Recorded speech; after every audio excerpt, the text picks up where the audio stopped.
All right. So yeah, let's get started on this then. Hey Vivian, hello, welcome. Okay, so a little bit here we are back with the Leatherworker Weaver Carpenter Role Quest. A little bit of a recap for the storyline so far. So basically, we're here with Pameka. She's sort of a scribe here in Tural. Because most of the traditions in Tural have oral storytelling, and not a lot of them have like a written system or whatever have you. So there's still many Turali who don't know how to read and write. So she works to transcribe letters or other messages for a lot of these individuals. And recently, she's been commissioned by somebody who works in as a waiter in Shabalyav Tie. They hear a lot of stories and a lot of myths from the people that walk through there, and he wants to commit some of them to paper and put them into a book to preserve them, to preserve them in written form. Because with oral storytelling, the stories or whatever might die away with their people, or like some things might be changed. People might not remember the stories as well. So having a written form is a nice way to help preserve them in this way too. And so we've agreed to help with the book binding. And so far we've heard some myths of the Hanu Hanu and like the Hanu Hanu origin myth, where they say that the Hanu Hanu used to live amongst the clouds, like where the Vanu Vanu are. And one day, two of them fell and were caught by the great bird Kishaihi, and eventually landed in the land of the dawn here in Tural. And they saw like Kishaihi eating the reeds, and they decided to eat the reeds too, and their feathers changed to colors of the rainbow or whatever have you. And then they prospered here in Tural as sort of origin myth as well. We got a story with the Moblins about how there is an underground Moblin city called Mavapalos that used to exist. Apparently this is a city that actually is, I think it's in Final Fantasy XI lore as well, or the city is somewhere you can actually go to. But the story is that the Moblins wanted to have a place of their own, so they dug and lived in tunnels, and eventually they dug and created this underground city. Eventually they dug too deep and the city flooded. They rode their pots to safety and swore never again to live underground when they did make it to safety, and so that's why they have a village above ground. But it's said that somewhere in Tural, maybe that sunken village still sleeps. And then there was also a myth with the Pelu Pelu about the origin of like mate leaves and how it was gifted by like one of the spirit, like snow little spirit guys on the mountain, stuff like that. So those are some of like the myths that we've heard so far. So all very, very interesting, interesting like lore stuff that they sort of snuck in here. We also journeyed with Pameka to Urkopacha to talk with Yokui, following because she was inspired learning about all these stuff about the ancestry of some of these different races and their myths or whatever. She wanted to learn more about herself and where her parents came from, because they set up her grandfather set up in Tuliolol at its founding. And so she's always lived in Tuliolol and doesn't know much about where her family initially came from, besides they came from Chaktaral. And we learned that her grandfather was actually the one that helped make the common Turali tongue, and he wanted to make a written alphabet that would go with the Turali spoken language, but Gulu Jaja advised against it. Instead, wanted to take Eorzing characters, like foreign characters, in, and her grandfather didn't understand why. So Gulu Jaja tasked him with like exploring around Tural, and eventually he'd understand. And what he did end up understanding is that if he were to make a new Turali script, then there would be like this new centralized Tural culture that might overwrite the other cultures. And so he wanted to make sure the other cultures had the individual identity. So bringing over a foreign script would make it more of a sort of like a language of convenience, and it wouldn't sort of like override the other cultures of sort of the idea. And she sort of learned that when she went to go to the Okui. So we got a little bit of like the origins of sort of like the Charlie language and why they have the origin script for the Tarali script as well. So that's pretty cool. And that's basically the story so far. Also, Biz, you said, fuck, it's already midday. Oh yeah, midday for you. And last time you ate food is the morning. Yesterday? What? What? What are you talking about? You only ate in the morning yesterday? You didn't eat all that day, and now it's already midday of the next day, and you haven't eaten thing? What are you doing, Bizmaker? Go eat. Go eat something, man. Jesus. Only had like fucking breakfast yesterday and haven't eaten a thing since it's midday the next day? We're crying out loud, man. Take care of yourself. You were coding? Not an excuse. Take a break. For heaven's sake, man. I hope you've been having some water at least. Stupid, you need to eat your time more efficient than you are. Well, despite any coding troubles, take some time to take care of yourself, my dude. You know, sometimes you know, you step away, you come back to it, man. Like, you had 3 cups of coffee, but water? but what about water?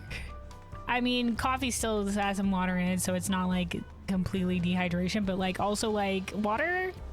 Dude, take care of yourself. Dude, 3 cups of coffee and only breakfast. Man. I'm shake my head, man. Shake my head. Take care of yourself, man. Have something to eat. Go eat right now. Go eat right now. Go get some water. Have a nice meal, man. All right. Anyway, though, yeah, let's continue here with Pameka. All right, the level 98 part of the quest, Reaching for the Sky. Pameka is eagerly awaiting her next commission.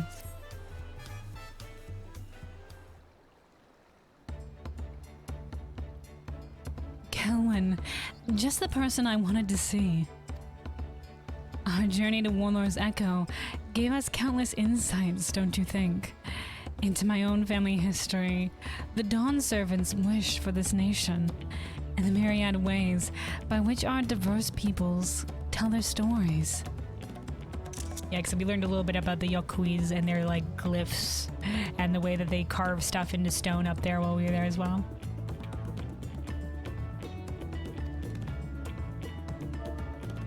Let me just make sure I did set that down. Okay, yeah. Just feels a little loud to me.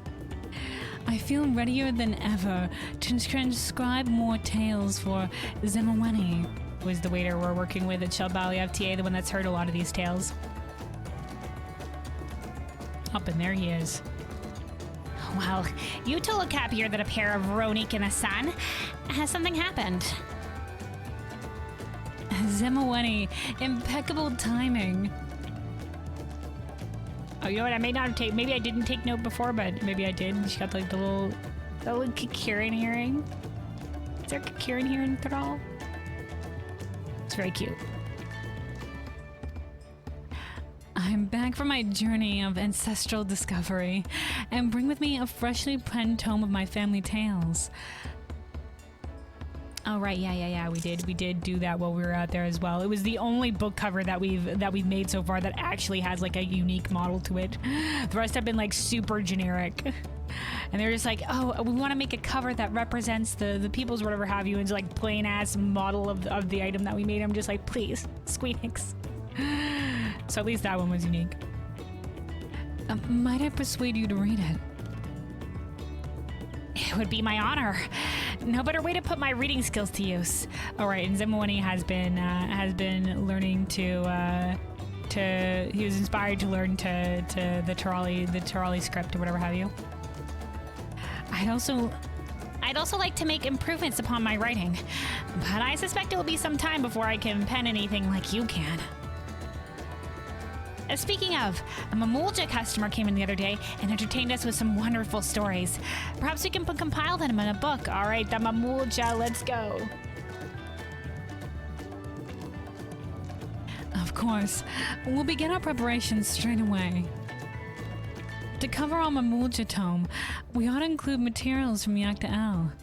In the meantime, I'll clean my pens and ready our parchment. All right, the last of our deliveries. So yeah, just like, oh, but Zenmoni's still here. Zenmoni? Don't worry about me. I've got Pameka's book to keep me occupied while you make your preparations. Yeah, so just like, I think the juice stand here, the Alchemist and Culinarian Role Quest, focused on like providing different juices for some of the different races or whatever have you. It's a lot of focus on the peoples of Yoktaral, so Southern Taral.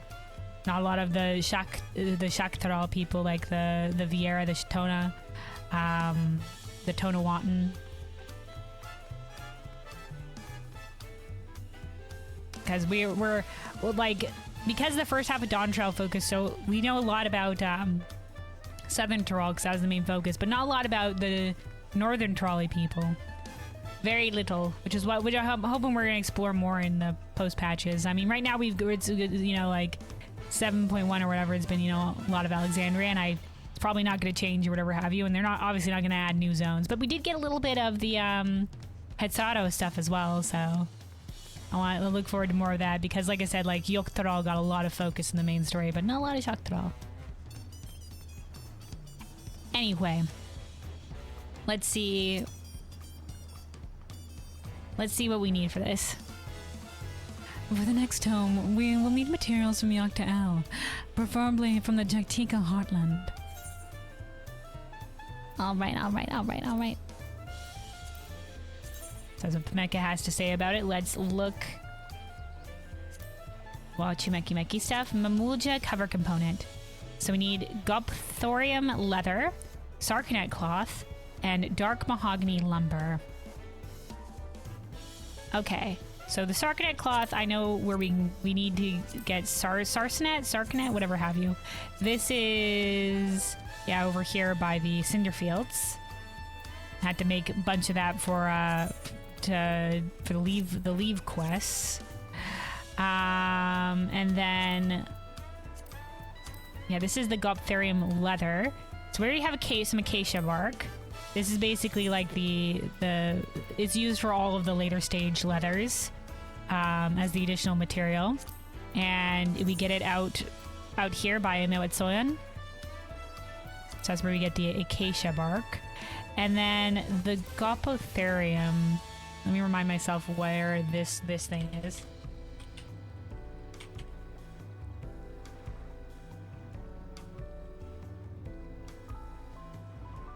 Oh, right. It's the mecha elephants. It's the mecha elephants out by Heritage Found.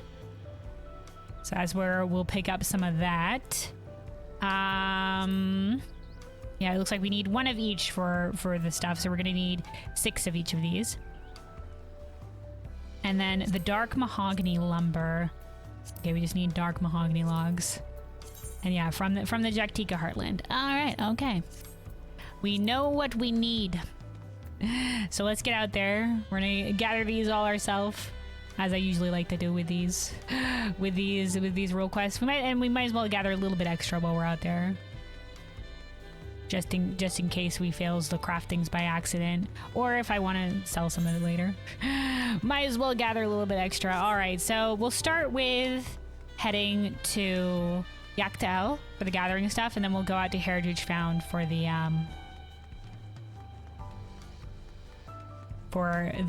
elephants.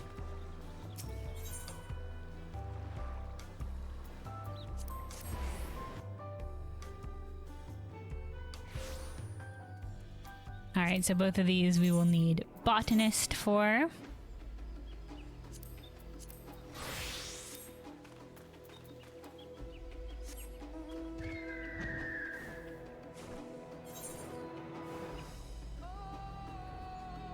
So yeah, the Sarkanet, whatever, is out this a ways.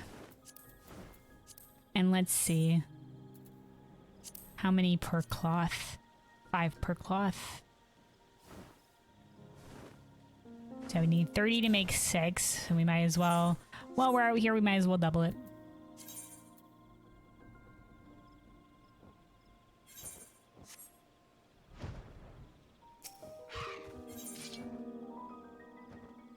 Just doing the gatherings.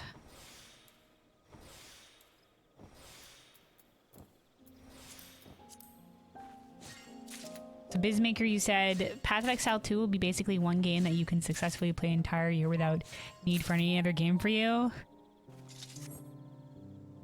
Yeah, it definitely seems like I think CRPGs in particular definitely seem like pretty long games that if you're doing everything or like every like side storyline and stuff like that and every additional thing, it could take you quite a bit. Have you seen how stupid Blizzard are? They had golden opportunity with new tank and they fucked everything up. What do you mean?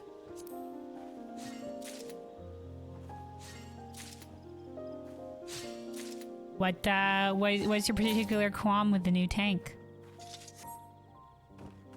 Which is Hazard, by the way. That got announced recently. I think it's the free trial weekend, right? So people can get a little taste of him. Play him a little bit on the live servers. Bit of the beta testing.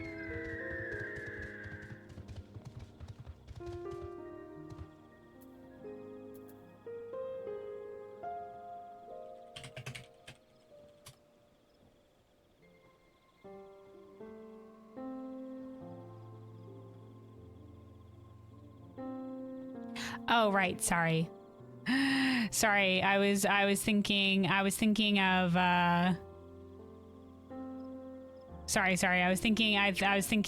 my brain was still in thinking about Divinity Original Sin. I must have skimmed over the Path of Exile 2 stuff. Yeah. The RPG, yeah. Do they really have that much content in it? Because like that's the seasonal stuff, right? They do the seasonal things?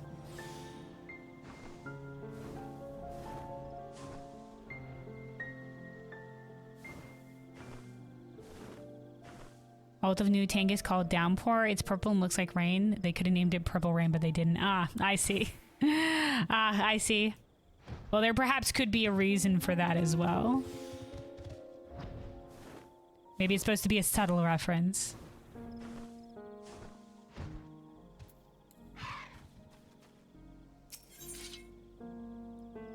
Oh no, this is too far away. This is now Torali Corn. Different planet.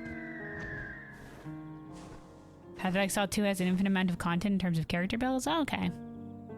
Well, if that's your jam, certainly. A lot of room to play, it sounds like.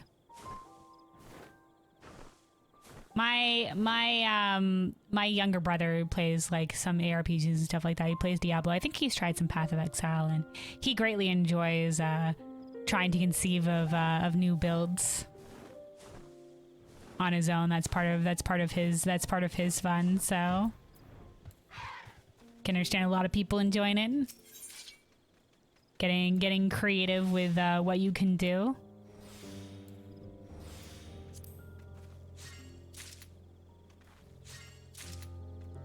Also, new tank looks silly. It's a mobile tank again, but it's kind of meh. I don't think. I mean,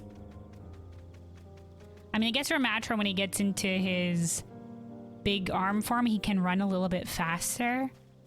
What was I don't think, has there been a big mobile tank that we've gotten? Let me hold on.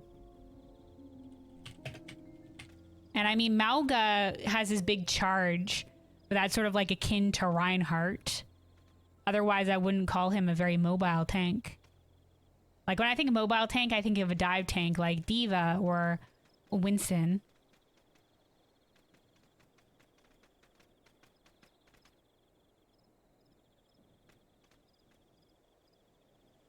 I mean, I think Wrecking Ball was the last more what I consider to be mobile tank that we've gotten.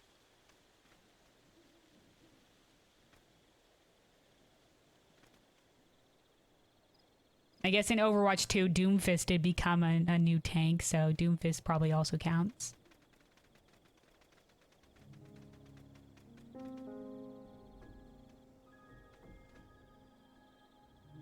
Yeah. So the last one we would have gone if you count Doom getting brought over was Wrecking Ball was in the Overwatch 1, so yeah, the last tank we would have gotten was that was a mobile tank, was at the start of Overwatch 2 when Doomfist became a tank.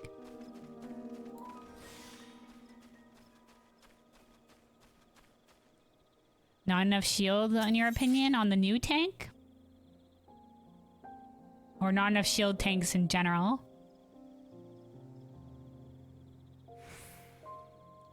Yeah, I think they're trying to be careful with how much barriers they give to certain tanks as well.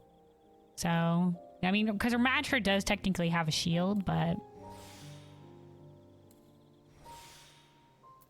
I mean, shield tanks in general, yeah. Like I said, I think they're wary because they don't want to go too strong with the shields. I remember, I think the recess, but that was when there was 2 tanks, that there was the big shield meta, and people it didn't like that at all. People didn't like that much at all. They don't want to put too much shields in the game, sort of like in a similar way that they don't want to put too much stuns.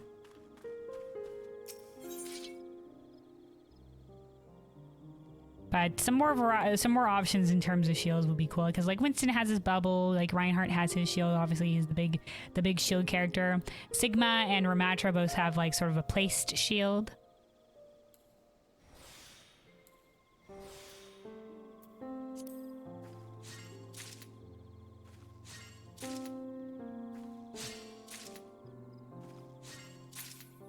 Yeah, maybe I'll log on for a bit and like see him in the training grounds a little bit, because it's only this weekend, so that we get the little test run of him, and then he'll be released I think next season.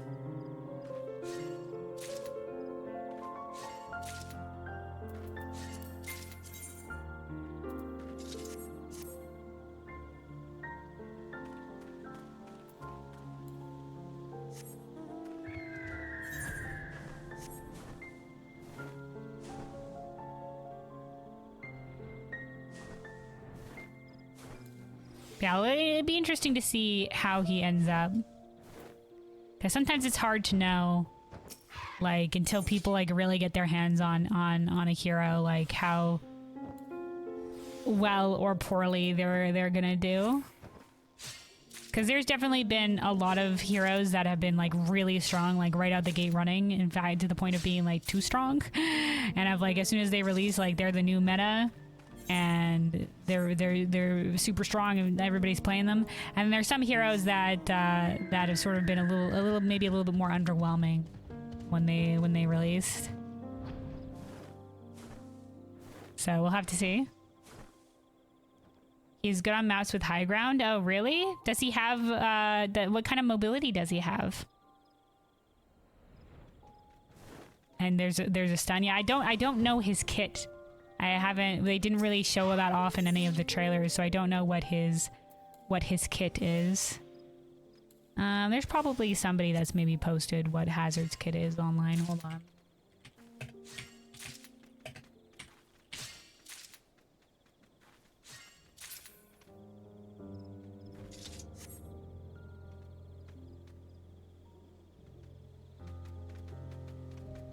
Okay, let me see here. Okay, it does list the abilities. Vault.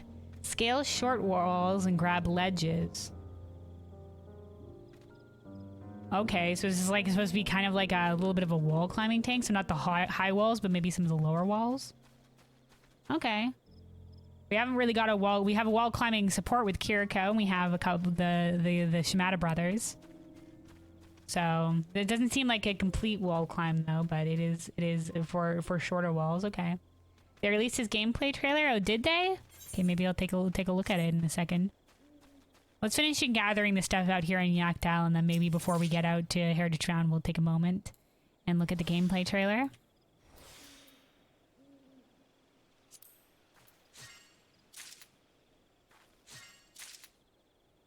And then Bone Spur is the weapon. Spike Guard. Protect yourself firing homing spikes at nearby enemies. Oh, homing spikes. So maybe kind of like Juno's homing missiles. While active, reduce damage taken and regenerate ammo. Okay.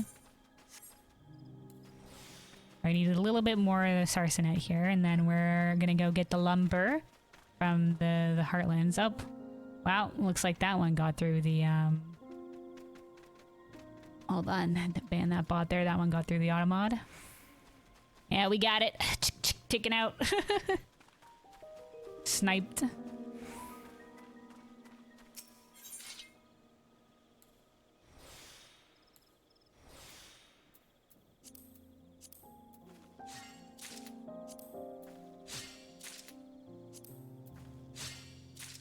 All right, perfect. And then we'll just go over, yoink this one here. Go and yoink this one here for crystals. I have plenty of crystals, but just make sure we never run out. Anytime we're out gathering, just pick up some, do an extra node of crystal collecting.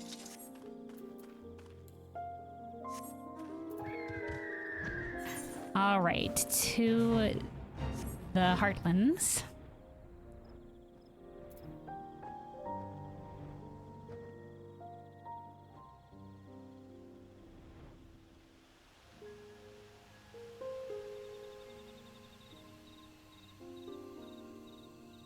You can see the full video with the explanation of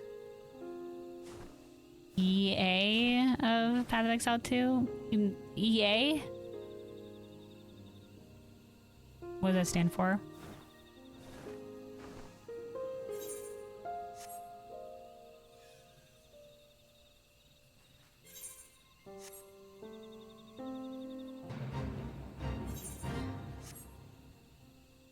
Oh, the early access. Oh, okay. But it's gory and nerdy. What do you mean by gory? You just get into the big details of it? Yeah, I don't play Path of Exile, so I probably won't understand it anyway. It's probably gonna go into like all the details of Path of Exile stuff, and I'm gonna be completely lost, so. I appreciate it, but I think I'll pass. I think I'll pass in that video. But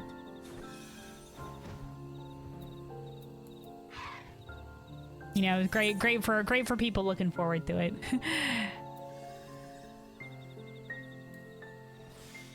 Hope everything ends up holding up.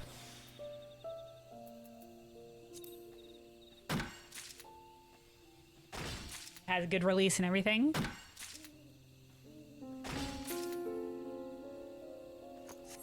Also, let's see. Let's drink another cordial here.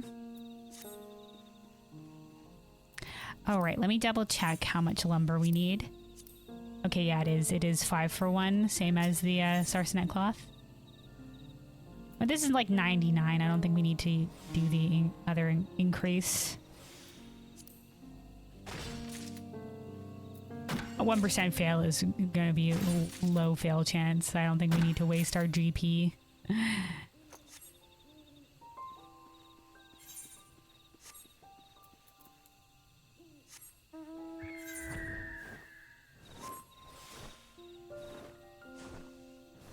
Nope, out over this a ways.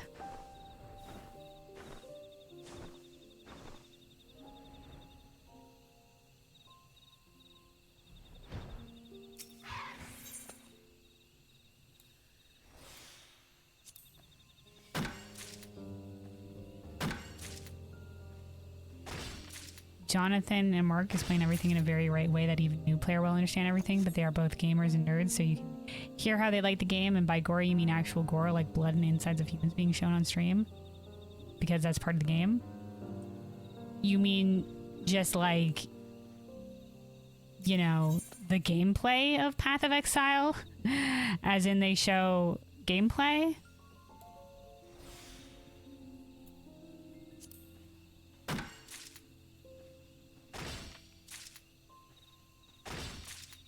You know, like enemies exploding or whatever. Yeah, gameplay. Okay.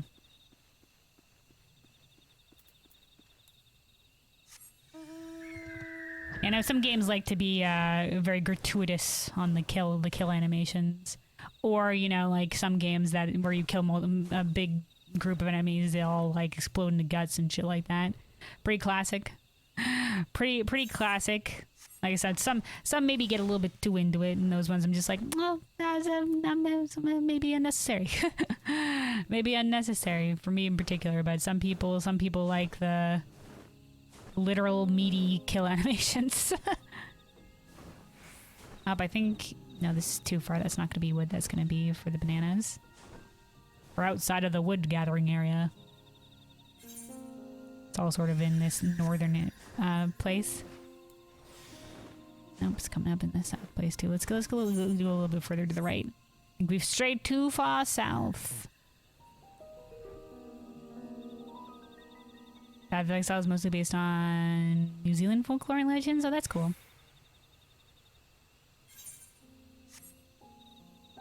Maya's part of it, so stuff like human sacrifice, normal thing for this game.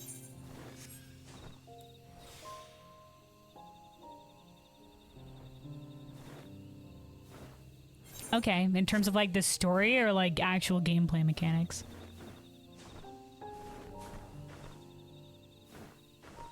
Still don't know what these little booths or whatever with like the dice looking stuff or whatever is meant to be. Maybe this is a reference to some other game, one of the Final Fantasy games.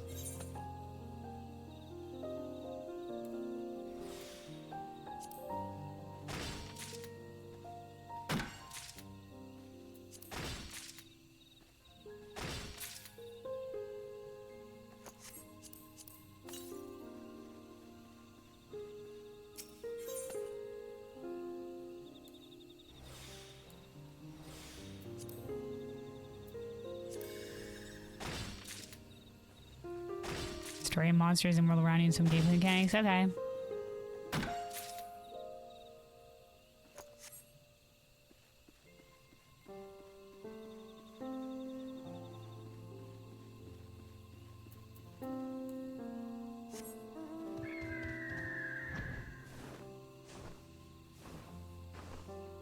Now, there's a lot of games that pull in aspects like that, mostly to be like I said, either gory or like edgy or like something like that. Or something like that. It's not my particular cup of tea.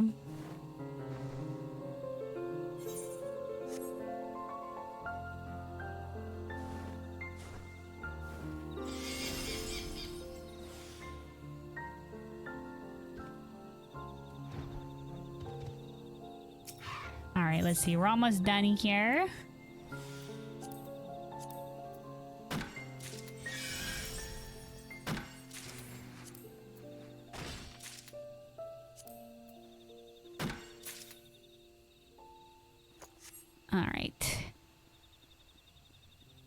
Get one more log to here to finish out the 60. And then we'll do some crystals.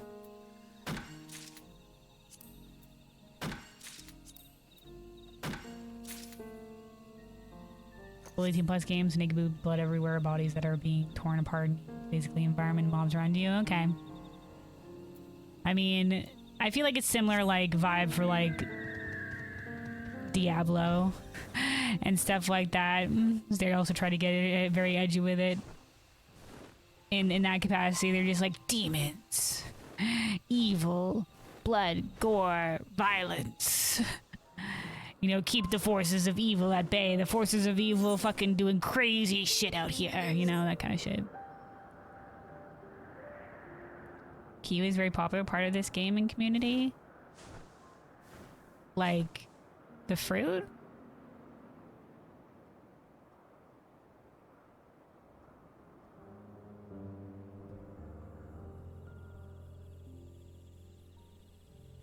Most successful spiritual successor of Diablo 2. Okay.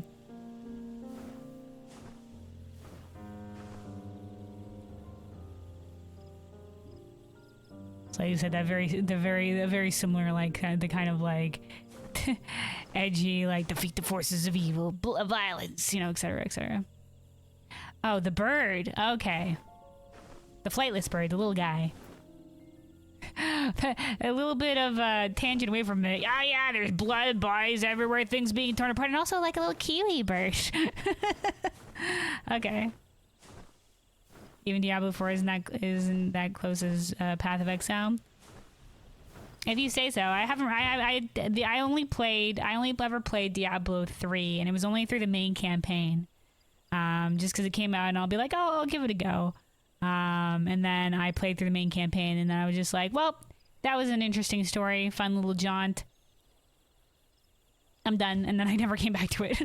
It's honestly the story is not the main focus in games. In games like that, sometimes like it is there. It was a fun little jaunt, but it's not really like anything super spectacular. So I was a little bit it's not in my particular wheelhouse for what I particularly enjoy in games, but Diablo 3 is the worst Diablo game ever. I know that it came out pretty, like when it launched, there was a lot of stuff about it that was really rough. I don't know about it later down the line, but there's still a lot of people that enjoyed it.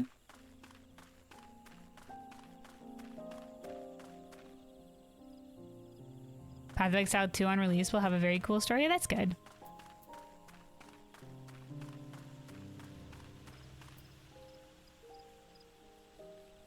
You know, it's not, they like I said, these types of games, like, they do usually still have a story, but it's just about, you know, what the focus is and what the main gameplay loop is, etc.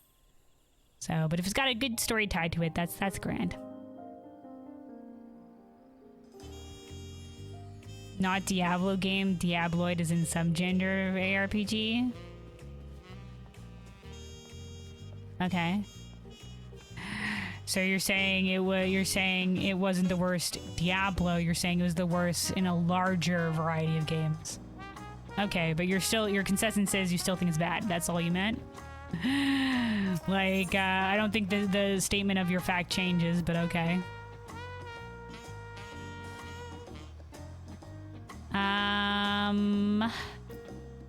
Alright, so yeah, next up we're going to Heritage Found. But before we do that, I did say that I wanted to watch the hazard abilities video, so we'll take a look at that real quick. Hold on a second. Let me pull this up then.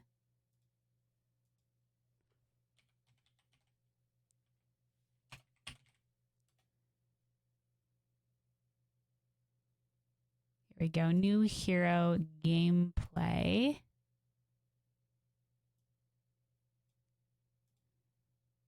And then let's see. Get this over here.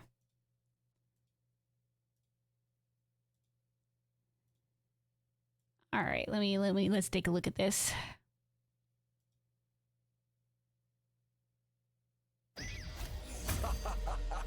Let's go on then.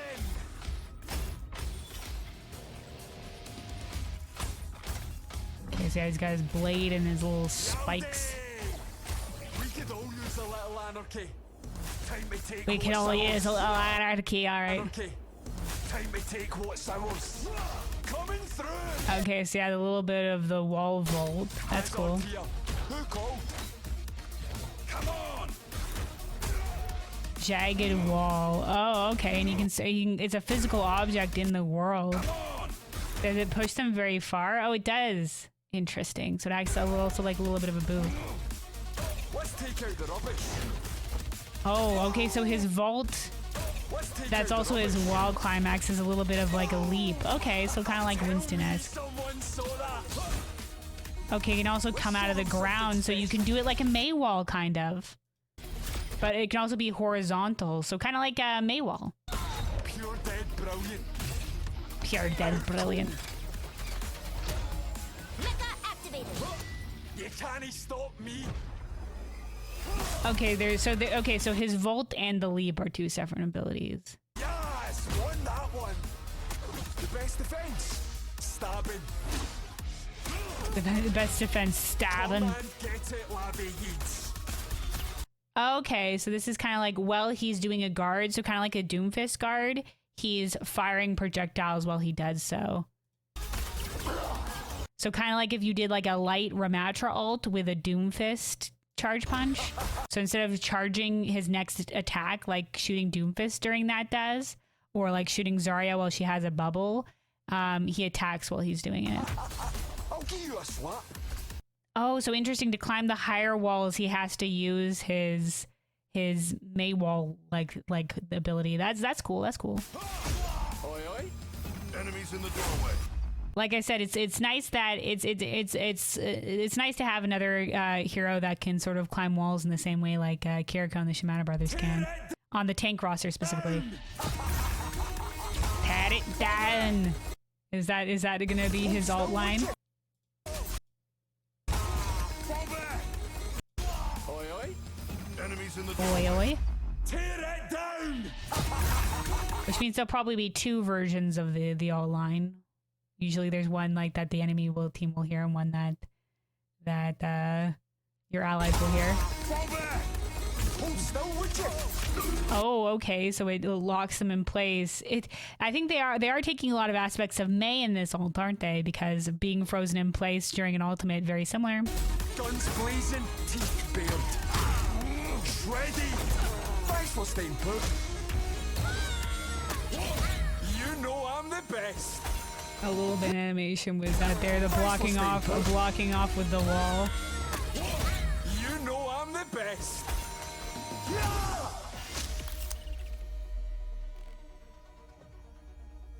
Well, that's cool. It's always I think it's always good or very interesting when a hero comes out with some unique movement mechanics.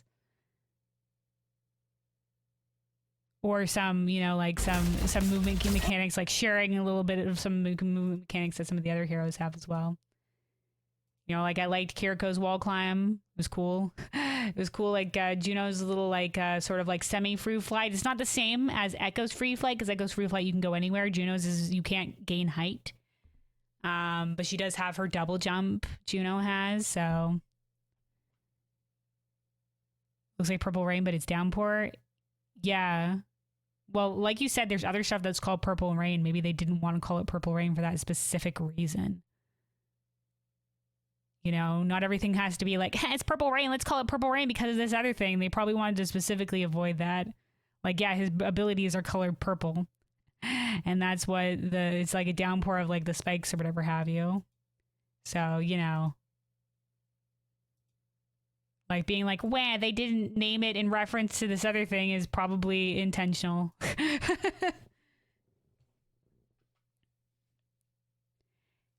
I think Downpour is a cool name. Anyway, he seems pretty cool. I'm really interested to see how he plays or maybe interacts. Some of his abilities might interact with some other stuff like that. But yeah, so it's sort of like, it's kind of like he gets a little bit of a wall climb. Once again, it's sort of like the same way that they gave Juno, like sort of like Echo's free flight, but it's not exactly like Echo's free flight. It's a little bit different in that, you know, you can't gain height. It's the same thing. He has wall climb, but it's a little bit different. You know, he can't climb very high, and he has to sort of use his sidewall mechanics to be able to make the full thing higher. And it's also like, he has the May wall, but it's a little bit different. And it also has like a boop and other stuff like that to it. So I think that's cool. I'm interested to see what the specifics of his ult are, because it does just seem like I wonder if the spikes do damage over time or whatever, because it does seem very much like May's ultimate in that it sort of like locks them in place. He looks fine, but the gun is weird as fuck. Okay. It's hard to tell how exactly, we saw some shots of it firing, but it's hard to tell how exactly it'll feel like. Like I said, I'll probably end up going, like this weekend, I'll end up going into the training grounds, and then, you know, he'll actually come out next season and we'll get to play him a little bit more there. They're probably going to use this opportunity of having the weekend here, to the little preview weekend, to play him. They'll use it to like to adjust some things for when he does come out at the start of next season for realsies. Anyway, though, Like I said, I think that's cool. We'll have to see how he ends up feeling in terms of the gameplay and how he ends up how strong he might end up being.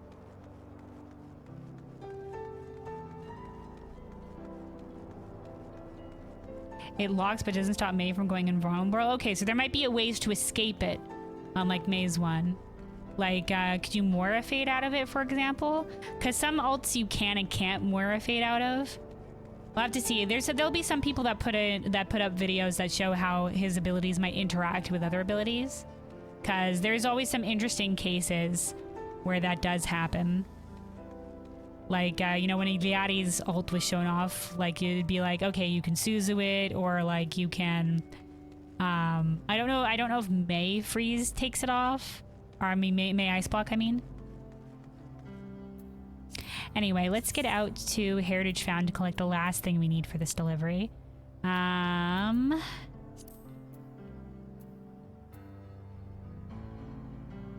see, I think the outskirts. Electrope Strike.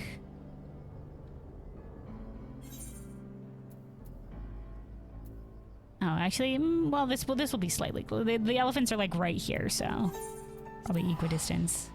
Also, let me take a sip of water real quick. Stay hydrated, everybody.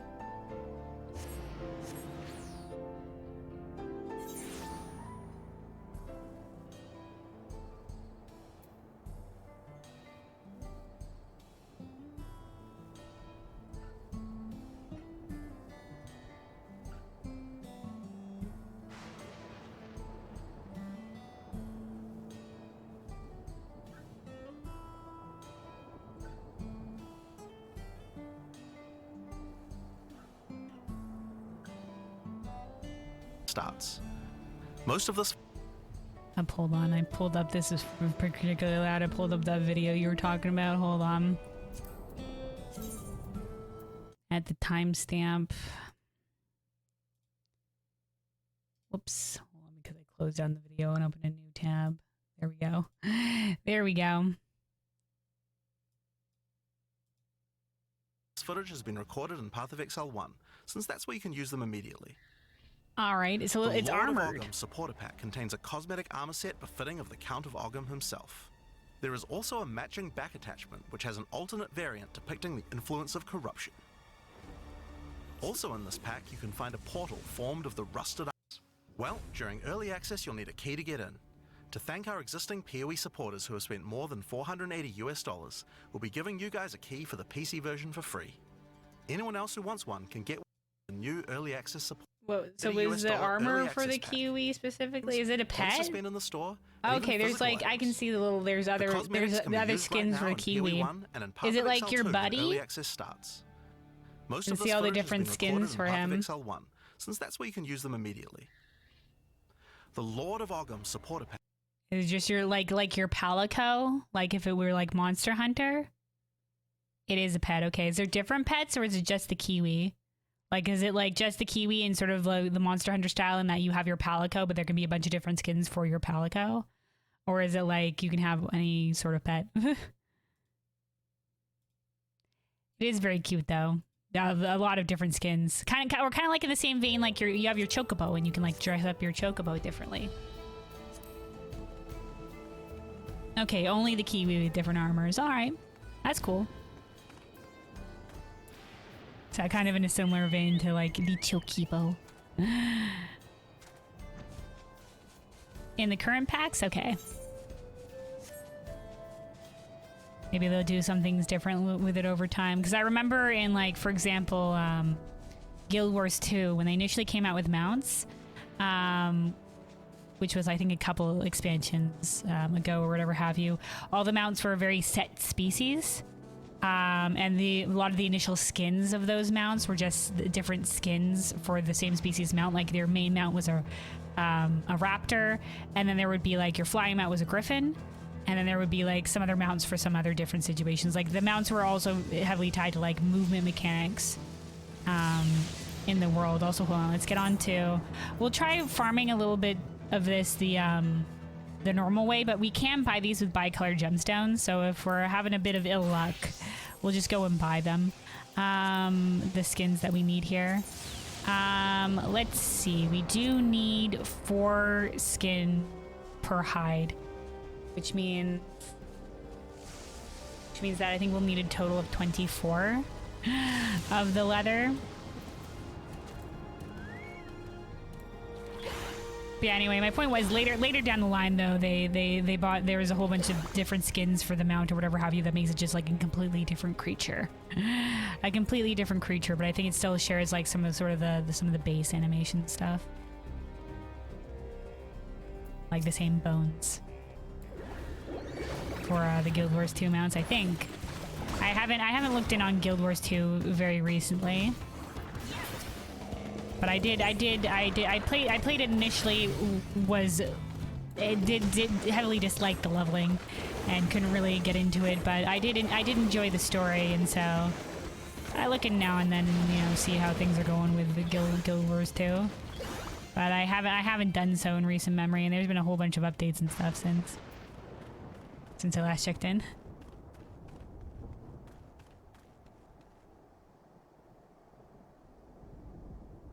You have 100, you bought the $100 support pack despite the fact that you have early access for free already. I mean, to each their own. I mean, $100 is a lot, I would think, for a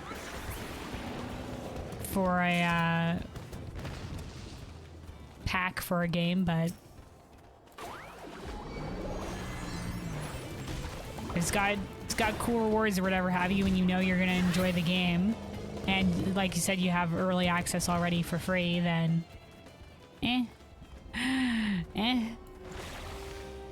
So that's how you want to spend your money, man. My twin brother Burning, he's always tempted by the bonus packs, like special editions, like all the goodies and stuff like that. So he'll often pick up those versions. I'm usually very frugal, and I tend to steer away from any additional cost to a game if possible. It's only when it's just like, oh hey, you know, like it's on sale and like, okay, like the special edition pack or whatever, because it's now on super sale. It's been like freaking years. It's now like $2 extra. And I'm just like, okay, I might as well do the $2 extra. But sometimes the extra shit will fuck you over. Sometimes, because I remember I bought the special edition for Skyrim at some point, and that had all the DLCs and stuff like that. And it messes with base Skyrim a little bit, because now all like the DLC mobs are running around everywhere because they want to like integrate into the world, and so there's like vampires that are attacking the cities now and might kill important NPCs. I'm just like, what? Fuck off! I'm like, I'm trying to do the base story. Get the fuck out of here. Or there's like wandering like dragonborn hunters roaming the land that have cool armor. Now to be fair, they do have cool armor, and I got to loot them and get that cool armor. But you know, it's a different experience. It also gives you two kiwi skins, and cube boss minion. Okay, so there's like the kiwis, and then there's also like minions, like pets. So there's other stuff. Let's see. Okay, we've gotten five leathers so far.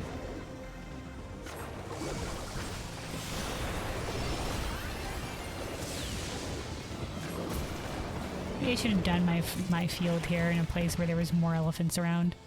Oh well. Okay, yeah, so the kiwi and also pets. Okay.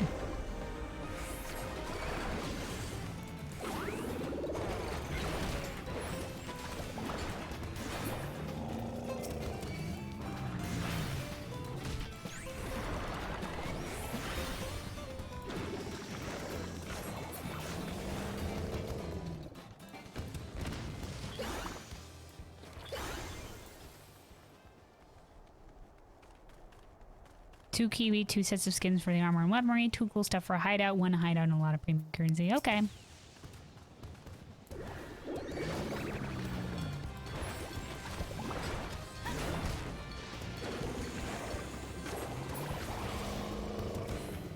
Well, like I said, as long as you're happy with your purchase and you have the additional monies, you know, sometimes you treat yourself. Sometimes, you know, makes you happy.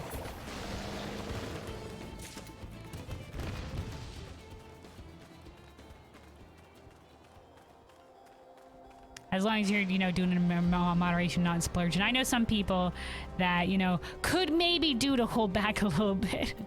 Like they're buying all the new stuff when it comes out, like the full price, and like people that buy like all the Overwatch, like a bunch of the Overwatch skins when they come out, and they're just like, that's the new skin, I need to have it. And I'm just like, no, the Overwatch shop prices are so terrible. Nah, I buy skin here and there. I ain't judging. I ain't judging, but like it, I hate the Overwatch 2 shop. I strongly dislike it.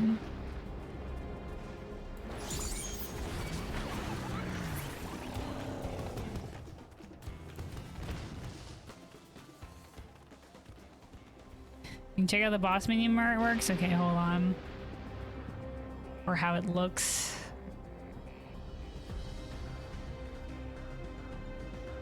I just assume it's like a smaller version of the boss or whatever have you. Hold on.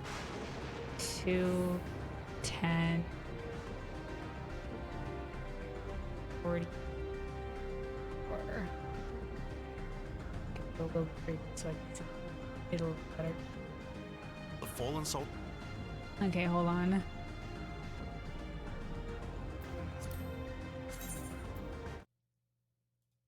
Soldiers in the Red Veil of Ogham, and the offspring of a vicious. Oh. It's kind of just like a little owl guy. He's got like an arrow in his head. Crowbell boss found in the Offspring of a vicious crowbell boss. Oh, he's a crow, not an owl. hunting grounds. This one. You got like the bottom half of a guy though. The top half of a little like fledgling crow is very cute. He's got 2 bells, a little bell hand and a big ass bell. Doesn't look so vicious though. Gets a little dizzy with the twirl though. That's pretty cute. A little bit weird with the bottom half being a person or whatever have you, but there we go. That's a little monster for you.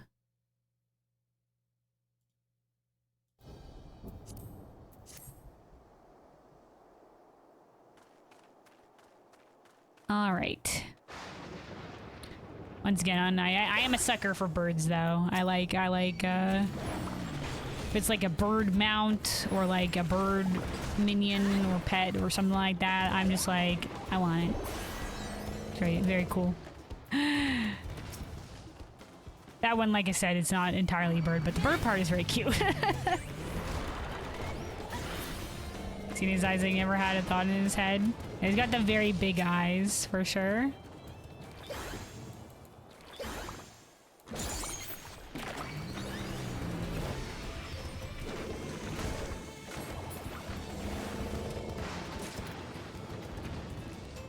Alright, there we go. Let's zoom these back over this way. Huzzah, attack!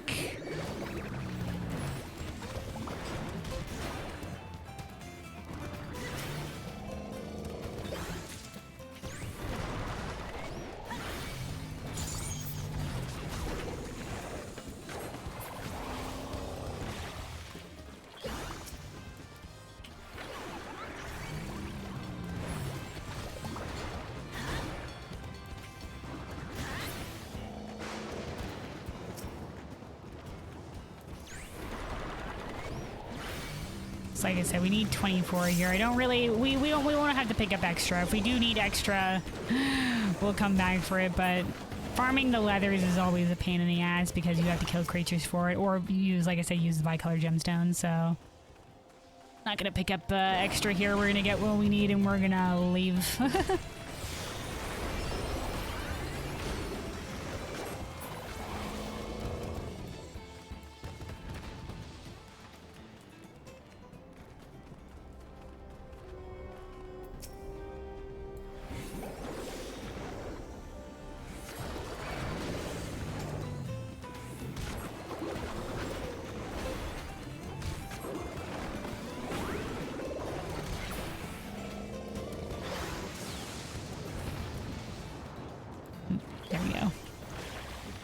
Yeah, you're very excited with Path of Exile 2. It's basically the coolest ARPG that ever existed before, to the point that some jealous devs in Blizzard went full salty mode on Twitter. That sounds like, that just sounds like needless drama.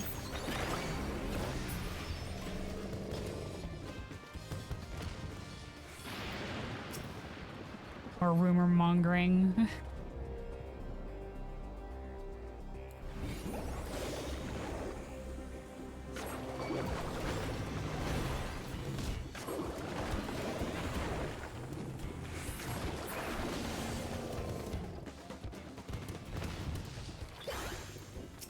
Like, what do you mean that they got salty? Like, former devs? Like, current devs?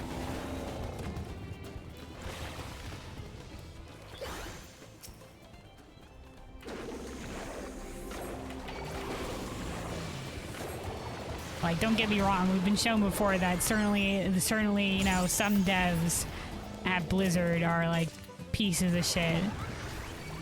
Like, especially, you know, with all the shit or whatever that came out, like, for sure. But, like, there's a lot of times where people were misrepresented, too. There's a lot of times where, like, the internet will jump on anything, dude. They'll be like, oh my god, this person said this terrible thing, and you look into it and it's just like they said something pretty average. And, like, it'll just get out of control, dude.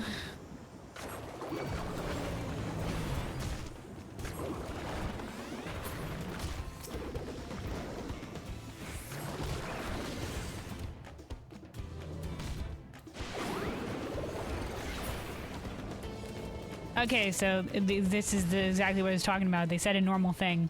It says, feel like the genre of ARPG is starting to mean a lot of different things, much like Souls-like and roguelike. However, I wonder if we can normalize Diablo-like for RPGs that follow the Diablo formula. Oh, that's just, I guess this is the last part. Like, it's true that there's a lot of categories of games that are very broad for what kind of game falls into them, and it might be better to have, like, subcategories. So I think it's a little bit, what's the word that I'm looking for?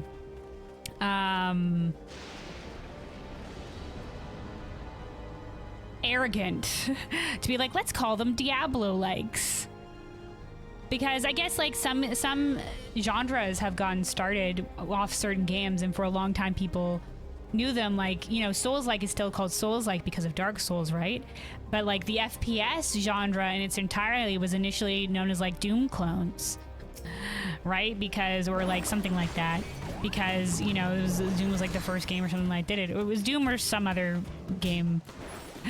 So, you know, perhaps a little bit arrogant to suggest Diablo-like, but there's nothing salty about that particular one. And I can completely agree. There's a lot of categories in games that are like, that have become very broad in terms of what they can mean. And so having, like, certain subgenres to them definitely helps with letting people know what kind of game it is. Because, you know, you can say stuff like, it's kind of like, you know, action game. It's just like that can mean so many different things nowadays, or whatever have you. Or like survival game or whatever have you. There can be some broad categories, for sure.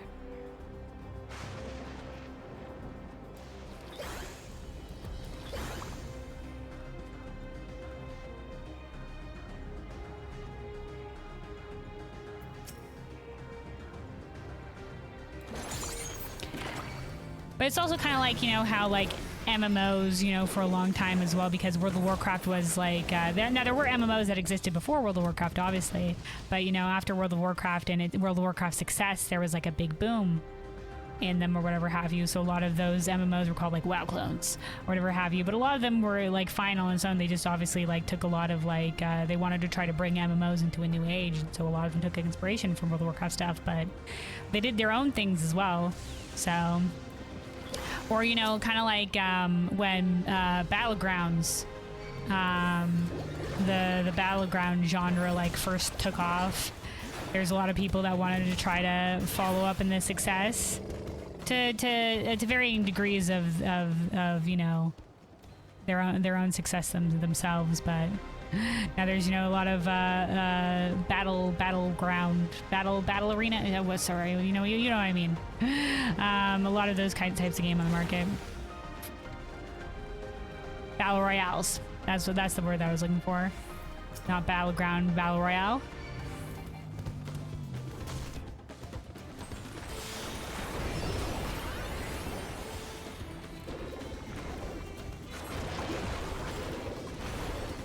Gives you the vibe of when devs from BioWare said that gamers should not expect the quality of Baldur's Gate 3 from other games. I think it was more like... I think I remember that quote or whatever have you.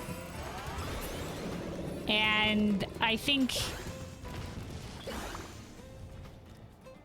I mean, I don't entirely... Like, I guess it's, like, team dependent or whatever have you. Like, I agree that, like, it's kind of weird because just, like, games should be held to a big standard. But I also can agree that, you know, like, different teams and different sizes of teams with different resources and stuff available to them obviously will have, you know, hold them to different expectations. Or even different times of development as well. Because some teams, unfortunately, are on, like, a crunch schedule or can't, like, develop the game forever and keep adding to it. They don't get a lot of leeway with that sort of stuff, so it's kind of unfeasible to create more involved games in that sort of capacity. But that's part of the problem of, like, the gaming sphere in general recently, you know, with, like, the corporate side of shit and all that fucking shenanigans, all that bullshittery. And, you know, like, the poor conditions of, you know, the game devs work under.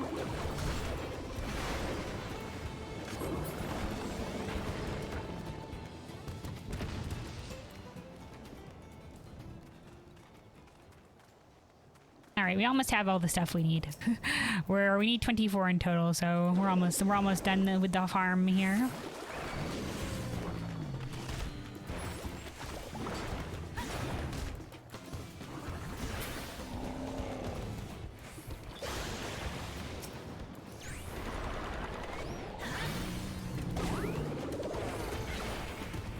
Like I said, we could have bought these with bi-colored gemstones, but we're just gonna do some killaging. Save our bi-colored stuff for other things. So it's fairly cheap to buy the materials, honestly.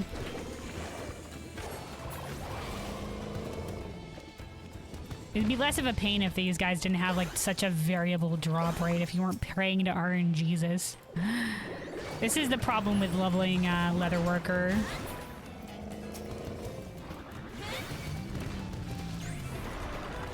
And I guess perhaps also Culinarian to a degree sometimes has stuff that drops off of mobs like this. Sometimes Culinarian as well.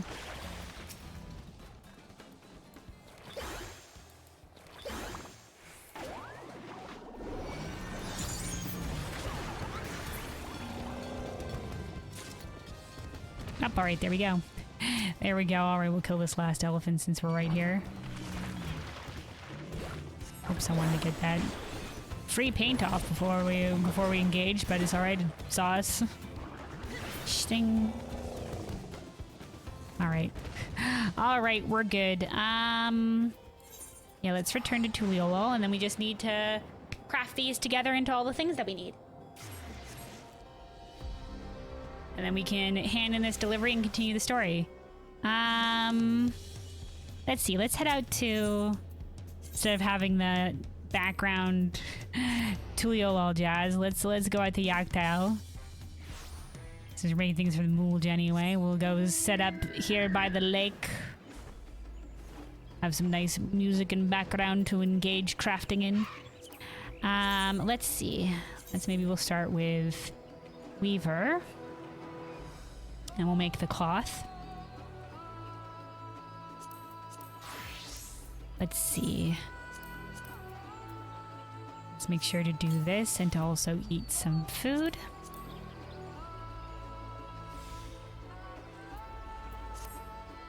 All right. Oh, you know what? Hold on. Before we get started in this, let me go refill my water real quick. Make sure to stay hydrated, everybody. Be right back for just 1 second.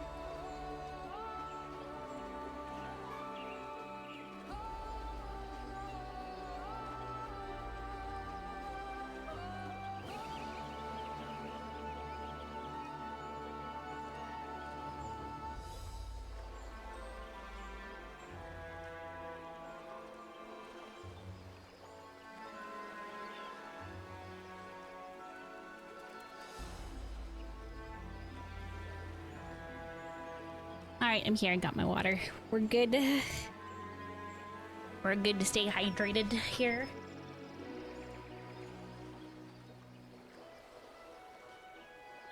Also busy say, which means you get every time in solo indie studio or someone like Larian make cool game. I don't think Larian is an indie studio though, right?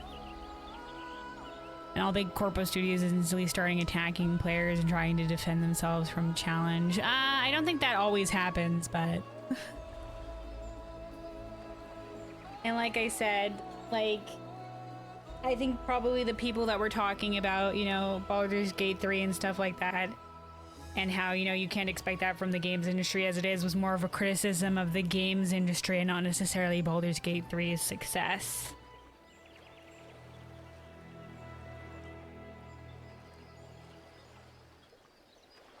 Yeah, they're not huge, but they're definitely not indie either.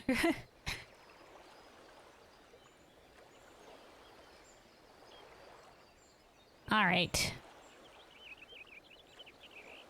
Let's see. Let's start crafting these.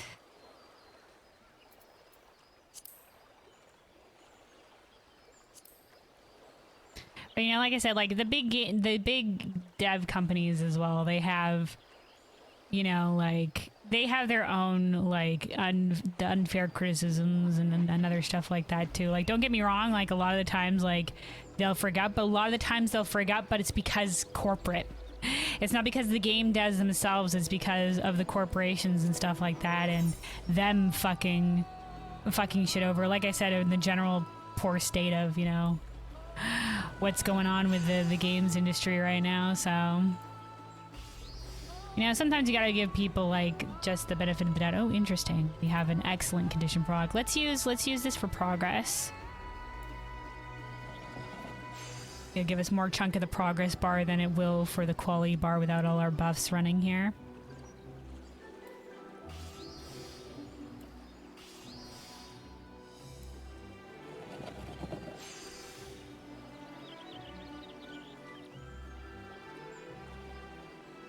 So this is Baldur's Gate 3 exists only because they gave players what players wanted. Yeah, from what we saw from some of the development, they definitely listened to some of the things that their players want. I think Final Fantasy 14 here is good at that as well, as to, you know, as to making changes that a lot of players, you know, were common gripes with a lot of players, or things that benefit, like a lot of quality of life stuff too, things like that. And being open to feedback and things.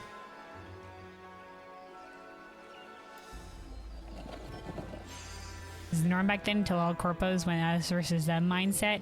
Yeah, or like sometimes not even us versus them mindset, though certainly some might, but more like just seeing the player base as like, you know, like how can we get as much money out of them as possible, right?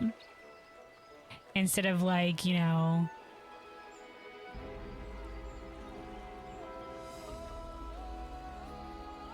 wanting to ensure a quality experience for the player.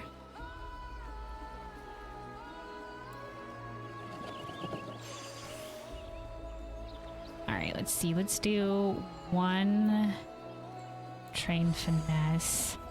Ooh, this might have been a bad idea.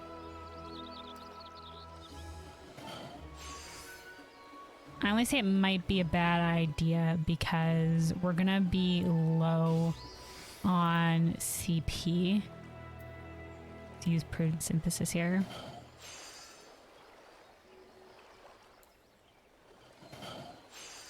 Oh no, we're good. We're good. So yeah, we're gonna need 6 of each of these things that we're crafting.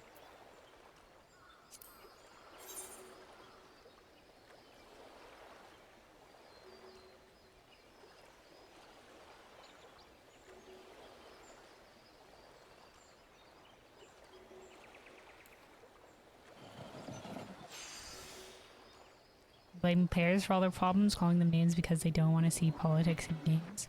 Oh, there's certainly been some game developers that have made some bad comments about like the player base of their games or whatever have you, or like where it's clear that they're like looking down on like the players of the game or whatever have you, or like, you know, like I remember it's a commonly quoted thing from one of the BlizzCons, that somebody asked, like, will they ever do classic servers? And the person who answers was just like, you think you want that, but you don't want that. And it's just like, well, there's clearly a lot of people who do want that. Like, for sure, like, there's a lot of people that might be like rose-colored goggling it, and that you actually go back to it and it's just like, oh yeah, I was just all my nostalgia, whatever have you. But there was a lot of like the fan classic servers, so there was clearly demand for it and people that would play it. And obviously, like, World of Warcraft Classic has had a lot of success, but people still pull up that clip from BlizzCon being like, lol, told you so. You know, and stuff like that. Or yeah, don't you have phones? Yeah, I think there was that one too, with like the like, yeah, a lot of people have phones, but there's a lot of people that don't, or have like older phones or whatever have you, like me and my very old phone. And stuff like that.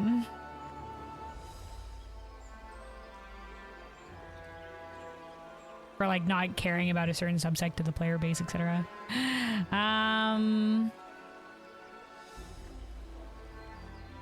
So yeah, for sure. But then there's also sometimes when it's like, sometimes some criticism of the player base is justified, specifically when a player base is toxic. It's just like, well, you know what? Some of that criticism could be justified too. Could be justified. Looking at you, many competitive games. Looking at you. You know, specifically stuff like, you know, League of Legends has notoriously toxic.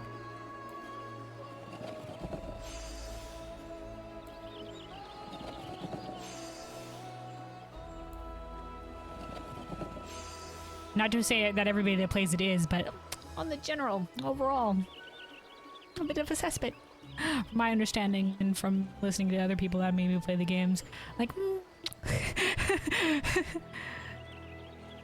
okay, let's see. Let's use this for the quality proc here.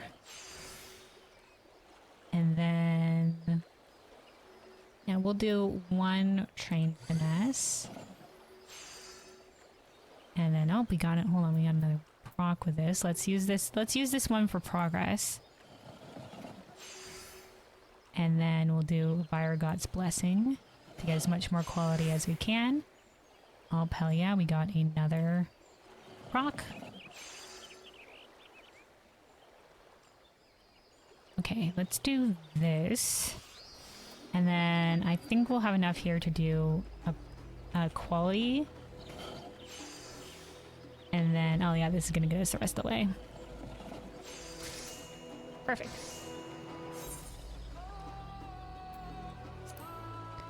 Your most beloved story about greed of Blizzard is the Chinese situation. They were so protective about anything bad in China until they closed the servers. Oh, you mean like saying anything bad about China and stuff like that? Yeah.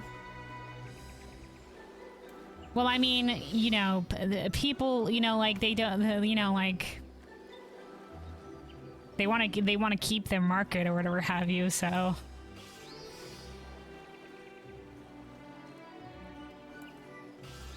Yeah, I remember there's definitely some situations in the past that were perhaps handled poorly from a PR perspective stuff.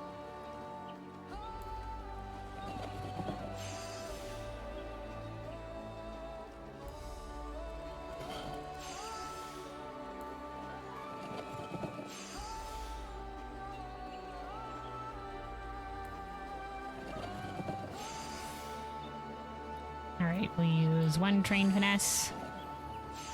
And then Viragot's Blessing.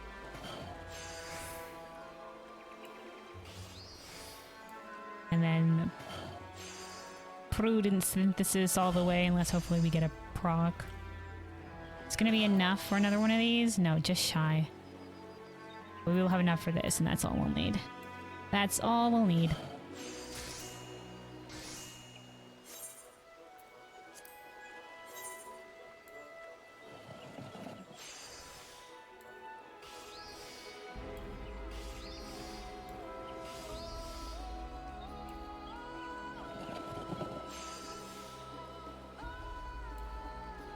Yeah, hopefully in general, in terms of this, you know, like I said, it's a lot of it comes down to like the game development just being in a poor place right now for both like the game devs, like on the corporate side, and you know, both the game devs and the player. It's not a great situation like right now. I mean, that's for a lot of different facets of life right now, honestly. Like the freaking corporate greed, man, just fucking things over everywhere, man.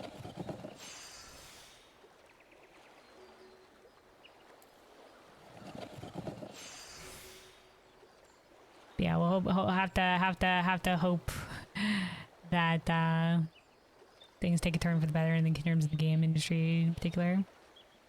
Talking about that. Things end up working out well for both the game devs and the players. Speaking of Blizzard, have you seen content of new Overwatch killer? Oh, Marvel Rivals. Yeah. Yeah, dude, it reminds me of like every MMO that came out that everybody was hyped for. It was always just like, oh, this is the WoW killer. This is the WoW killer. This is the WoW killer. That's never how it works.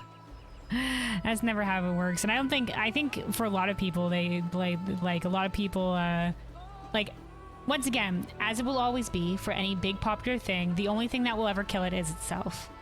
So just like World of Warcraft like nosedived, especially in Shadowlands, and like hemorrhaged a lot of people. I mean, it's still big, obviously. And like Overwatch 2's mismanagement going from Overwatch 1 to Overwatch 2, and like the whole drought of content period or whatever have you, you know, that already lost a lot of player base anyway. Most efficient WoW killer as well. Yeah, exactly. You know, like whatever big thing there is, like there's not going to be something new that comes along and kills it. It's always going to be it falling under its own weight. It's like what's happening with Twitter right now as well, or X. Let's see, let's do Biogas buzzing here. But it's like, you know, a lot of people, because of all the poor management decisions, a lot of people are jumping ship to Blue Sky. You know, I'm thinking of picking up Blue Sky myself, just because a lot of the artists that I've been following on Twitter are all moving over to Blue Sky. Ooh, this is gonna be tight. Will this get me enough? It might not. Hold on, we'll have to see. Oh, good. Ooh. Ah, but it didn't high quality. Dude, at 90%. Shame, dude. Shame.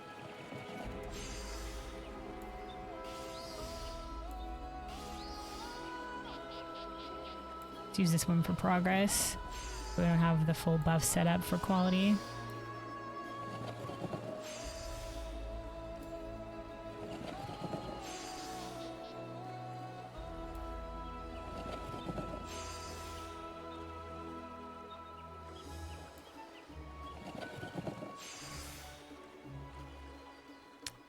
Okay, yeah, let's do one train. Well, we've been using the train finesse, but we get kind of low on CP. But we did make it last time. We'll do it.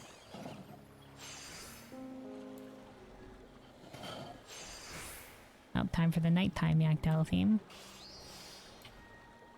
I think it'll help that we got. Oh, and we got a second proc here. Yeah, this is gonna make it easy peasy.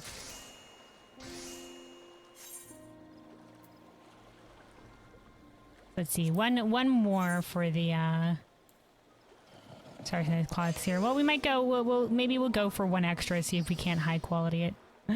To see if we can't high quality it.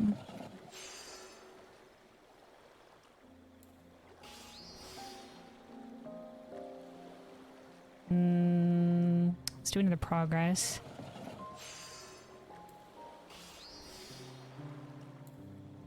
Wow, a lot of procs. That was an excellent condition proc too. Okay, hold on. Just get rid of the poor condition. We'll do observe for this round.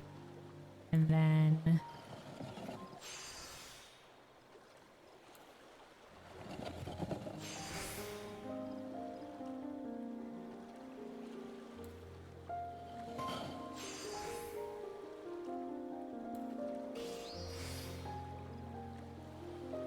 Okay, we have a lot of CP here, so we can afford to increase the quality. Afford to increase the quality a little bit here.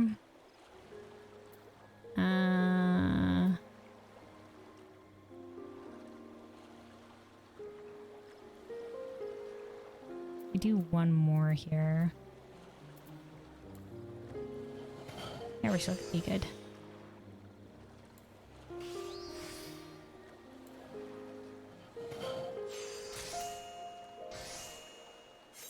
Alright, we'll do one bonus one to see if we can high quality shit. Just to see.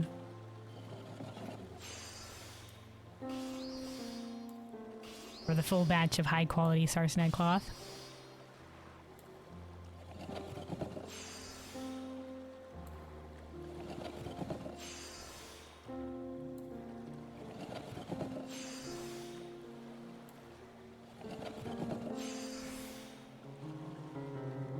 Yeah, speaking of different games though, it does remind me I do have to make sure to put the I have put it up on the schedule in terms of the schedule tab, but I still need to probably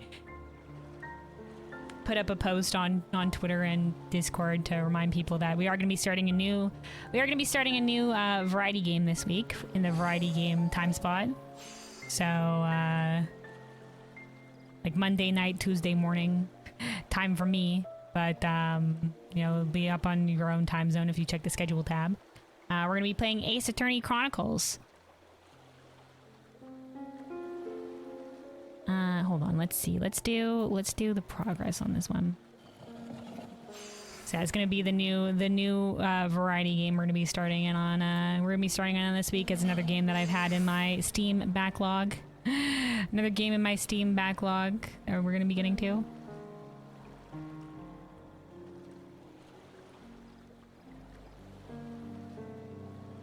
Let's see, let's do Prudent Synthesis. We're gonna be kind of light on the CP here. Oh no, we get it fine. And there we go, we high quality it. All right. So that's all we need for the weaving cloth.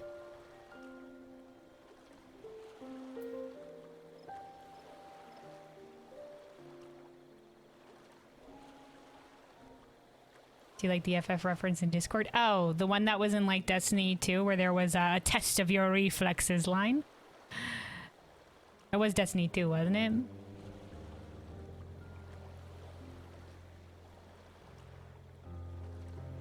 Yeah, it was. Yeah. Like I said, there was also that one, the reference to Final Fantasy 14 in Baldur's Gate 3, right? The smile better suits a hero thing or whatever have you. It's very cute when other people do like nods to other games like this. World of Warcraft, I don't know if they did it specifically with other games, but they used to have a lot of like little in real life or references or like pop culture references, stuff that they would do as a little funny on the side. They do that in Final Fantasy 14 too, but usually, you know, they don't want to break immersion or anything with it. They usually just have it in like the quest names. The quest names or stuff like that, being a little cheeky. I guess that's kind of how it was in Baldur's Gate 3. I think the thing is a quest name or something like that. But the reference was. Let's see. Let's move on to Carpenter. And we'll get the wood logs that we need. So let's see. We are making the dark mahogany lumber. Let me just double check that is what we're doing, right? Yes, the dark mahogany lumber. Oops. Well, no, neither of those tabs.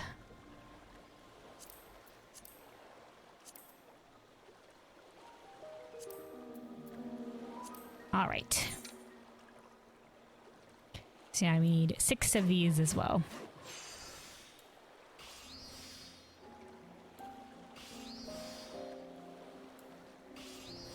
Like Dragoon Age? Oh. Is that a name of one of the quests in Final Fantasy 14? Maybe for the Dragon class? Dragoon Age as opposed to like Dragon Age? Yeah, like little things like that.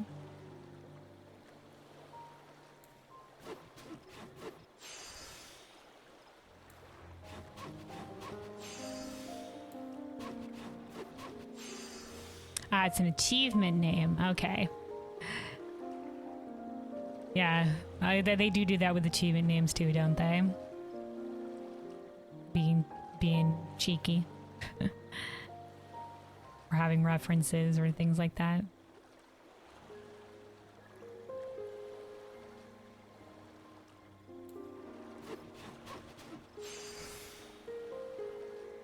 Alright, one train finesse. Ooh, hold on. Okay, we'll use progress on this one. Once again, the problem is just like the lacking the CP at the end. I think we'll be fine. Sometimes it can be hard to tell. Oh no, yeah, we're definitely good. We're definitely good. Start getting low and I'm just like,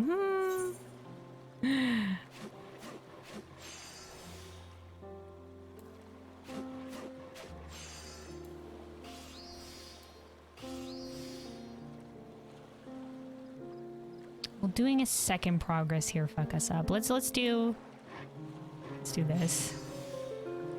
Do quality increase on that one.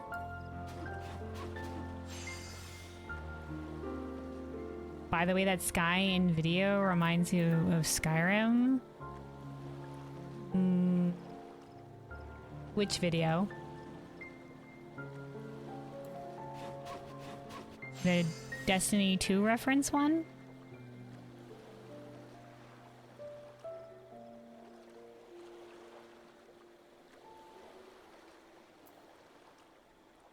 Discord PM? Oh, Marvel Rivals official trailer? I don't... Yeah, Marvel Rivals. It seemed like a cool hero battler, but I'm not quite very enthused in Marvel, particularly. I didn't watch a lot of the Marvel stuff to begin with. Besides, like, a couple things here and there. Hold on. Yeah, let me finish crafting this thing here so I don't lose where I am. Let me finish crafting right here and then we'll take a look at that trailer. Hold on.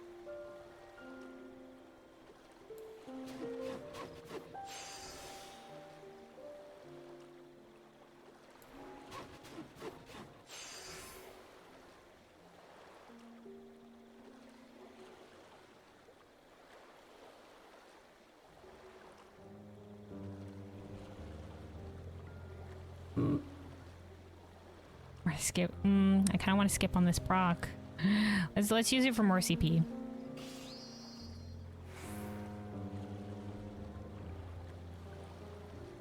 Just because we were kind of low on durability that time. And then we'll use By Your God's Blessing.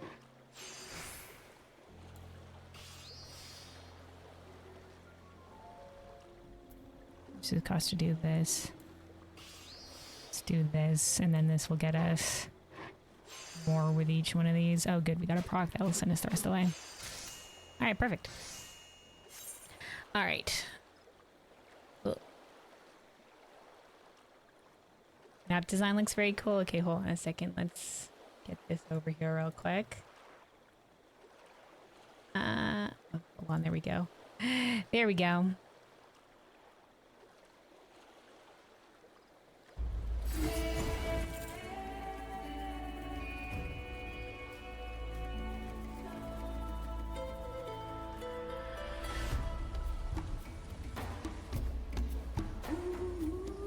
I guess like this, like I guess sort of like Aurora Borealis. Ooh, this looks very pretty on the inside here.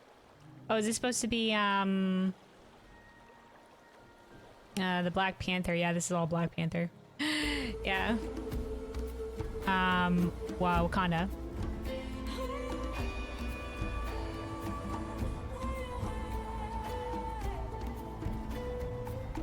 Yeah, very pretty, very pretty. Nice music with this trailer too. Official Intergalactic Empire of Intergalactic Empire of Wakanda? Sure.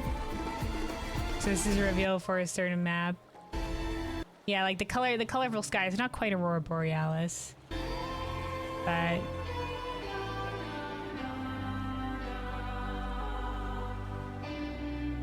oh no, there it is Aurora Borealis. Supposed to, I think, especially because purple or whatever brings up like images of like, I know, the spirit world kind of vibe. They had that a little bit, I think, in the Black Panther movie. Like there was a brief shot of like the spirit world, whatever have you, or like the ancestral, and we spoke with some of the ancestors, or whatever have you. Anywho, very pretty indeed. Oh, I forgot to turn off the volume here, so we had yak down music in the background the entire time. Whoops. Let me turn this off. Let me turn off that sound briefly. Cause yeah, the music in the trailer was very good.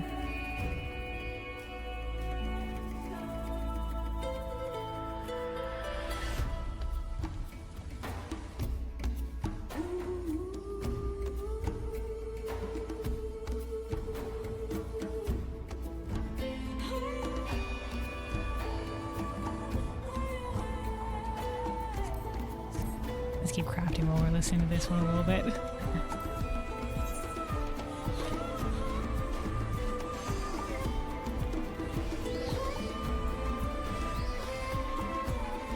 Very nice vocals.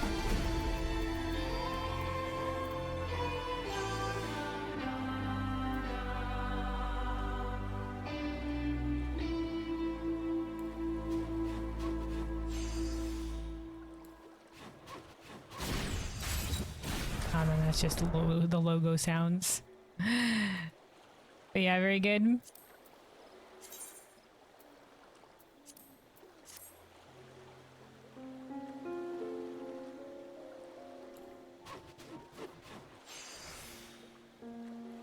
All right. And one trained finesse. Iron God's blessing. And then prudent synthesis the rest of the way.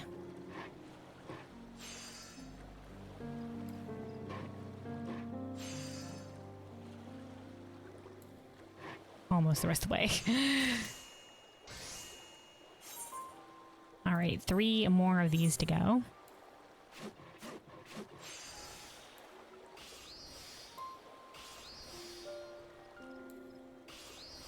Yeah, when they had like the Marvel Rivals beta or whatever have you, I know a lot of people were playing it and enjoying it. Definitely seemed pretty interesting. Definitely a cool take on the genre. I don't know what it would what the genre would necessarily be called, like hero shooter, team versus. Like I don't know exactly, but it's cool. A lot of interesting abilities, and I'm sure a lot of people will be immediately like jumping on the bandwagon for it, because it's always very hype when there's something fresh and new that comes out. Hopefully it ends up doing well.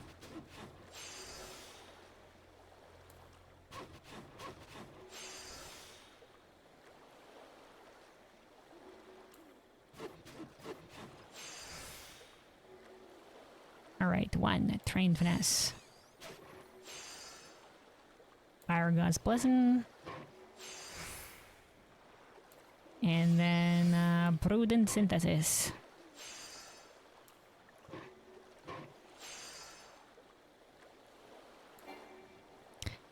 Okay, it was maybe a bit too soon on the prudent synthesis. All right, we're gonna be fine.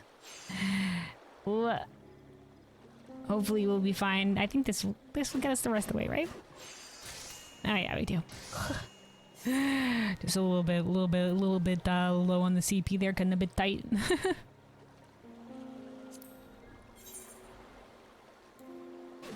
December will be a lot. Warframe 1999. Path of Exile 2 early access. You don't have that many hours in the day, yeah, on top of all of the other games that you're keeping up with, man. I don't know how you do it. You know, I already play a very like small circle of games, and I'm already just like, you know, as where do I get time, man? Like, where do I get the time? To be fair, I invest more time into some of these. Like, I invest more time than maybe per average in like doing the Final Fantasy stuff than maybe a lot of other players do. Like completing everything and whatever have you.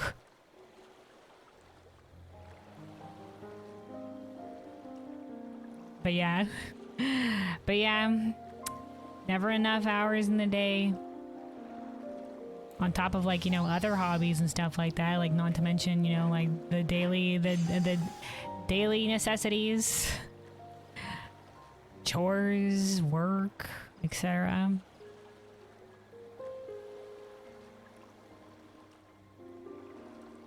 Truly, the grind never ceases. But, you know, it's also great that there's always something new to look forward to as well. With all these games coming out, but it does mean that, you know, like, even me who doesn't play a lot of games, I get like the stuff that in my Steam backlog are just like, oh, well, I'll play that, but eventually, you know, when I have time. When I have time, right?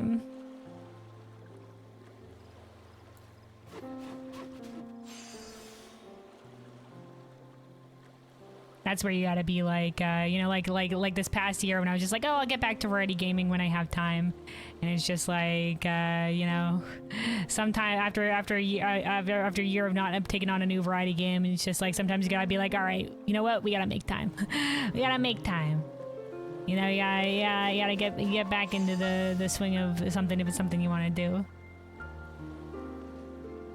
you know, bite the bullet. You know, make time for whatever things you love. Don't let something stay on the back burner forever if it's something you want to get to. Sometimes you gotta be like, you know what, we're gonna do it now. Or, you know, like if it's something that you've been saving as well, like something like, oh, I'm gonna save this thing for a special occasion, whatever. Sometimes you just bust it out, man. Don't let it get lost to time. Also, Uri said, not you being motivated to get all your master recipe books. Oh, in terms of like getting everything, yeah. In the Final Fantasy 14. Yeah, I think, is it there more master recipe books compared to the, I mean, besides the ones that are from the script vendor?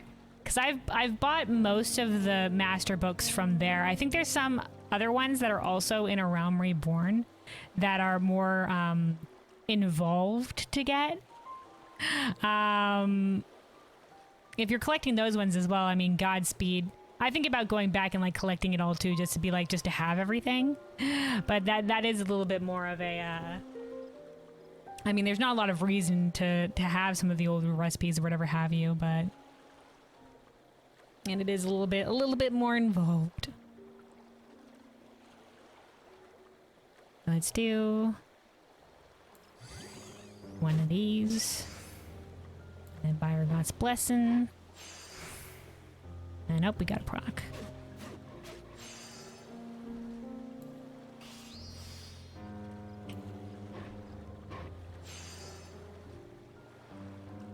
Squidden's crafting, you're crafting.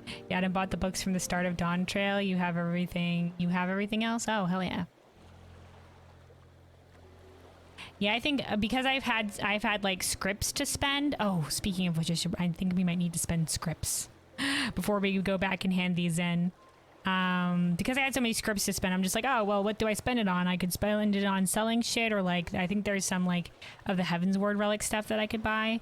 And I was just like, well, I might as well get these master recipes, sort of what it ended up being. Because I'm like out here, you know, catching up with the custom deliveries, doing all the role quests, wherever have you, and I just like rolling in the scripts. Only ones you ever really purchased were for pots or food, I see. So we went for the very specific ones.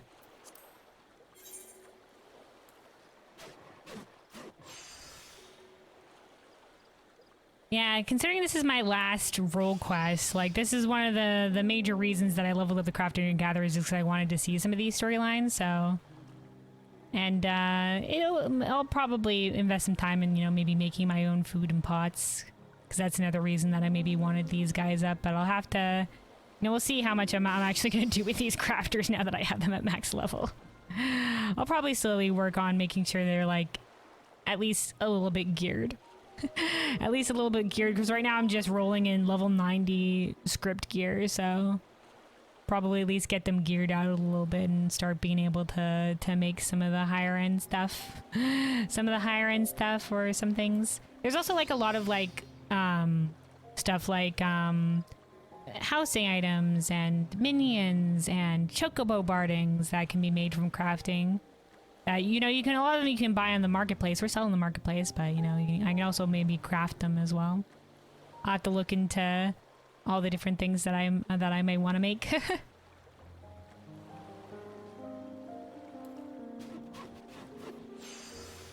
Haven't crafted since then. My walker's still tired from crafting. Oh, did you burn yourself out on it? Were you crafting a lot? Yeah, it's pretty involved.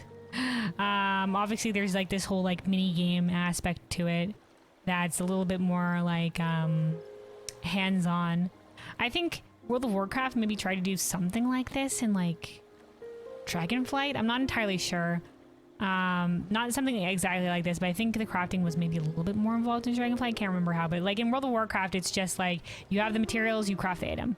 You know, there's none of this like abilities or like the rotation or like whatever, the procs and shit like that you have to worry about, which on the one hand makes things so much easier, but on the other hand I guess is a little bit less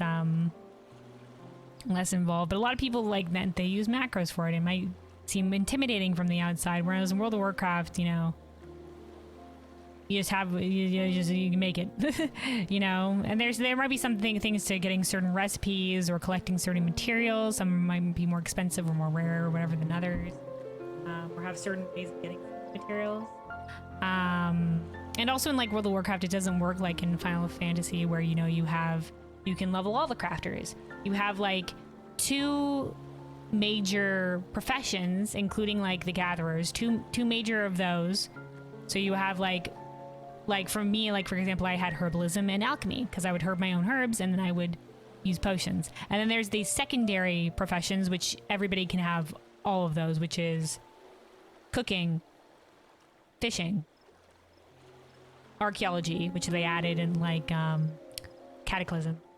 And I don't think first aid is this thing anymore. First aid used to be a thing where you could make bandages and that they would heal you if you sort of see it, but I don't think that's a thing. So like cooking, fishing, and archaeology is something that anybody can do on any character. But in terms of the other professions, you can only have 2 of them. And in the past, like, things would give you certain benefits. I think certain, like, maybe like passives, or you'd be able to craft certain things for yourself and yourself only that would incentivize raiders to have, like top-end raiders to have certain crafting professions over others.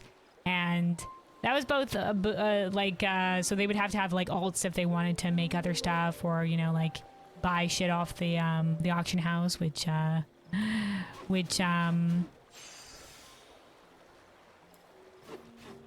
guess was, you know, pretty good for the market. I mean, just like it's like that in Final Fantasy 14 as well. You know, like when a new raid's about to come out, they're just like, all right, time to sell shit to the raiders. You know, it's kind of the same thing in World of Warcraft too.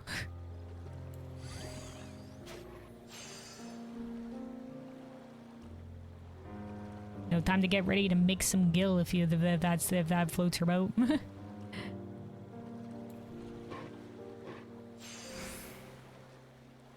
Hope we've got an excellent proc.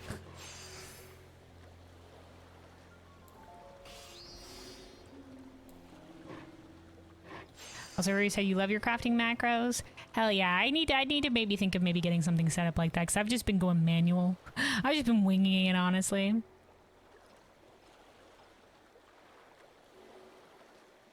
Oh yeah, you had one gather all druid because of flight form. Ah yes, druid flight form. For those who don't know, basically like most people would have to ride a mount to fly, but druids could just transform into a bird, and while they were in bird form, they could gather. They didn't have to dismount basically, so they could like swoop down, grab something and then swoop back up again. So it was most efficient. But it was also, I say also, goddamn flight form druids, because sometimes, you know, oh, poor me, I have to fucking dismount to go grab this thing. Let me kill this mob that was trying to attack me by the thing. Fucking druid swoops in and steals my node. Well, I'm killing the thing or whatever have you. Which was another thing in World of Warcraft. It wasn't like shared nodes like it is in this game. I don't know if they changed that. I remember they did change stuff about tagging, so I think they might have changed it, but it's been a hot second. I don't know. It's been a hot second. And then you hand selected most of the crafting around best in slot in World of Warcraft. I see. Went that kind of route. Yeah. For me, because I wasn't really worried about like min-maxing or anything like that. You know, I wasn't in like a bleeding edge raid guild or anything like that. I stuck with herbalism and alchemy just because, you know, I could make my own potions. And then I'd make my own food via cooking, and it was just like, all right, I'm raid ready. I don't have to buy all these additional things each week. So the only things I had to buy, you know, were like gems. Because jewel crafters would make gems, you know, unlike materia in Final Fantasy, which basically serves the same function. Like materia you can get yourself. Gems are crafted by jewel crafters for gear. And then there's like certain enchantments from enchanters that you would put on your gear, or like, I think in later years they wanted to expand like what other professions could sell. So there's also certain things that other professions would sell as well, which also serve the same function as an enchantment, but were from the other professions. So there would be like certain leather stuff that you would put on like certain gear spots only that would add like some sort of like interesting buff. Like I think they made it like there was something you could put on boots or something like that that would increase your like walk speed or something.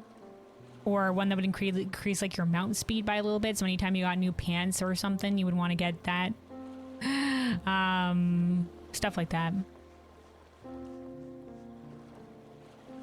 Macros help when you are crafting a ton of gem drops and food while you have your food and pot running if needed. Yeah, if you're definitely mass crafting, I think, you know, having just like the macros going, that was probably, you know, because like crafting, like from doing all these role quests or whatever, crafting is like takes fucking time. It takes some time, especially if you're going after the high quality shit. The Dark Moon Fair cards were a pain to get. Oh, I never was too big into the Dark Moon Fair stuff. But there was definitely a lot to collect and to do out there. There was also like a mini boss that you did some a specific way. Remember that was a thing for 1 year. But yeah, I never really did much with the Dark Moon Fair. I think I remember there was like a carousel. At any time the Dark Moon Fair was there, you would like ride the carousel and you would get boosted experience. And that's more or less most of the time when I went to the Dark Moon Fair, it was just to yoink that.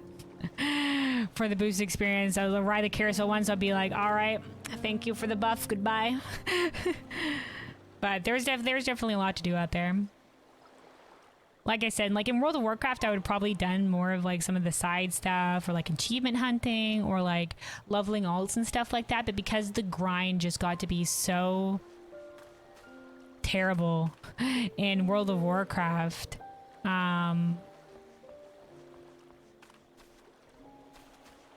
you know, I spent most of my time most of my World of Warcraft time was just like doing dailies and keeping up with stuff for raid. And then, you know, I didn't have much time afterwards to be like, oh, I want to do some of the side stuff, you know? Just the fucking mindless grind just ate away at most of my time. And that's what sucked about World of Warcraft, because, you know, like, and people were just like, oh, I love it. Some people were just like, oh, it's great. I always want to log on and be able to have something that I can do on my main character that will increase my player power. Apparently some people fucking like that shit. I'm just like, fucking hell, dude. Guys, go get a life. You know, like, or like level alts or something. Like, some of us want to experience some of the rest of the game, and some people are just like, no, only my main, only this, or whatever have you. That's what I appreciate about, you know, like Yoshi P. And, you know, his philosophy on Final Fantasy 14 being just kind of like, you know, like, okay, you know, like, go feel free between patches, you know, play other games. You know, do other things, like that's encouraged. And you know, well, they'll have a bunch of other side shit for the people that enjoy it. A lot of that stuff for us to do.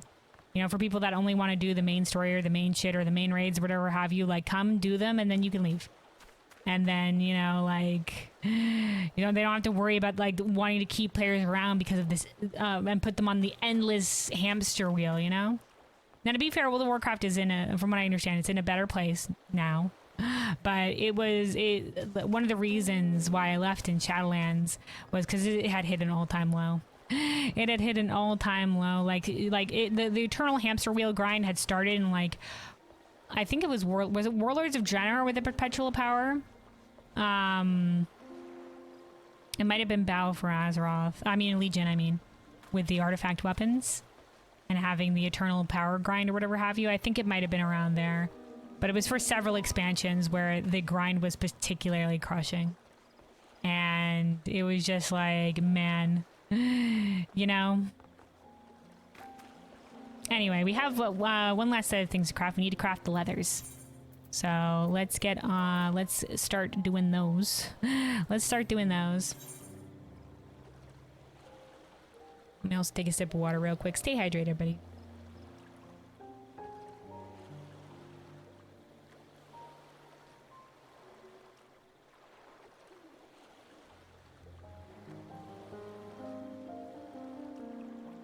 Yeah. In terms of like the all-time low in Shadowlands, I think what ended up happening, and a place where a lot of people quit when the mass exodus happened, was, you know, it took a while, I think, for the first patch of Shadowlands to come out.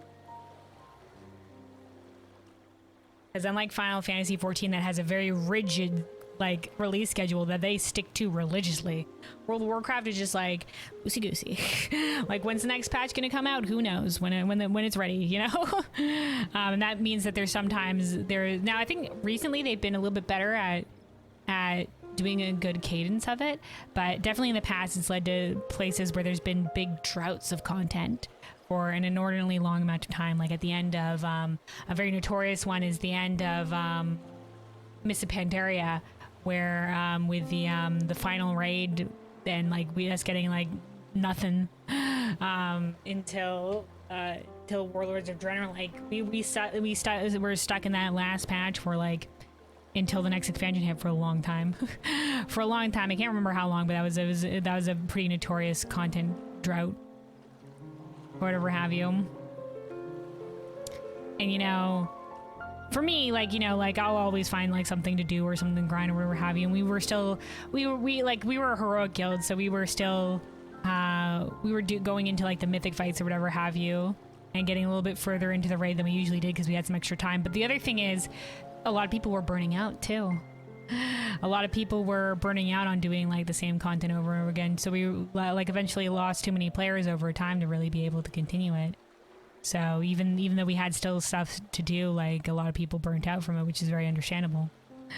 And plus, like, the unfortunate thing about the guild that I was in is that, you know, like we were a heroic guild for a reason. So a lot of our team wasn't very like higher end mythic level minded.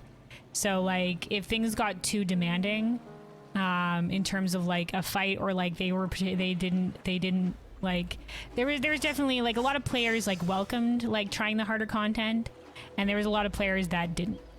There was a lot of players that just like, I want to live in my safe lane and I don't want to try to like, you know, push myself too hard, which is like, you know, it's understandable. Like, you know, like you do you. But in terms of like, especially because the World of Warcraft, the raids size was so big, to be able to raid mythics with 20 people, you know, there would always be like a couple of those extra people that weren't quite in the same mindset and didn't want the same thing from raiding that some of us other did. So there would always be like a good like half of the raid that was just like, yeah, we want to push the higher content, and then a good like other half of the raid that was all dragging their feet a little bit, you know. They didn't want to do the higher end stuff. And you know, like, which is understandable, but that's part of the things that would lead to like you know, drama or other stuff like that. Or like, because, you know, it's just what people wanted out of the guild would clash. And so sometimes inevitably we'd lose people because some people would want to go to like a higher end guild that was doing the higher content, or like I said, some people would burn out or be like, I don't want to do this anymore, and so they would bounce out too, and that's how we would lose people from both ends of the spectrum. And something that happens that is a little bit less in like the smaller team sizes, like in Final Fantasy 14, because, you know, fewer people, very easier to have everybody on the same page. You know, whereas in like the higher stuff, like whatever have you, if you're just trying to fill your roster, you know, there might be some people that, you know, maybe aren't quite all exactly looking for the exact same thing, but are kind of all in like overlapping spheres that sort of have brought them together, you know?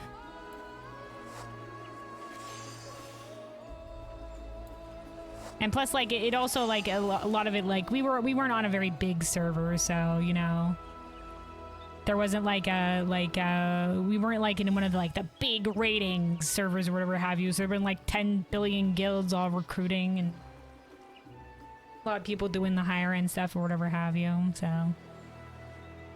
and like I said, I might have ended up in a higher end guild myself at some point, but well, like I said, the grind was just too much already, and just to think of even doing more of it, I just couldn't. So I was just like, I'm happy seeing the fights that I do see, and, you know, maybe one day I'll do like I'll get to like a clears the entire mythic raid, which is the highest level of difficulty on content when it's current. But I never quite got there. You know, World of Warcraft just never got into a better place before I was just like, yeah, I'm not playing that much anymore. I'm just gonna quit. And now I'm here in Final Fantasy 14. Where, you know, there's just the one higher level of difficulty, so there's no, like, you know, I guess there's also like the ultimates, which would be like its own thing. That is sort of like the higher level of difficulty, I guess. It would be kind of like Mythic is in World of Warcraft.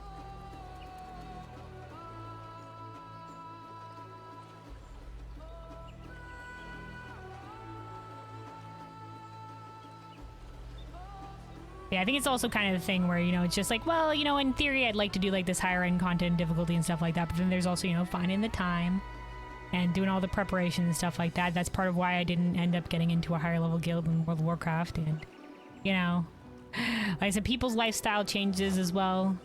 You know, there's a lot of young kids in college or whatever, a lot of time in their hands, don't have to worry about like a bunch of other stuff. They're just like, hell yeah, I got the time to invest. And then some of the older folks here are being like, you know, I can't. No, I can't. No, I can't anymore. Which is, you know, sometimes you sometimes you gotta make compromises in your life.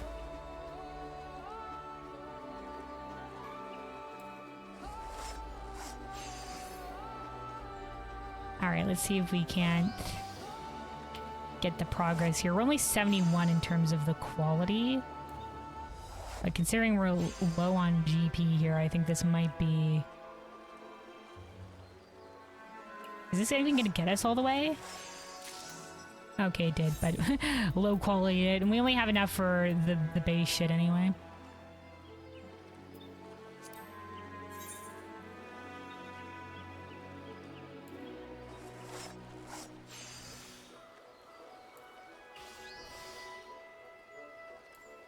Yeah, my twin brother right now, Burning, X_Burning Light, he sometimes streams his raids or whatever. He ended up, when we were together in a guild for a while, and the guild ended up falling apart, and he ended up going with some other friends, and he ended up swapping servers and joining a mythic guild that they were a part of, and he still raids. He raids mythics nowadays. He does like the full clear on content. They're actually a pretty high up alliance guild, I think, that he's a part of. And not like the bleeding edge, but, you know, they're fairly high in the leaderboard. So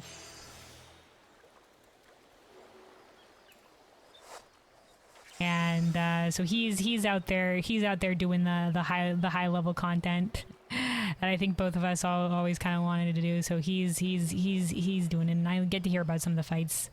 Get to hear about some of the fights as well, but I also get to hear stuff like, you know, You know, because it's harder to have ults. Like it's not like you know, Final Fantasy where you can, you know, like level things and more easily gear some stuff out on other ults and have everything ready and, you know, be able to play something else. Like my brother plays Resto Druid and Resto Druid only, though he's been debating leveling a Evoker, the new class. Just because for a while druids haven't really been in a great druids haven't been in a great spot. Like they've been Blizzard's been kind of failing the resto druids, and evokers have been apparently like fucking off the charts crazy. So he's been thinking of doing that because for like some of the progression fights that they do when they've been progging, they've been bringing other healers, and he's been sitting on the bench. Like he gets brought in obviously when they start farming the shit and like doing some of these other fights or whatever have you. And the thing is like he's a really great healer. And he would probably do well on the fights. It's just because, you know, they're crunching the numbers or whatever have you, and they're being like, what's meta, you know, that ends up happening. But you know, even when druids are doing poorly, he does great. So, and he's always like very consistent.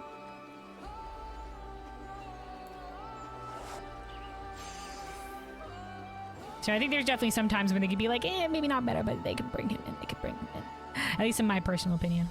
And he does get brought in for like some fights or whatever have you when things get into farm. But a lot of the times recently, because poor druids, man. Apparently, Western druids are a very poor spot there. He's been waiting it out for some of the more bleeding edge progression fights.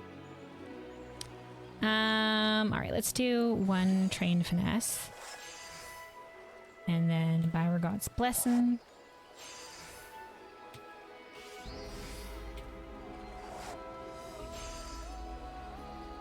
And then try to make it. Uh-oh. Yeah, this isn't gonna get us all the way. Uh-oh, we've kind of been backed into a corner here. Fuck. This is a 50-50 chance. Oh, good, we did it. All right, saved by RNGesus. We might not be able to do the additional trained finesse. We're not gonna have enough CP for it. Ooh, the excellent condition proc. We'll use this for progress.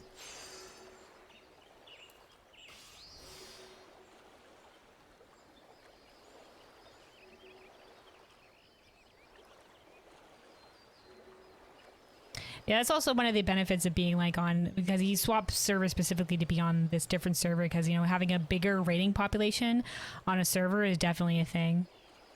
And, you know, like a lot of the times people that are more hardcore minded will flock to certain servers. I don't think he's on a specific server that is very known for raiding, but he still has a fair population or whatever have you, so they have enough people to be able to recruit that they can have stuff like people that some additional people, you know, people on the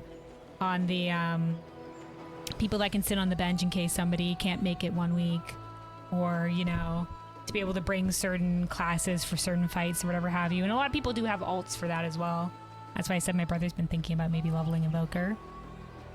But it is another thing as well, because like keeping up with multiple characters for like that, especially the higher end of Raiden, it's a tough one. It's a little bit harder than on Final Fantasy, where you can have like all your currency and stuff like that on one character and have all the unlocks and stuff like that, and then just about getting the gear and whatnot.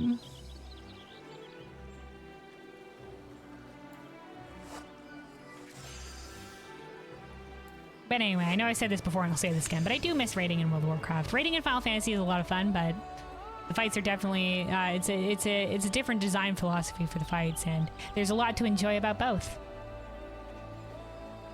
And so that's I think that's the one thing that I miss the most in World of Warcraft, is the raids were a lot of fun.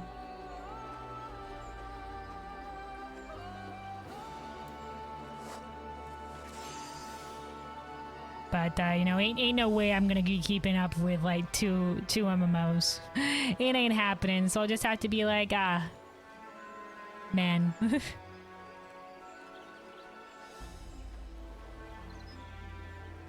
I said sometimes you gotta make some compromises. There's only a certain amount of hours in a day. Can't be keeping up with like a World of Warcraft raid team and doing stuff in Final Fantasy. And Final Fantasy, like I said, is just more... You know, I love it. I love it a lot. I love it a lot. You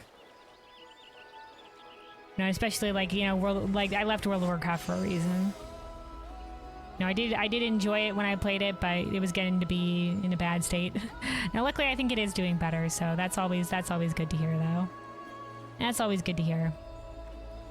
All right, so last time we did train finesse, and it got us in kind of a bad position.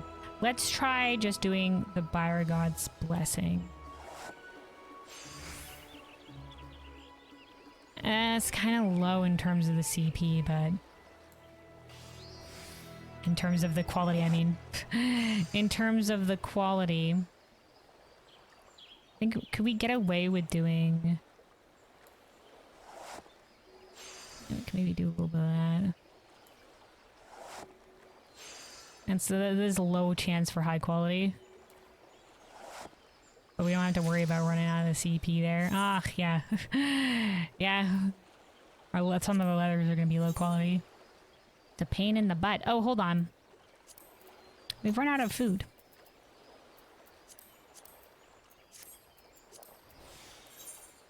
Having an extra food thing might actually help a little bit.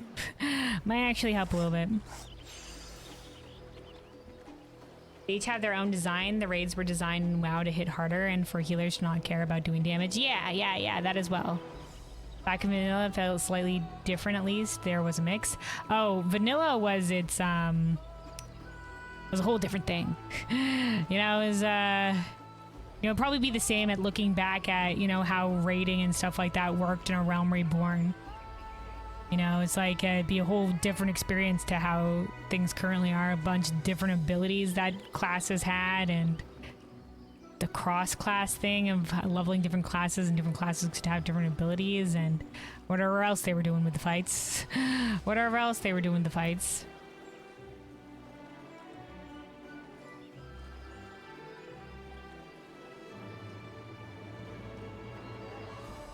But yeah, healers definitely had... Like, there still you would want to get some, like, if you could, you'd get some damage in.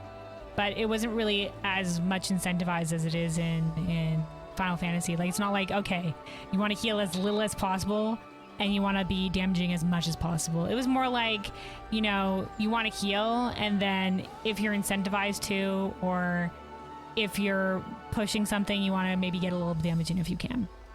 You know, but for the most part, if you're like an average raiding guild or something, you don't have to do much additional stuff like that. And there was always things to do as a healer. It was a lot more either things to dispel, or like healing checks, or other mechanics that you need to perform, like the stuff that you actually need to like do in the fight. And sometimes the healers would be relegated to doing that, or like other things. It's a lot of fun. I liked it. Like I said, yeah, very different design philosophies.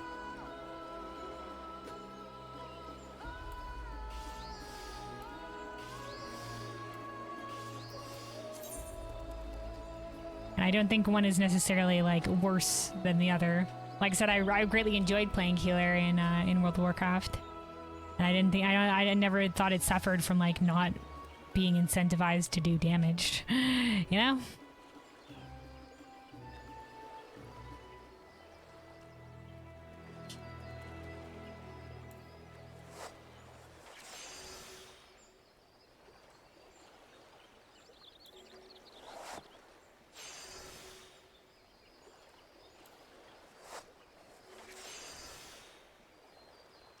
But yeah.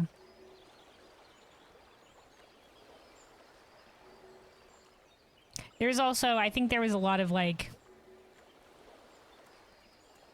variety in terms of like there's also some in terms of like how the healers played or whatever have you.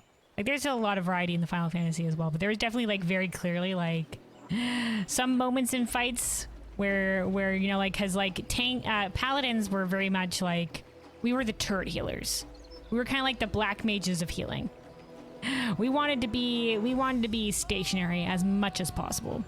Whereas druids, like, were like instant cast, like I run willy-nilly to free to fucking frolic the fields, you know, putting the heals over time on everything, you know.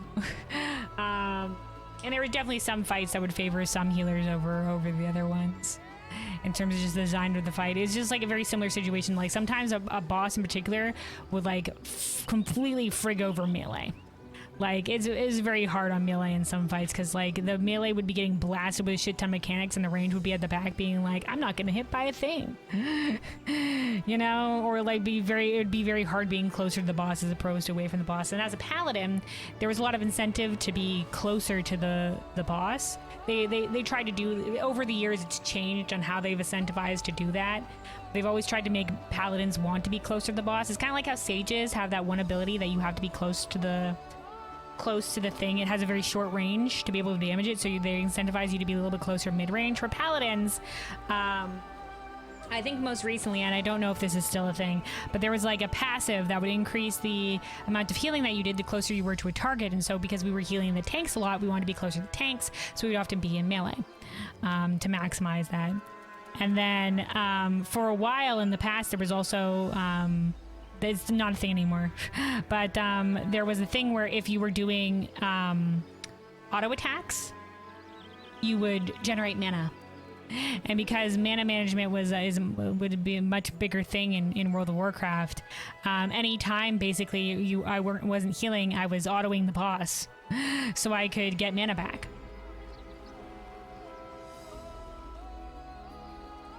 That was something that existed before. I don't think it's a thing anymore. It's not a thing. They did away with that in a while. But that's sort of some of the ways that they incentivized holy paladins to be in melee. I'm not sure how they currently play right now. Like I said, World of Warcraft can go through some really big changes in terms of how the classes play, or like add like really major mechanics over time. So I feel like I'd come back and I'd be like, what is Paladin anymore? What is Paladin anymore?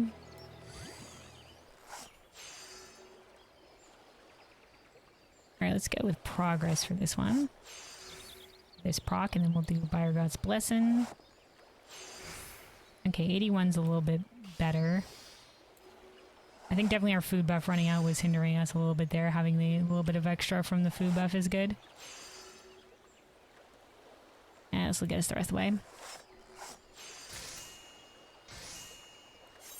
B. Maybe I'll go back at some point. The other problem though is that another hurdle that's preventing me from going back and like trying it out at the very least, going back to World of Warcraft a little bit. Like I wouldn't probably go full in, but I might like check out the new story and stuff like that, is that it is a subscription game.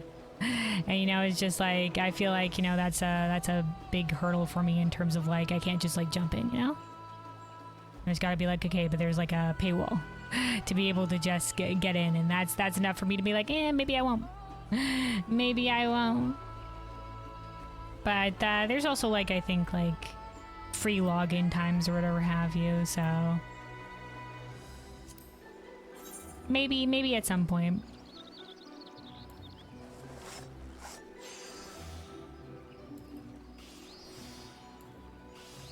Because it would be fun just to see, you know, how the games, you know, play for myself, the game's current state or whatever have you. Check in with my characters again. There's still some stuff that I might want to do. I never made it to the end of the. I had a horde ult. The two characters that I had my main character, my holy paladin, that I would always be up to snuff with everything at, like my main character, and then I would have a couple of ults, none of which I leveled to max level, I'm being honest, except for one, which was my horde ult. And the reason I had this ult was because sometimes in the main story there would be, I think I leveled her up during Cataclysm, so I didn't always have her, but I leveled her up during Cataclysm. Sometimes in the story there would be different storylines for the Horde and for the Alliance, and so I wanted to see both of them. And so I leveled up a Horde ult that I wouldn't gear in any capacity, but I would go through the main story with, basically. And I ended up like she ended up getting to I was like kind of through the horde side of the I think it had one zone left on the horde side of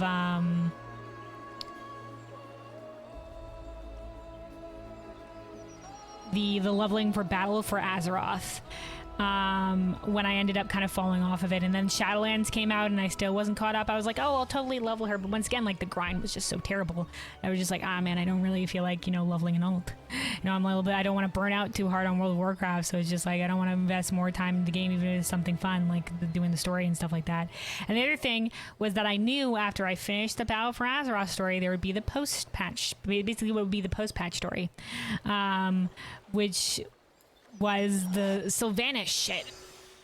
Was basically watching Sylvanas crash and burn in a dumpster fire, and I was just like, ugh, I'm definitely not looking forward to doing that. You know, so, you know, it's oh hey, the Horde has another tyrant again who's doing evil stuff, but don't worry, Blizzard has assured us this is totally nothing like Garrosh. It was exactly like Garrosh. They were fucking liars. But no, it's nothing like the Garrosh storyline.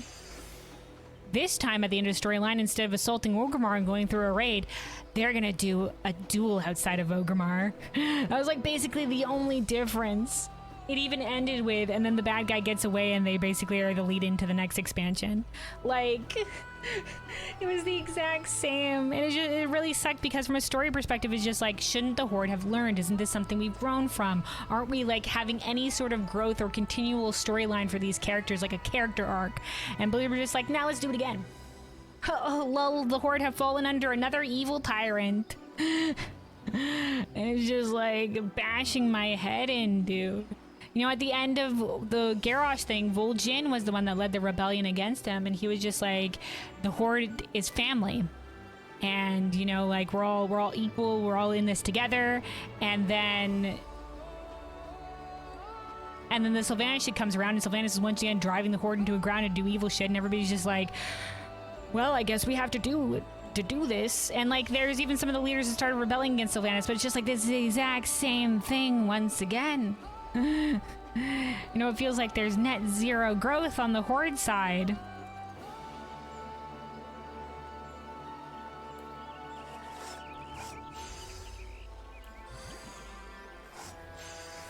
And you know, it especially sucked because there was like, you know, the trolls were basically leaderless, so like the trolls didn't really have a leader to look up to in terms of what was happening with them. But in terms of some of the other, like, because once again, Blizzard killed off Vol'jin, and they did so with zero forethought. They hadn't built up any other troll characters, so it's just like, well, who leads the trolls now? Nobody got built up. They were just like, oh, Varian's gonna die, so of course we also have to kill the Horde leader because we have to kill one of each. Or something. I don't know what the fuck their thought process was. And so the trolls were left with like no like character really to look to. Like, I guess it's kind of different in Final Fantasy 14 in that there's no like, you know, well, I guess there is. It would kind of be like if they killed off like, I don't know, Whirlwhip or something, and then God forbid, Hydaelyn forbid, live a long time, Whirlwhip, no death. But if it'd be like if they killed off that character and then there was like no other leader to Limsa for just a while. They just like, yeah, things are happening in Limsa, but no leader came in to take her place. It'd be kind of like that. Like, I think there was one character that eventually ended up becoming a leader, but we didn't hear anything from him. He's not really a main character. He doesn't come up in the story. Like, they're just back to their old fucking usual main characters of this is Thrall and Jaina's story, and everybody else can like fuck off. Anduin's also here. Anduin's also here. Sometimes we'll bring in some other characters, but this is always how it's been. It's just like, well, shouldn't like, what happens to the leader of this race, you know, etc. You know, meanwhile, on the other hand, some races and their leaders get just treated like exceptionally better. Like freaking like Anduin's arc was incredible, and he was built up through multiple expansions to eventually become the leader. And Bane was okay. Bane being the Tauren thing. He's basically just like his father 2.0. And he didn't really got a lot of build up, but at least he was a known character before this. Like, he even showed up in like Warcraft. He was a known character. And he was there a little bit. which is better than nothing. They kind of were building up, I think, Sylvanas' replacement, which was Kalia Menethil, I think. Does she lead the Forsaken now? God spare me, I think she does. I think she does. And she's kind of like a weird version undead. They were just like, okay, she's going to lead the Forsaken, so we have to make her undead. But she's like a worshiper of the light, so let's make her a weird light undead. We're crossing the streams now, and it's just like, it feels like you just did that because she's going to lead the Forsaken. Now, it makes sense that she leads the Forsaken because she's of the Menethil bloodline, and they led Lordaeron, and most of the Forsaken, most of the undead, are from Lordaeron. And so it would make sense that, you know, harkening back to their old lives, you know, like, this is the rightful ruler, you know? But, like... Anyway, hold on. I keep getting distracted. We're going to continue with this. We need, I think, 2 more. 2 more of this. So this and 1 more. But, yeah, it's just rough. Like, for some, like, some characters are like, they get so much. Like, Thrall, his storyline basically finished. It came to a nice conclusion. He was just like, at the end of Cataclysm, he was just like, you know, like, I want to settle down and have a family. And they keep bringing him back. They're just like, they're like Swordfinger Christmas, just like, we don't get to hide. That was the big line there, like, you're hiding by settling down with your family. And it's just like, they just want to bring Thrall back. You know, Jaina's character arc is a fucking roller coaster ride of like wherever the fuck they want to take her at any given moment, with like zero thought to what's happened before or what will happen after. You know, it's still, and I might have complained about this before, but it's still like, there's a line in Battle for Azeroth where Jaina and Thrall meet up, and they're just like, we've tried for peace before. What's different now? Do you think there'll be, how could there be peace when we've tried it before? What's different? What's different now? And Thrall's just like, we're different, Jaina. And it's just like, no, you fuckers ain't. Like, yeah, you've been through some things in your character arc, but are you different from it? No, because there's no character growth or character arcs in this fucking shit. They're basically the same as they always were. Now, hopefully that will change. Like, Anduin's looking to get, like, a little bit of, like, a character growth here. Like, he's having trouble connecting with the light or whatever have you. But, like, I've seen this arc play out before. You know, like, Jaina had a little bit of a downward swing in her arc where she was just like, I'm gonna go batshit insane, and she was just like, I'm better now. And then she was just like, jinx, just psych. I'm still batshit insane again because of the attack on Lordaeron or whatever have you. And then suddenly she was just like, never mind, I got over it. Like...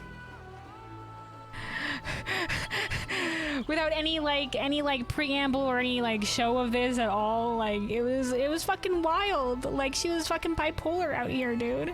I was just like, how do I keep up with you? What's happening with your character at any given moment? It's just whatever the development team wants to do with you. On a whim, with zero build up or reason.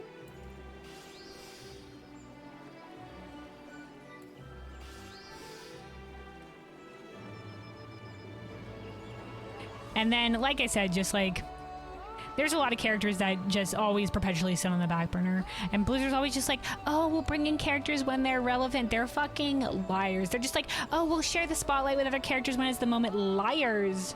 They have their little favorite band of these are the real main characters of World of Warcraft, and they rarely stray. They rarely stray, and when they do, even when they do, the other characters get shunted. These other characters get just shunted to the side. Like in Shadowlands, there was a handful of city leaders that got captured by the jailer. Ugh. And like it was Anduin. It was of course it was Anduin. It was Anduin. It was Jaina because of course it was Jaina. It was Thrall because of course it was Thrall. And then there was also Bane. Bane was there. And I was just like, oh, interesting. Bane is here. What's Bane gonna do? Nothing. They did nothing with him. We saved him from the jailer, and then he sat in the capital city. And that was all he did. That was all he did. All these other characters are getting character moments, like meeting with their dead, we're in the fucking Deadlands, they're meeting with their dead relatives. Does Bane get to meet Karen? No, but meanwhile, Thrall's out here meeting his parents again, because he already met his parents in the alternate fucking timeline that was Warlords of Draenor, but he's just like, also Draka's here, and it's just like, really, guys? Anyway, you can see where I might have been having qualms with the story and the story decisions, which was another reason why I ended up deciding to quit World of Warcraft, because this shit was getting redonkadonk. Like, no story is going to be perfect. And I'm going to have, you know, there's going to be qualms. Like, even in Final Fantasy, I love the story. It's great. But there's sometimes I'm just like, that could have been done better. Like, for example, like recently in Dawntrail, you know, I was just like, obviously a lot of people are just like pacing issues on different parts of the story, too fast or too slow. I 100% agree. But the one of the parts that was maybe a little bit poorly paced was, you know, Bakul Jaja and his father's heel turn.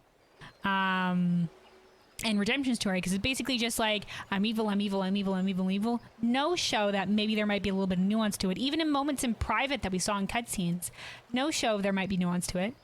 Like when he was like, there was that moment that I think would have been a good time to maybe show that there was maybe some nuance to him, where he's with his crew and one of the crew members comes through and is just like, oh man, I barely made it out of that thing alive. You know, like, I thank God I caught up to you guys.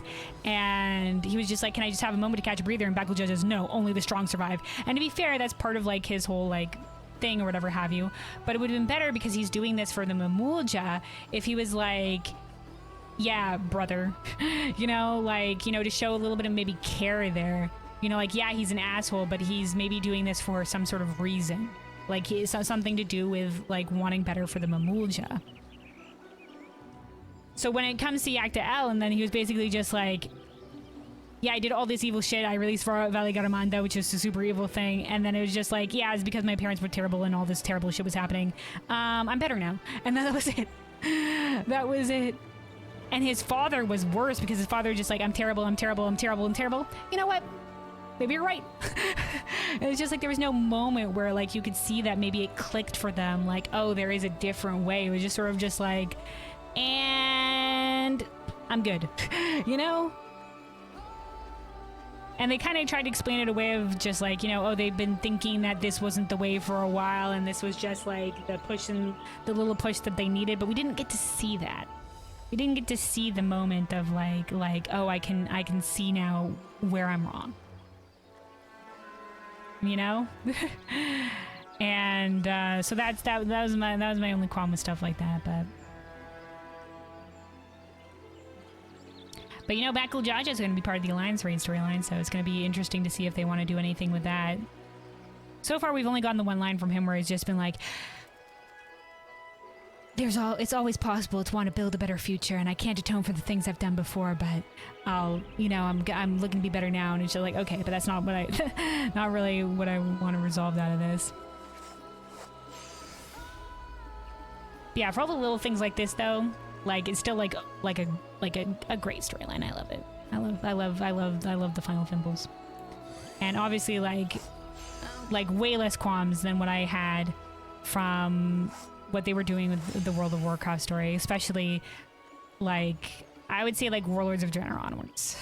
Warlords of Draenor onwards, because as soon as they dipped into the multiple timeline shit, things started getting a little bit funky, and then it felt like they just didn't care anymore about the continuity of the story. Like I said, like they had their favorites always, but that like around there is when, you know, things started like getting retcon. There was more and more retcons. Like there's a difference between like, you know, and Final Fantasy does this too. Like it's an MMO. Like it's really hard to like plan for something or introduce something new. And, you know, like it might trip over something that they said in the past or whatever have you. But Final Fantasy tries to at least integrate that, as explain away like, oh, we didn't know as much before. Or, oh, there's a new facet that we hadn't considered, you know, and stuff like that. In World of Warcraft, a lot of the times they just do hard retcons. It's just like, that's no longer the case. Or it would be like, that's no longer the case because we said so. You know, in terms of like the lore or whatever have you. It's just like, yeah, we thought that was a thing, but that holds absolutely no truth. You know, where at least in Final Fantasy it'd be like, yeah, there was some truth to that, but there's a little bit more now. We know a little bit more. There's a different facet we hadn't considered. Like when they did like in Final Fantasy, when they did the cure for tempering. You know, like for the longest time it's just like, oh, they're tempered. We can't cure them. We can't cure them. You know, there's nothing we can do for them. And then it's just like, but what if there was something we could do for them? What if there's more we don't know about it? What if we understood more about what was going on with the tempering? And then we learned about like the stuff from Allag and that like, some people had tried to cure for tempering before and they just couldn't get there and they were being sabotaged by the Asians. And other stuff like that. And it ended up being like very natural and like a very cool moment and whatever have you.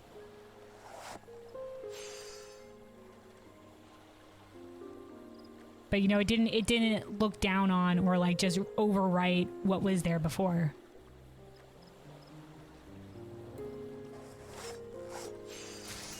You know, and Final Fantasy also does like, also this was the last thing we needed. Now we just have to put everything together for the deliveries. For the delivery item we need. But yeah, Final Fantasy also, like, it likes to leave things, like, wide open for when they want to go in and do something like this. To be fair, sometimes too wide open.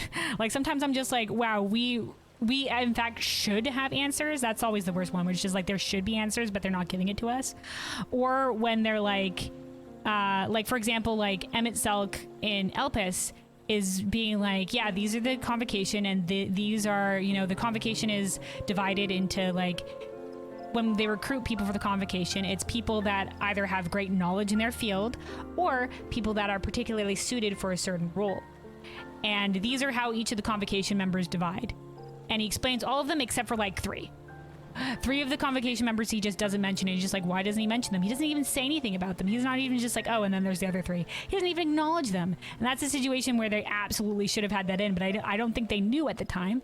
Now, this information came out later, thank God, in the Eorzea Encyclopedia, but there's still that one cutscene of talking to Emmett, and you're just like, or the dialogue moment of talking to Emmett, and you're just like, you know, like, why doesn't he mention the other ones? That's one of the moments where it's just like, we should know and it should be mentioned, but it's not.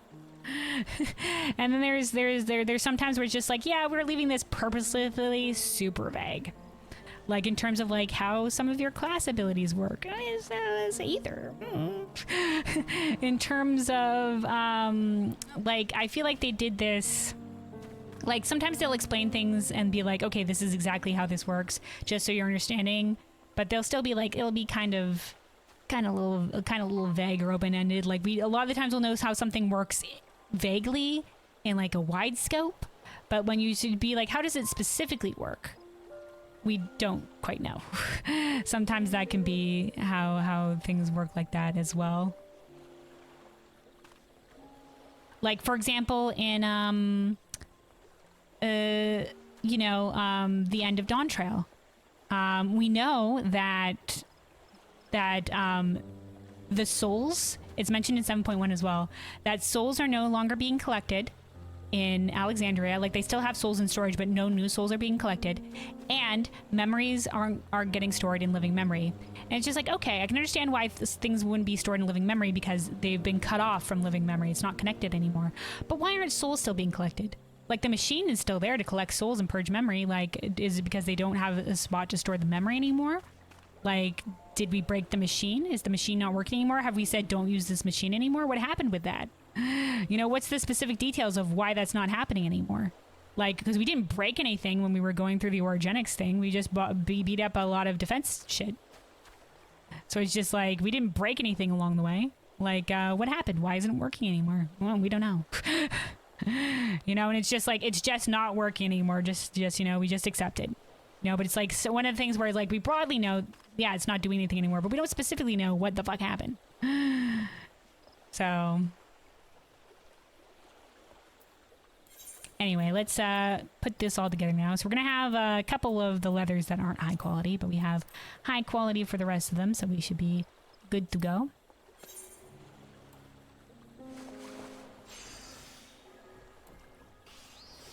Anyway, hope y'all don't mind getting me going on the tangent.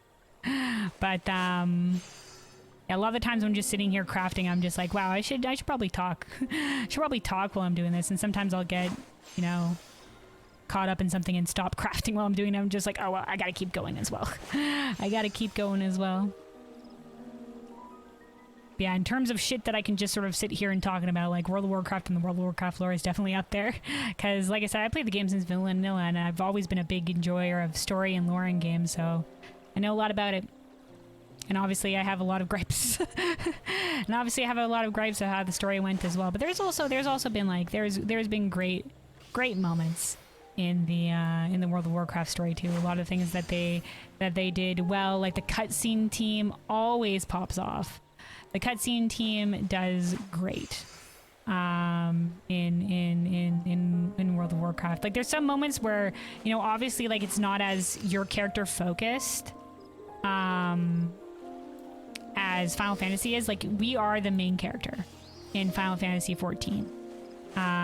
Like we are the warrior of light, whereas we're just like champion in kind of World of Warcraft. And so most of the cutscenes focus on the NPCs. They don't have your character in it unless it's like more of an in-game cutscene. And they've started being a little bit better about including your character in the in-game cutscenes. Obviously they can't really include in the pre-rendered shit, but like you know, there's and that can be fine. Like I enjoy watching the big character moments or what have you, but there's sometimes when they have those cutscenes where it's just like my character is supposed to be here. Like why isn't my character there? Why isn't my character doing anything? Like for example, at the end of Shadowlands, at the end of the vampire people zone, like you and the rebellion leader are just like, okay, we're gonna go try to assault this guy. And then he's just like, let's go. And then it launches into a cutscene and it's just like, where the fuck's my character? You know, he said, let's go, not I'm going to go. Bye. You know? So it's like stuff like that where it's just like, you know, maybe not the best conceived. You know, they could have at least been like, you go this way, I'll take on this, you know? At the very least, like, you have to go hold off these guys or something. I don't know. And there's a lot of ways little things like that could be remedied. Yeah, cutscene team always pops off. And like I said, great moments. Great moments too, even when the story's not doing well. Like for example, at the end of Sylvanas' duel with Sorfang, which whatever the duel is, but you know, and you know, obviously all that bullshit going on with Sylvanas. But like at the end of that duel, when Sylvanas like fucks off with like you know, fuck the horde kind of dealio, you know, when she did say, you know, like it's a nice juxtaposition too, because at the beginning of Battle for Azeroth, you know, we had that moment of her the fight in Lordaeron against the Alliance or whatever have you, and all the characters were there in that sort of like the launch trailer. And Sylvanas has that big moment where she shouts for the Horde, and you know, it was like the crowd goes wild. Everybody freaking cheering. It was a great moment. It was a great moment. Like she takes down like a whole like it was like when Legolas takes down the elephant. Like, she did that. And then she shouts for the Horde, and it's like a big moment or whatever have you, and it rallies everybody else or whatever have you. And obviously all the fans watching that are like, hell yeah, it's my faction, let's go. But you know, obviously like Sylvanas doesn't actually care for the Horde. We learn as she becomes the leader. And so at the end of the duel, she basically outs herself as like not caring about the Horde because Sorfang riles her up, and she's just basically like, fuck the Horde, basically, more or less. And then that causes everybody in the crowd to go like, you know, silent. And she's just like you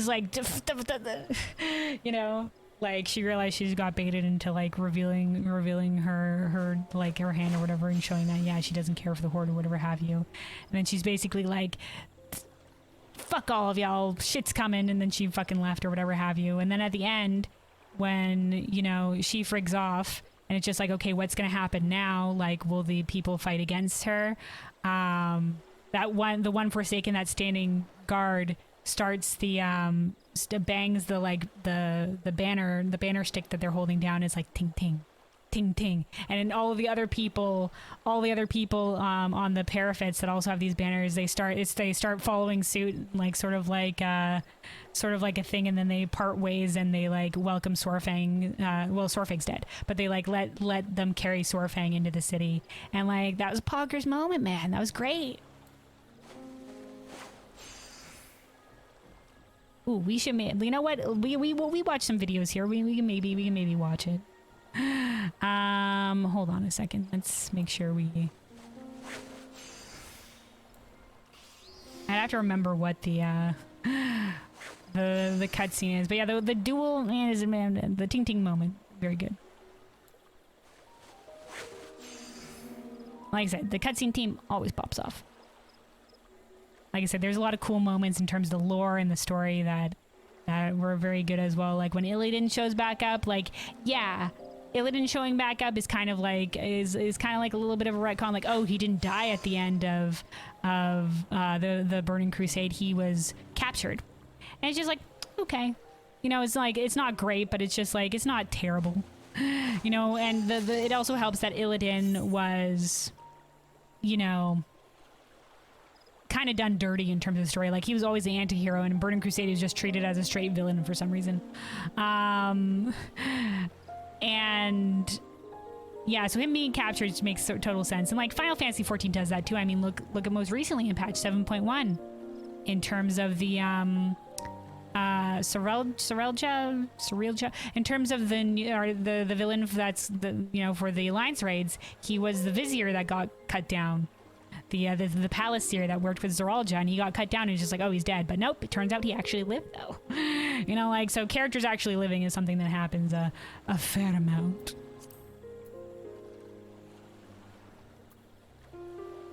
Hold on, before we get into this one, let's refresh our food buff here real quick.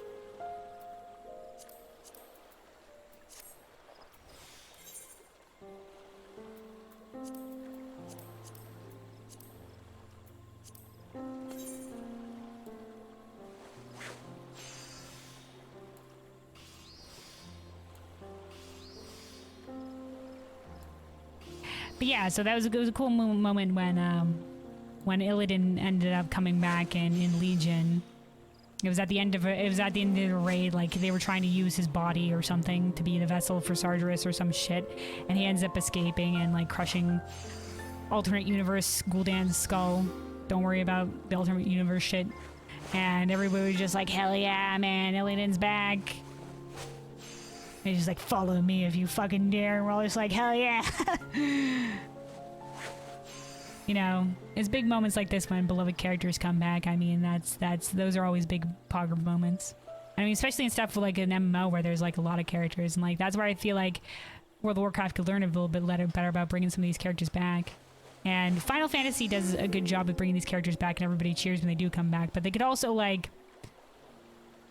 I think they're afraid of like branching out beyond the Scions now too much. Like I think they're just kind of just like, oh, but everybody loves the Scions, maybe we shouldn't put them to the side for a while. But you know, like I think a big criticism of like Dawntrail is like, yeah, maybe we didn't need the Scions to be with us for the first part of the journey. Maybe they didn't. Maybe it could have been Kryl, it could have been Arenville, and we didn't need Alice and Alphinaud there. Like Urianger and Thancred were okay. Issinian was just kind of there.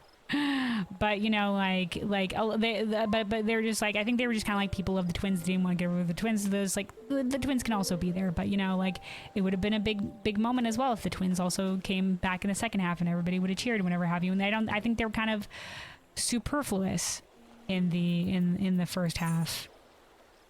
You know, I know people love them, but like, you know, it's just like sometimes you gotta let the other characters shine, and this might have been, you know, the time for Kryl and Arenville. But you know, I can understand their hesitancy as well, because a lot of people are just like, I love my favorite character and that's it. But that's for a lot of the side characters too, you know. And I mean, like for the Scion specifically, it's not like they're going to be on forever. Like they're always going to come in here, like they're our main friends or whatever have you. But there's definitely some moments where it'd be like, you know, okay, we're going to go on an adventure on our own. And they do that a lot with, like, obviously the raids are usually side adventures away from the Scions, you know? So they do that a lot with those, but I think they're a little bit afraid of doing that in the main story.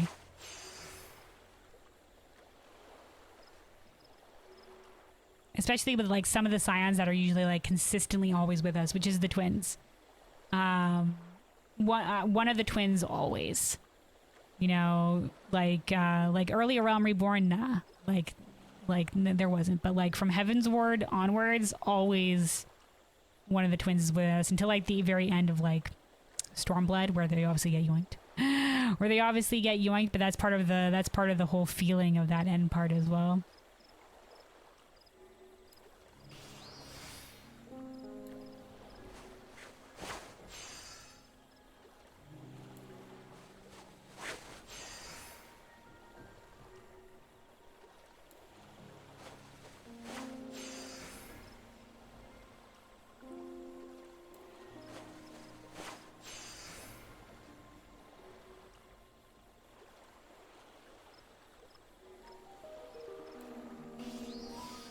But yeah, you know, also speaking of like the time that Illidan came back as well, there's a lot of like quest lines that also are pretty, like the questing team I think also does a really great job. Like the zone questing, I really enjoy in World of Warcraft. Like I know most people skip over it. Most people skip over it, but it's usually like a pretty good like story. Like the way that the zone questing works, like in Final Fantasy XIV, it's just like the main story takes you through the zones. And there's like kind of a thread of main story in World of Warcraft that pulls you through, but it's mostly just like, okay, the main story has pulled you through to this different part of the zone, and now this zone has its own story to it. Which is kind of what they do, I guess, in Final Fantasy 2 as well. Like we're pulled through the main story, and then this story, like there's a self-contained little thing going on. But it's always like the thread of the main story is more powerful in Final Fantasy, whereas in World of Warcraft it's less powerful. It's just like, okay, now we're here, and there's like a complete little zone storyline that's happening here. For a reason that's tied to the main story-ish, but like a little more separated.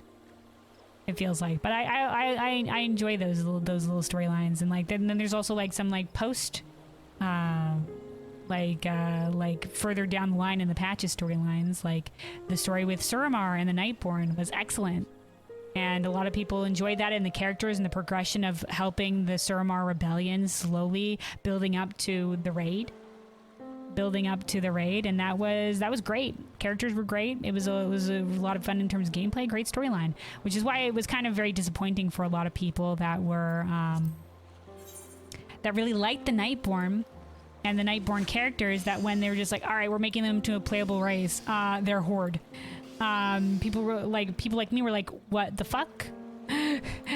You know, like these are characters that people have grown to love. These are characters that both like you could help no matter what your faction, and then you're just gonna be like, nah, they're Horde only now. It's just like, what? Excuse me? Especially when they've made the Pandaren before, which could be either faction. You do have to decide like which faction you decide to go on, but I think they were just like they were so scared of like breaking down the faction walls at that point in time. They're just like, we have to decide one or the other. And now they're learning to like they've been loosening the divide between the factions a little bit more in terms of like you can do some stuff cross faction now, which is great. It's just like y'all needed to do that. But I don't know why they were so afraid, because like if anybody who pays attention to the story, which I guess many people fucking didn't, you know, World of Warcraft since Warcraft 3 has been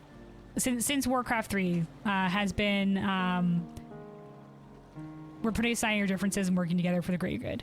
Always, in every single storyline, it always ends up that way. Always. And like I can concur with faction pride or whatever have you, and whether stuff like that, like which is why you choose a faction in the first place. But like, don't let it hinder gameplay. You know, and like especially when it makes sense for the fucking story too.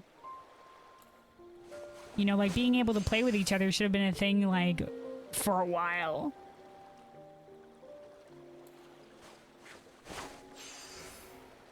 They're just like, oh, but this is a core identity of World of Warcraft, and it's just like, yeah, but come on.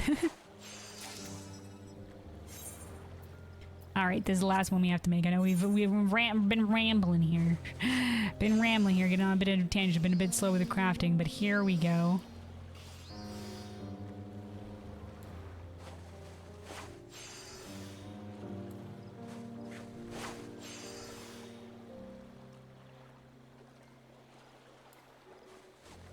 Like I said, maybe I wanted to watch. Maybe we'll save watching, like, if I wanted to watch over some of the old World of Warcraft cutscenes, we'll save that to the end.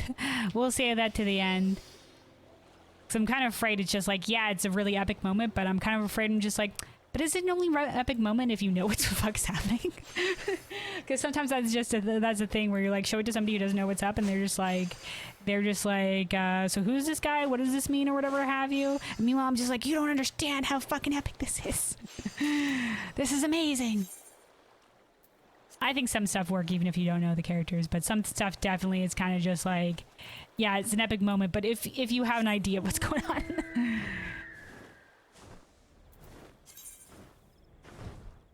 All right.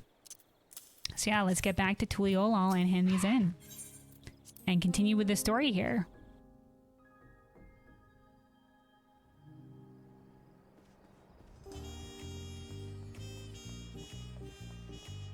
Finally.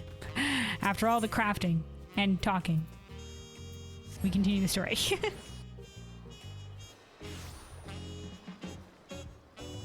Okay, let me take a quick sip of water though before we get into this, before I do more reading. And then we'll see what the tales we're going to be told about the Mamulja. But yeah, stay hydrated, everybody. Stay hydrated.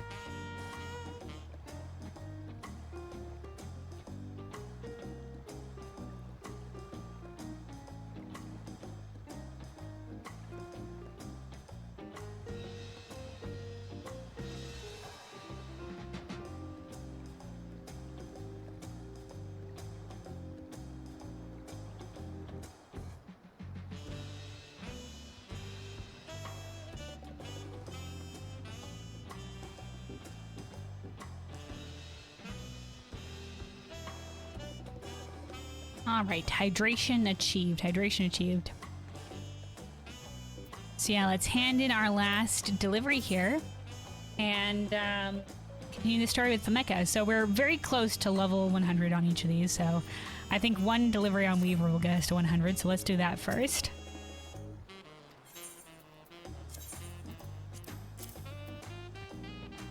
How are we on scripts? We might overcap on scripts. I'm sure we'll be fine. There we go. Smilin', stylin', and textilin'. What detail you've achieved in your craftsmanship. Forgive me for saying so, but your treatment of these Yakdel materials is the most impressive I've seen thus far. Bravo. Forgive me for saying like even your other works were the best, but like this is a new level, even for you. All right, and then we'll do the rest on these guys to get them to max level.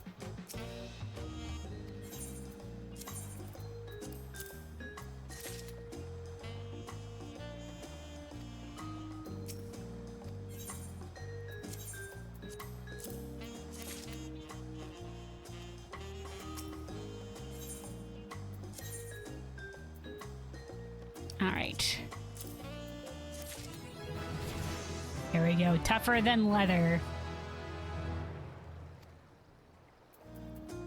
Let me also hold on. Switch some things around there. There we go. Just to make sure I have the same buttons in the same spot across the. I actually have here. What, hold on, let me see what I have them on the other one. Okay, yeah. That's the way I've set them up on their stuff. Okay, hold on. Swap these. And then lastly, Carpenter. Might be just shy of hitting it with the last two deliveries here.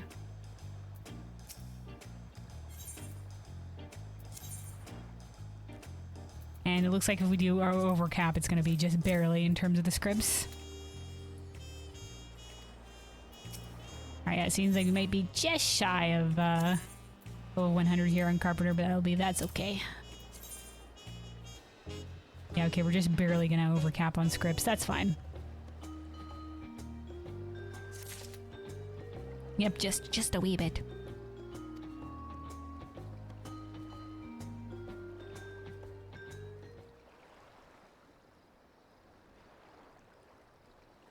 We can probably just like craft a piece of lumber and we'll be good. All right, Zemowini's gonna start their story.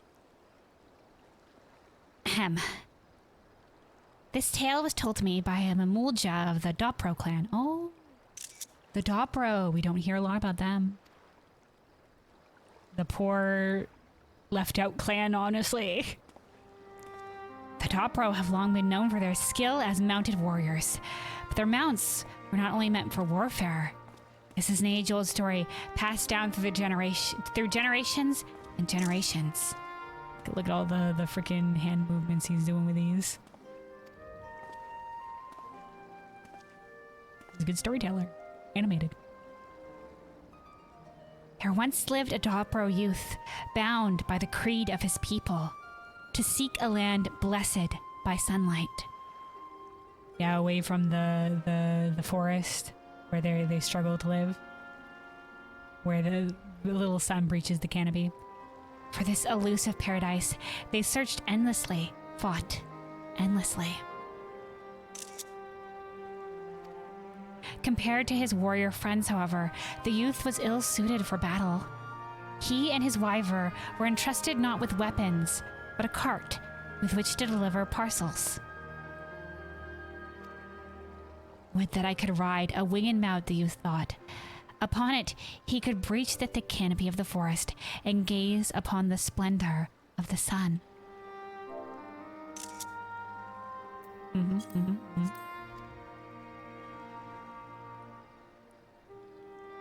Taking all the screenshots, documenting. Day after day, he wandered the forest, hoping to tame a flying beast of his own. Which is interesting because these guys do respond to whistle and do like fly them down to the like we fly down on them like to get to the cenote dungeon. The Sky Deep cenote. Yet, his frail physique proved a burden. Again and again, he was thrown from the spirited creatures until his comrades laughed to see his fruitless, dogged attempts. Still, the youth was determined, and after countless failures, he gained mastery over a beast known as a Remuzashal. There we go. Which is what these are. I think before this, we've only seen this bird in Elpis. He became the first of his people to astride a winged creature.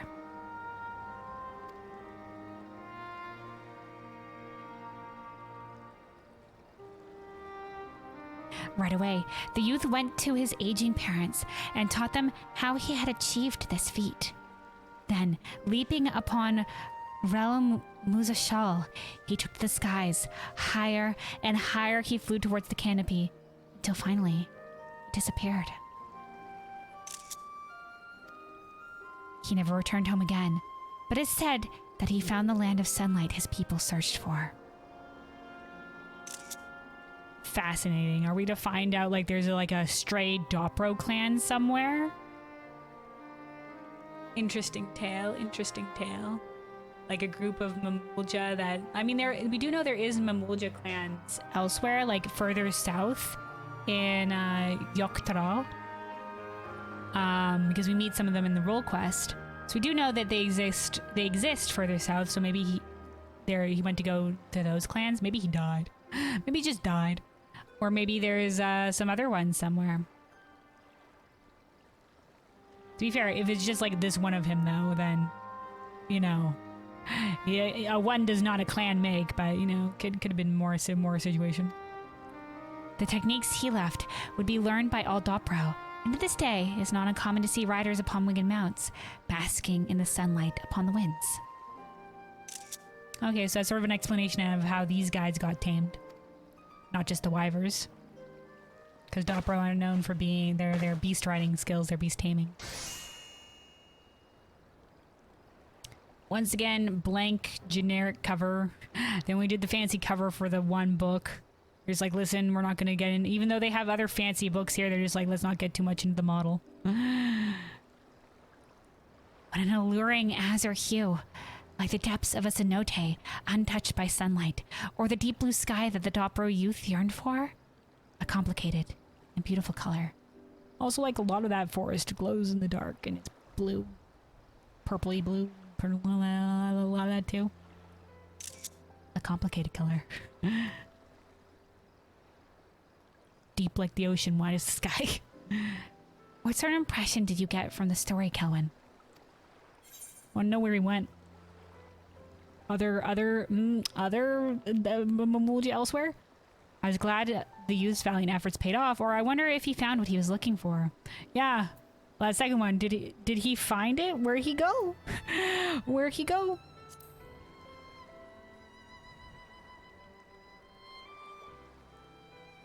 Given the volatile setting of wartime, he might have been struck down by an enemy and simply lost among the trees. But that's hardly the ending I'd like to imagine. Yeah, me too. I said it was a possibility, but wouldn't it be cool if something else cool happened?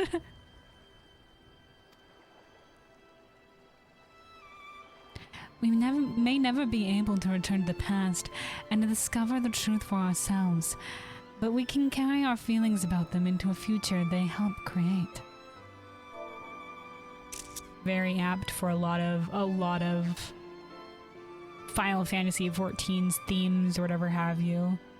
Like, yeah, our retellings of the past will never be accurate. I think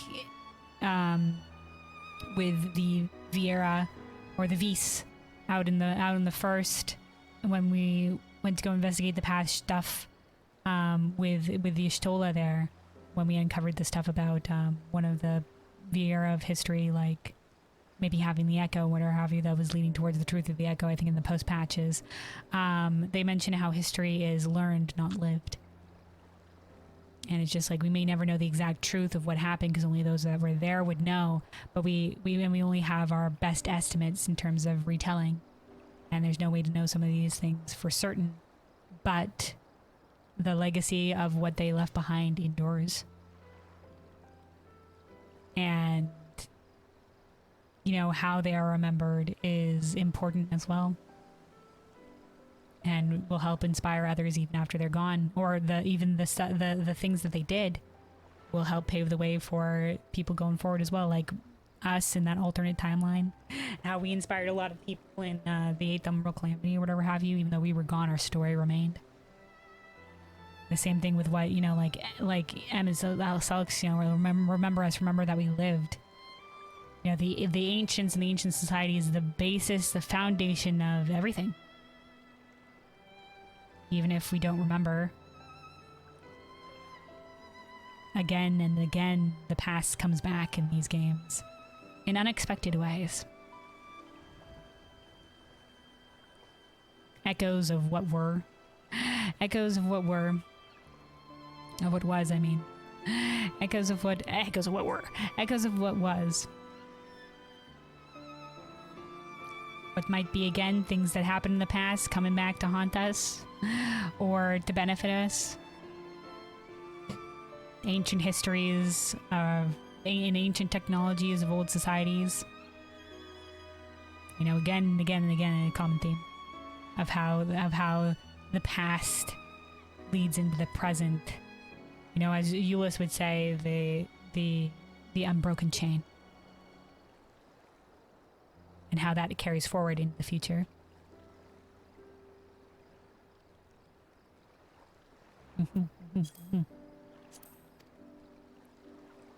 Writing a book of tales does just that, I think. It entrusts our hopes and feelings to those who follow after. Those who walk before lead those who walk after. From the song. And from also the base ending of Shadowbringers, that monologue. Those who walk before, those who walk after. Pave the way for those who walk after, man. Entrust the hopes. Like that's also another thing that's come up a lot too. Entrusting the hopes or whatever to the future, like with that one elegant scientist who was researching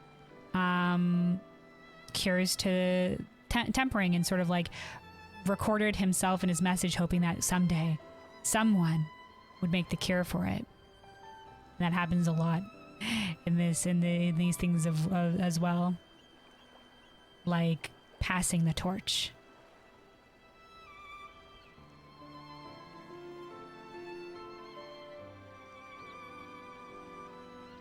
Carry on these hopes, like Aaronville is doing with his mother's hope with Kafkiwa. Carry on this dream. I leave to you my legacy, to embrace or to spurn. As Zerald just said. Fuck Zerald though, but meaning is the same. The meaning is right.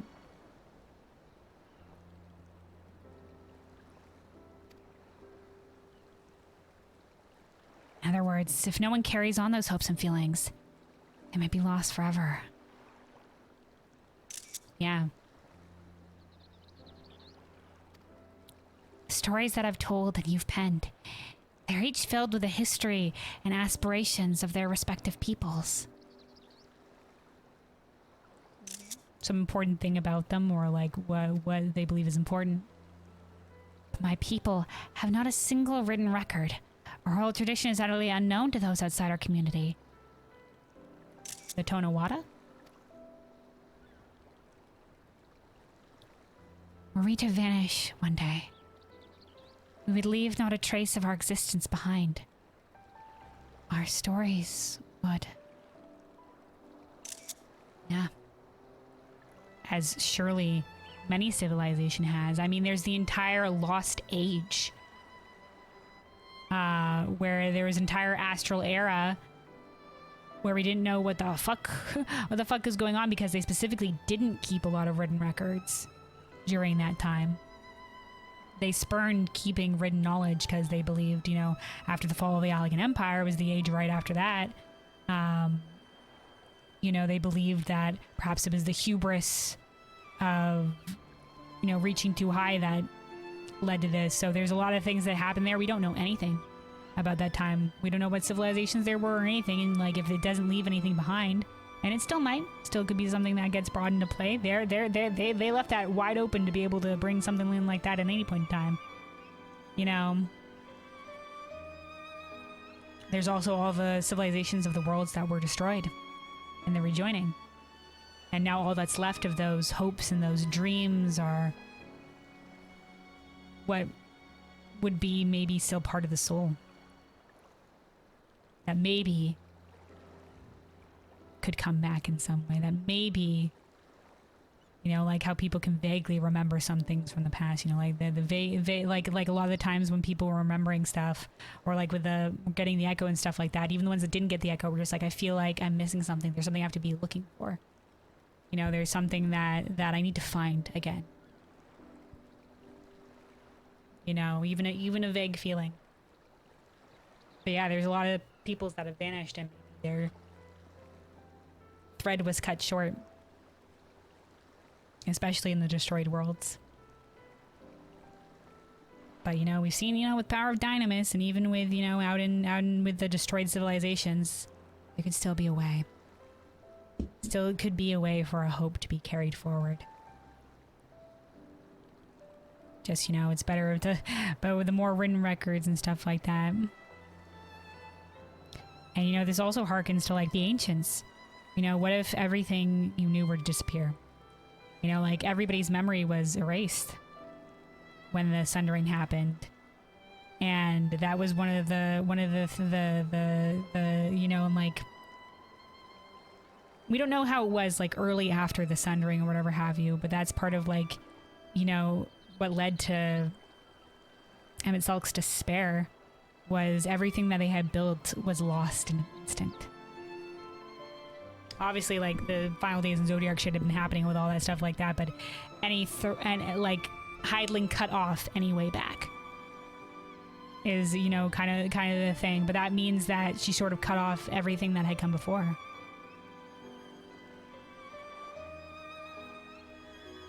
You know, perhaps there was a way that, you know, we can't go back, but maybe not everything has to be lost.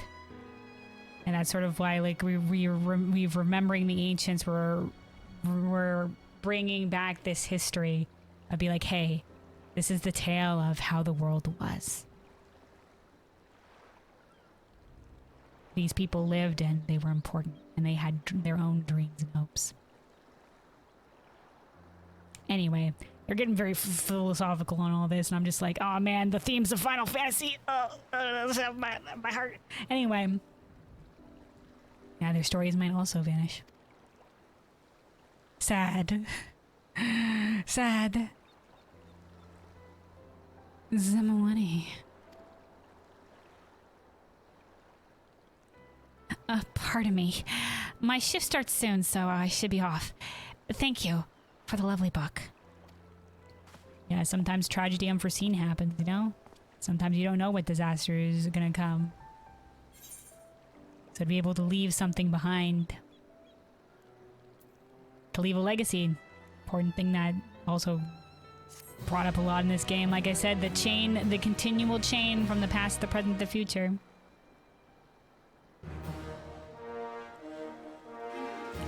Alright, Pemeka is thrilled with your efforts. She now considers you a binding authority. Interesting. No alliteration that time. Alright. 1 second, Pemeka. I'm gonna craft this real quick. We're gonna craft one. This should get us to level 100.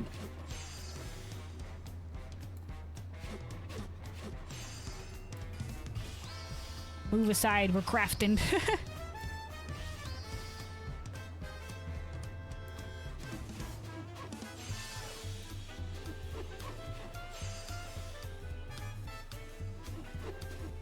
Whose the fuck's duck is this? Who's duck? This person's duck, maybe? Why the fuck is it all the way in the stairs? Dude, you left your duck behind. Anyway.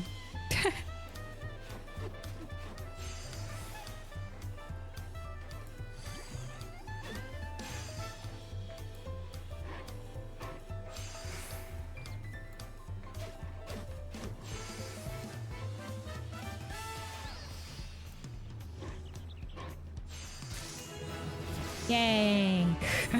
There we go. Like I said, I just need to craft one more thing. Ta-da! Knock on wood.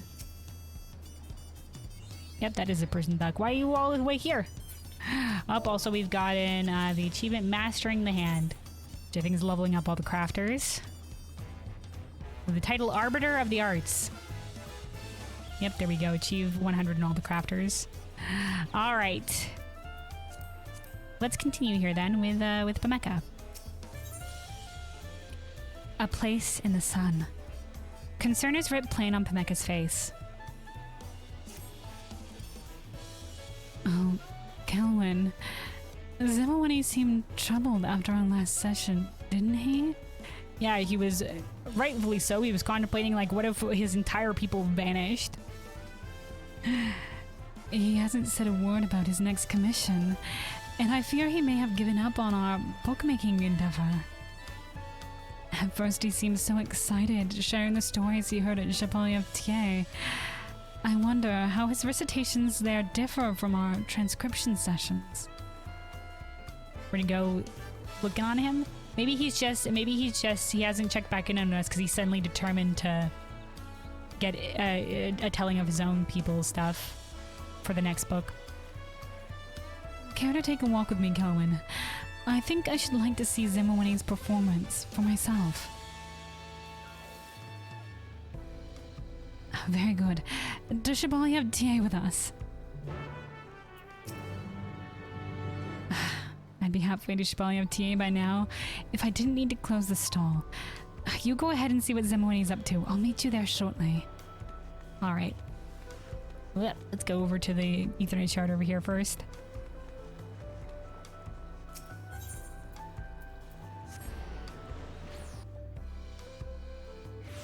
Let's go see what that dude is up to.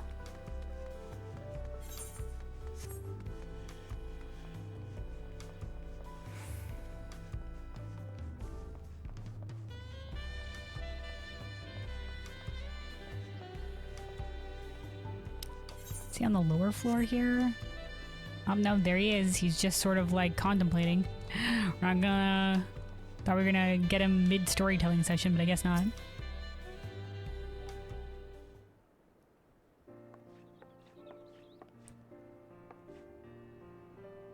Pemeka, Kelwyn, here for a drink, perhaps? Well, that does sound splendid. We were actually hoping to hear one of your famous recitations. Then, I'm afraid your timing is rather unfortunate. We usually wait until our seats are filled before having a tale, so not for some time yet. Oh, that's a shame. Okay, so wait for the full house. He's like a bard. You know, what's the entertainment for the night tonight? A tale. Then, what about the next commission? As soon as we know what sort of tales you plan to tell, Kelvin can begin to assemble the necessary materials for your new tome's binding.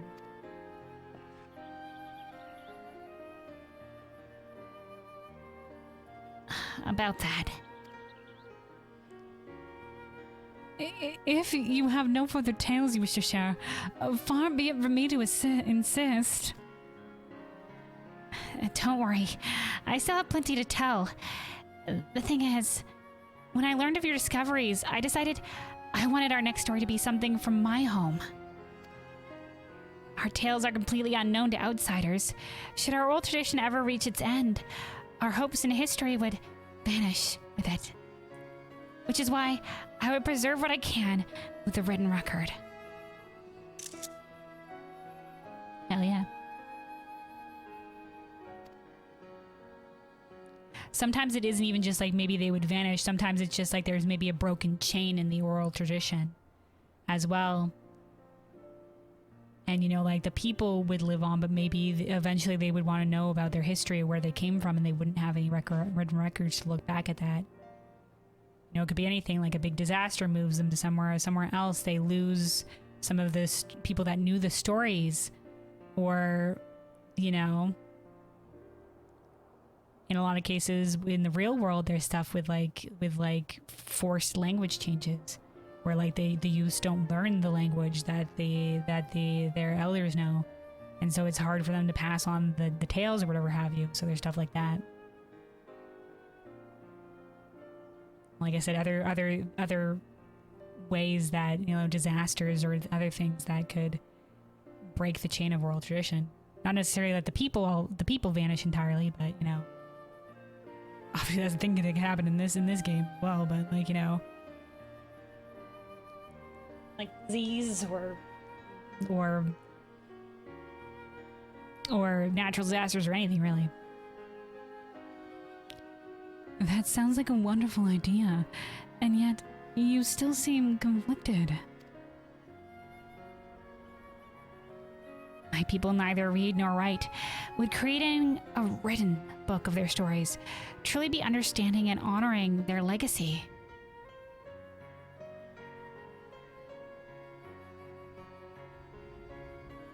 Man, this reminds me of when you stole at the end of Endwalker, in the little like moment where you're all like saying, you know, like the little, when you're all in the Rising Stones and you get to talk to each of the signs and just like, what are you gonna do now, or whatever have you. Y'shtola is just like, I was thinking of writing a book, but is it better that these live on in our memories? Like, wouldn't I, and even in retelling the story and writing it down, wouldn't I, like, you know, taint it with my own perspective? And it's just like, yeah, but it ain't gonna survive otherwise, so get it on the fucking paper. You know, you're gonna die and your memories will die with it. Fuck that shit. You know, like, people, like, the amount of times in the main story where we're just like, we have to find, like, we've looked back through the books and we've done our research and we found this little nugget that's gonna save everything, or like that's gonna help us or something like that. It happens a lot. So for the people in the future, let's leave a fucking written record, even if it isn't perfect. You know, it's better than nothing. I think there's also a line from Sid, I can't remember where, but where he says, you know, like you can have all these starry-eyed ideals, and these ideas of making a thing, but then you have to take the step to make it and make it a reality. And sometimes in making it, it's not going to be the way you imagined it. It's not going to be perfect. It's not, there's going to be things that you couldn't conceive of that's going to hinder things, that hinders it from making that ideal that you had a reality. But at the end of that journey, at the end of making that thing, you now have something tangible to hold, and that's more useful than just starry ideals, than just having starry-eyed ideals and then having nothing that comes from it. You know, so it's kind of like the same idea, like, yeah, this is the same thing for like making something, but it's the same thing for like society in general. Like, you have to try to do something, and even if it's not perfect, it's closer to where you want to be. You have something now, and you can build off of that now, and that can be carried forward into the future in a way that just thinking about something won't. You have to act. You know, just thinking something will not enact any sort of change into the world. You won't have something to build off of. It's sort of like the similar thing, dude. The similar thing. You'd be like, but wouldn't it be the disgrace in the legacy? Yeah, but you'd have something. You know, the whole point of this is like your oral traditions are how you want, but in case shit hits the fan, in case your oral tradition is broken at some point, the chain is broken, this is your backup. And it's better than not having anything. It's better than not having anything.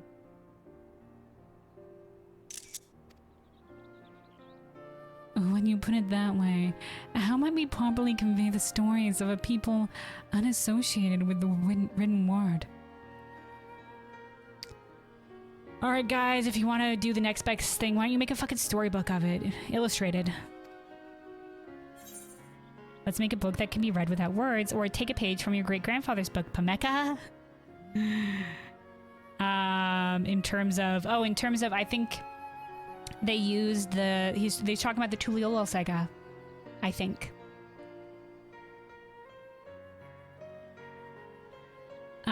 In terms of the Tuliolol saga that's carved into the rock, it's a story without words, it's a story in images that was taken from how the Yokui carve the stuff in stone. Now, apparently the Tuliolol saga, it's with the idea of the carving and the runes and stuff like that from the Yokui, but the visual designs are more in line with the Mamulja.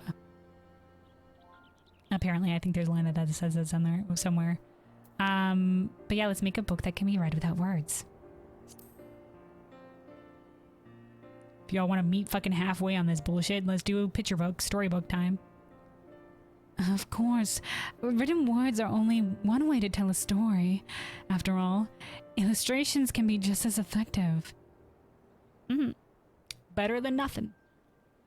You know, it reminds me of that one cave in Shadowbringers, where, or the multiple caves in Shadowbringers, where they had obviously there was the murals of the final days, there was the mural of that one V-Slash, there was the mural of Arbert and his friends that somebody painted at the end, and that's a way to carry on the story as well.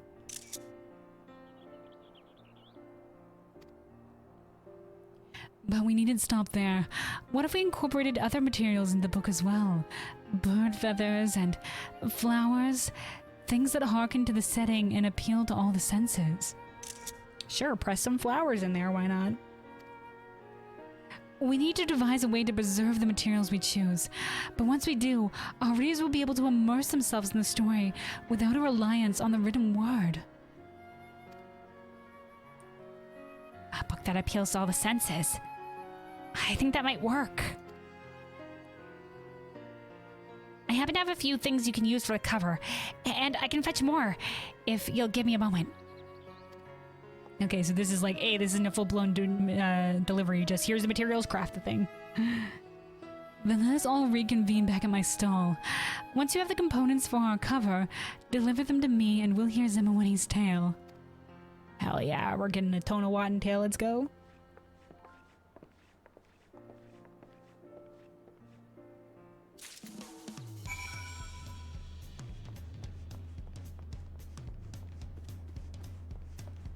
All right.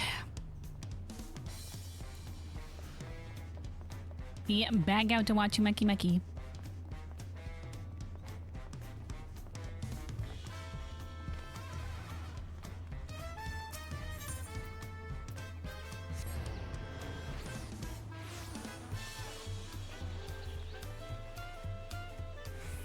Oh, Duck is back with his friend finally. Not left abandoned on the steps. Okay. Let me see, Zemoni. Our next book will be about my people, so I'd like the cover to incorporate materials from my homeland. If you run out, I have plenty extra. Okay. Let's see. Tonawatan cover components.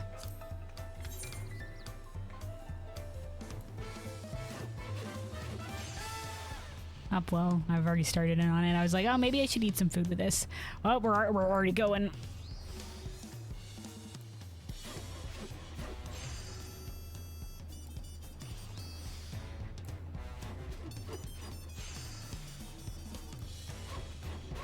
I remember making, I don't know if it doesn't matter probably if it's high quality, but god damn it, I'm committed. Gosh darn it, I'm committed. But I remember when we did the Alchemist Culinarian one, that one was a bit difficult to do.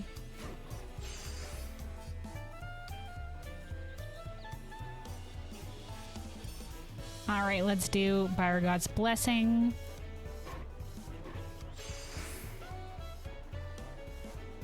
Alright. Let's use our new ability, Train Perfection, where we get basically a free ability thing without actually losing any durability. So I don't think it matters too much in the end. I think we're gonna have to all in on progress this shit anyway.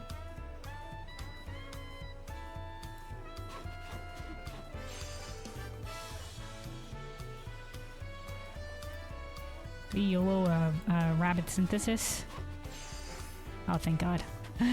Thank God. All right. Okay, good. There we go. The high quality as well. Perfect. We did it.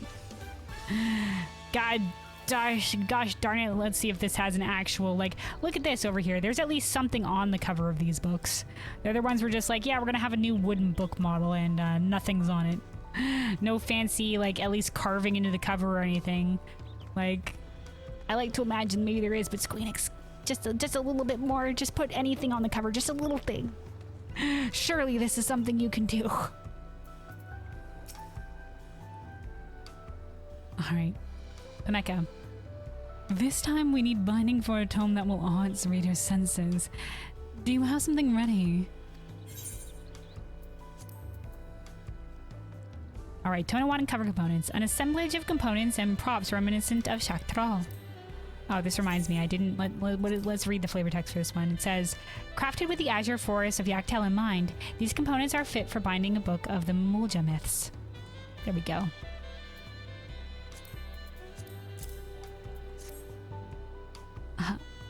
I'm speechless, Kelwyn. These will make our finest cover yet. I hope so. If God help me, Pemeka. If you say this and it's just a blank wooden book cover again, I'm gonna, you know, I'm gonna blow. I'm gonna blow up, man. I'm gonna be like, oh my God, what the heck? As I'm done. Of that I have no doubt. Now let us hear Zemawani's story.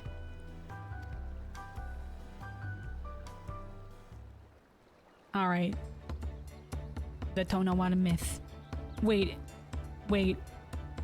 We're not actually getting the myth? What? My lore. my lore, what is this? We don't get to hear these tales? You son of a bitch. Square Enix, what is this? I've been robbed.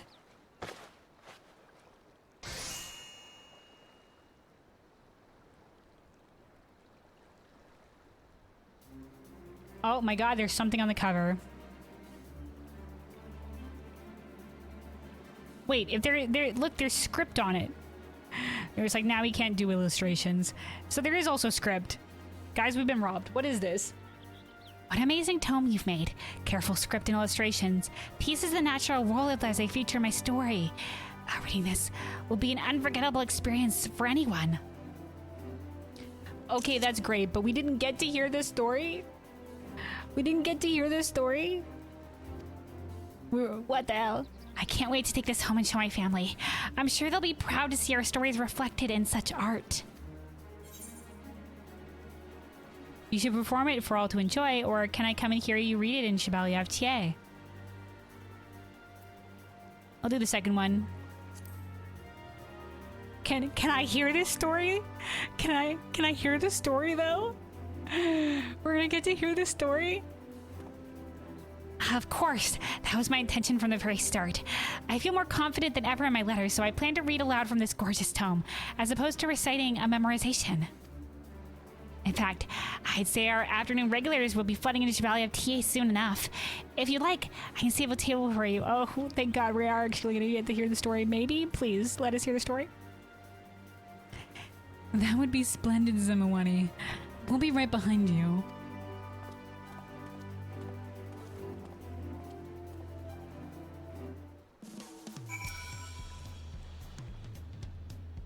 I can't wait to see Shibaliv customers. What Shibaliv customers think of Zimawini's story.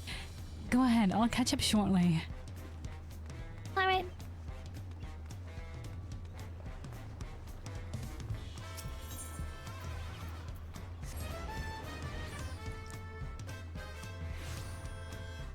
Alright, this time we straight parkour to the lower section. Parkour.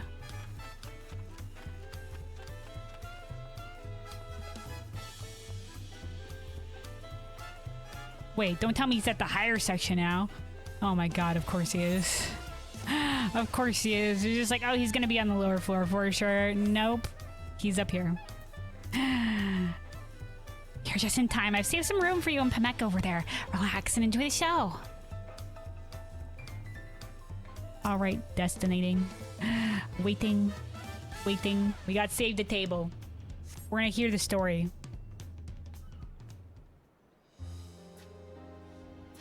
They wanted to tell us in this setting. Oh yeah, full house, full house. All the different people of Tural. Most of them, at least. Don't see any, like, Shitona. Can you hear that? People are telling all sorts of tales around us. Even for storytellers, indeed. Sure, some of their own personal tales, too.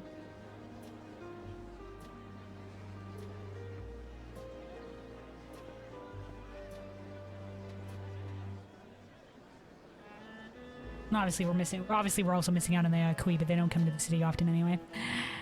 Many here are regulars, but everyone is welcoming of fresh faces, so just so long as you're hungry for new stories. This is a common story time. Hey lad, tell us a story, would ya? A new one if you got it. He said lad, so I immediately went into this accent. Congratulations. Right away. I've got just the thing for you, and I think you'll all enjoy it.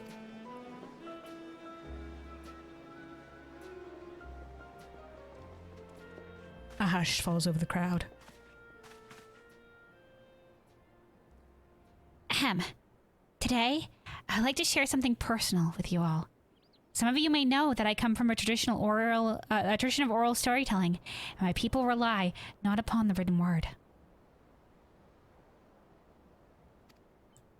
However, should our voices no longer echo in future generations, I fear our very history runs the risk of extinction. Thus, did I commission the scrivener Pemeka and traveling artisan Kelwyn with the creation of a book. Okay, you know what? I don't know if he ever said he was Tonawatan specifically. He might be from a different Hyur clan, because you know there's like there's a bunch of them out there. So he's not specifically mentioning Tonawatan. I might just be thinking he's Tonawatan, but he might not be. So grain of salt that. I'm not sure if he might be from a different clan, because he's not specifically saying from my Tonawatan clan, so it's probably a different one.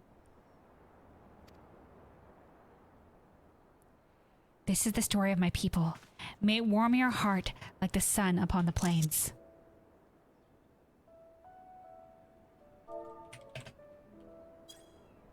The choir music. Yeah. I'd love my heart to be warmed. Tell me the tale. Oh, yes, the story. Okay. 1,000 dawns ago, in the eastern reaches of Shaktaral. Okay, in the eastern reaches. Okay, so probably not Tonawatan. Our ancestors lived upon a bountiful land.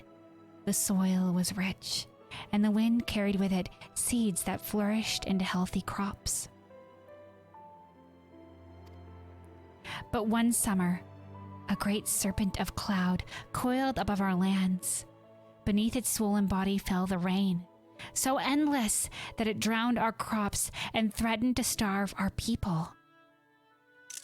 Interesting. Trovidral?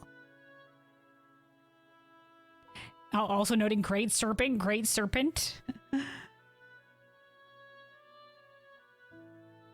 Wait, great serpent? But it was flying. I was just like, Scree? Scree?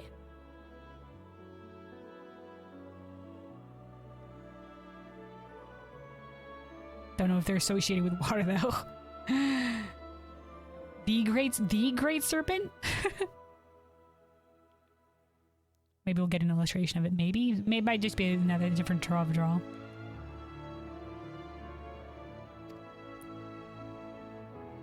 We must call for the sun, someone cried. So our people lifted their prayers to the sky, that they might summon the mighty light. But the serpent heard their voices with anger, lashing out with its tail and driving an even greater deluge down upon them. Their fields turned to rivers. Our people departed in search of the sun. Day after day they walked and walked, bearing their hunger and thirst until they could no longer. It was then they came upon a solitary cactus. Oh, is this Tonawanda? It's gonna be like, here's how we discovered the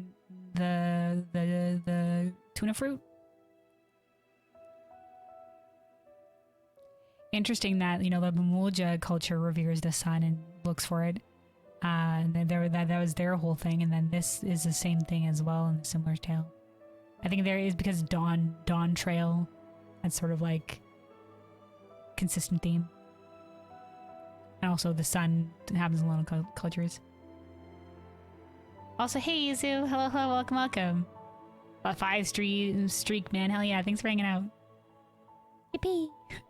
Yeah, good morning. Alright, they came upon a solitary cactus.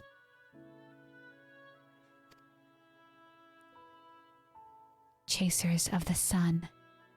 Ooh, might be like seekers of the sun for the Makoti clan. Chasers of the sun, take me with you. I too seek brighter lands. For your hunger and thirst, I offer my fruit. In return, sow my seeds upon your path and partake of what they yield. Our people sowed the seeds, and from them grew more and more cacti, each bearing fruit that gifted them strength. You know what would also be interesting in hearing? Like a myth of the Makote, like, and of the Hetsa, and how their people, like, what they think how they first encountered the beasts or whatever have you. I'd be interested in stuff like that. I've really enjoyed this this role quest because we have been getting a lot of like myths, which are very interesting because some of them will like hide little nuggets of, you know, truth and like potential seeds for stuff they could pull on in the lore, and I'm like, hell yeah. Lore, let's go. Alright, for 1,000 nights, they pressed onward, westward, planting the cacti and partaking of their fruit.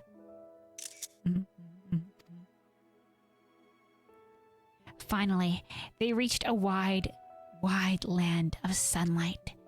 The cacti grew strong and plentiful beneath the golden rays and spoke to our people once more. I wondered, did they have somebody who could speak actual Sabatender? Was it an actual Sabatender that they befriended and took with them? Okay, so maybe he is Tonawatan. You have our gratitude, children of man. This is the land we long dreamed of. Today, we revel in this radiant paradise. Tomorrow, we shall give up our voices and live to nourish your progeny forevermore. Oh, so the myth is, long ago they could speak, but they gave it up.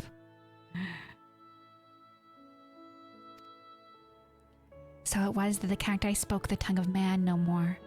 Yet our people would continue to care for them and honor them as irreplaceable companions.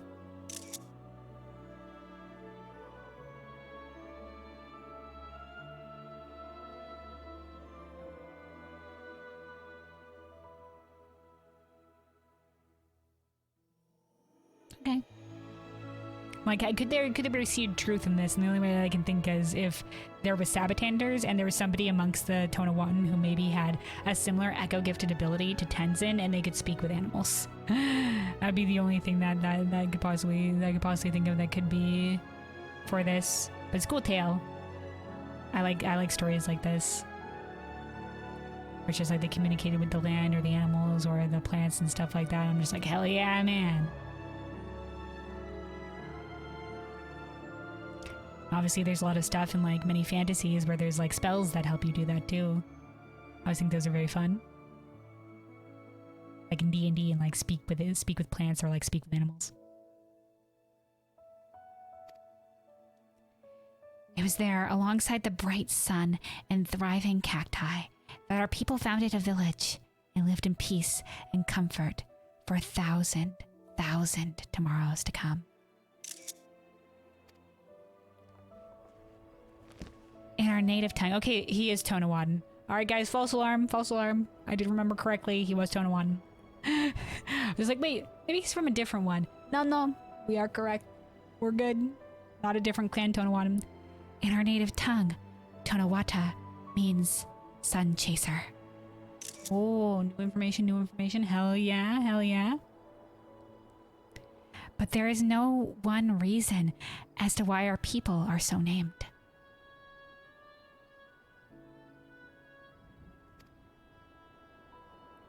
The story you just heard is but one explanation.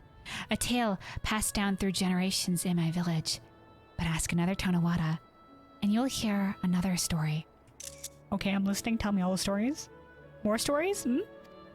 Or is this just like, and there could be multiple stories? Okay, yeah, no, there's just could be multiple stories. No, this is just one creation myth that might hold some truth in on it, but it does convey something that's important of the people.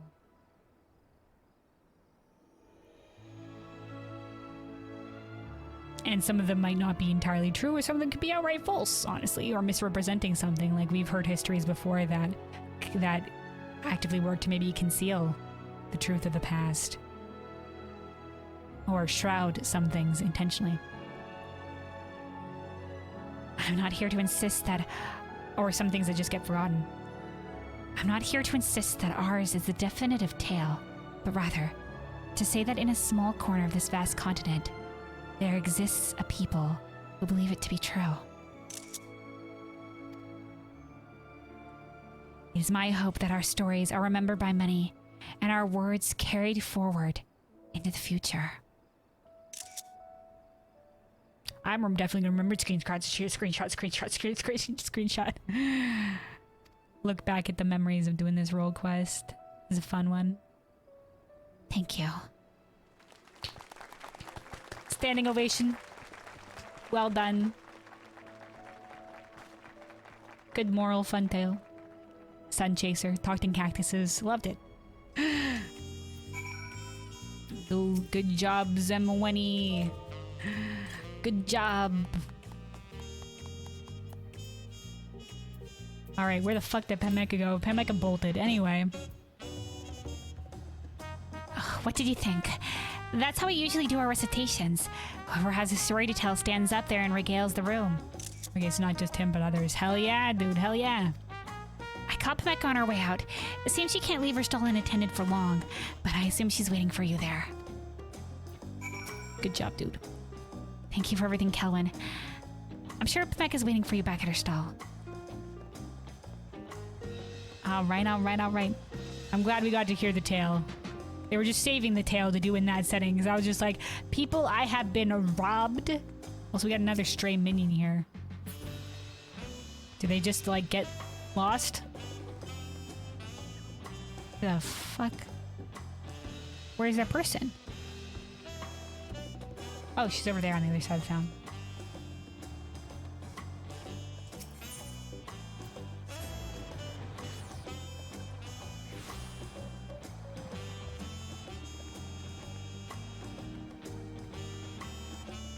Alright, Pemeka?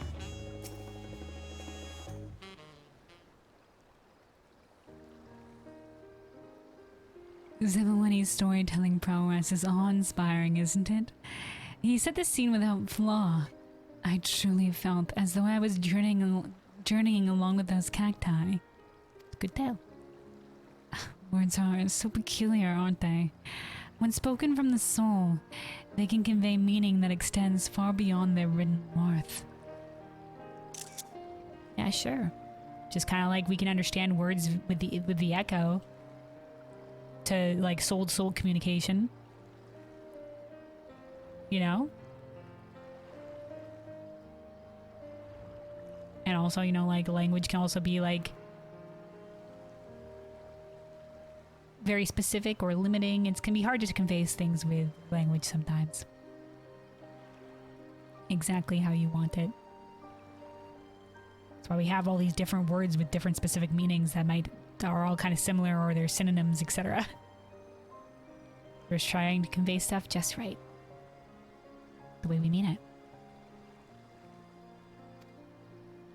My experiences with you and Zimawani have opened my eyes to the truth, to the true duty of a scrivener. It's also why kudos to like the translation teams on stuff like this, because it's also why the translation part is very important. You know, because we've seen instances in the past where like the translation has seems maybe a bit shaky, and like it feels a little bit different in the Japanese versus how it got translated to. Or, you know, so like the translation team says, they've said in like interviews and stuff like that and panels and stuff in the past, that they try to make sure to convey the intention of, they might not do it word for word, but they want to convey the intention of what the dialogue is, the heart of it. Tough job, man. Because translating things across languages, you know, it doesn't always work one-to-one, man.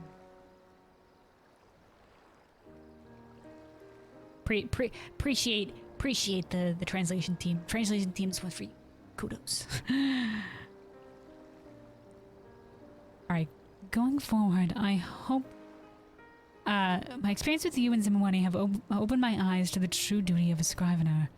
Going forward, I hope to capture what I hear with more sensitivity and deeper understanding. Right on. Like that line? It's not a matter of simply writing down words. It's about preserving the spirit with which they are spoken. Mm-hmm. There's a translation team. Is this you? Just like we did with our books. Right? Writing staff, is this you right now?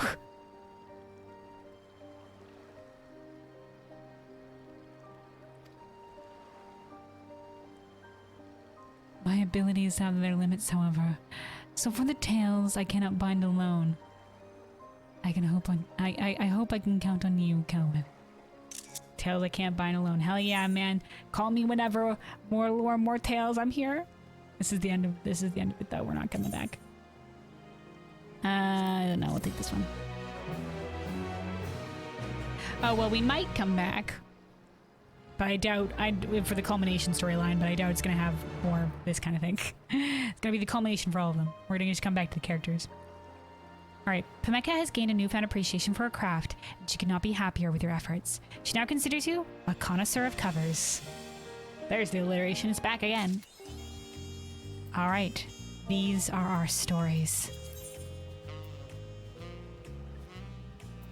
Hell yeah. What was it? From at the when we are joined with Arbor, it's our worlds are not yours to decide to end. These are our futures. This is our future, our story. These are our stories. Yep. The unbroken chain. Alright, Pameka. With Zimawani's commission concluded, perhaps I should take a brief sabbatical to travel beyond the city walls. Oh, she's inspired to travel. Hell yeah, I know some bun boys over there who want to travel as well. I wish to follow my great-grandfather's footsteps, to broaden my cultural horizons and learn the countless stories our forebears have left behind. Yep, even the ones that aren't told in written record, everywhere you go. There's a little bit of their story. The ruins, the people, and history. Like I said, those that walk before pave the way for those who walk after, man. All that's built here, all that we've made is on the foundation of what came before.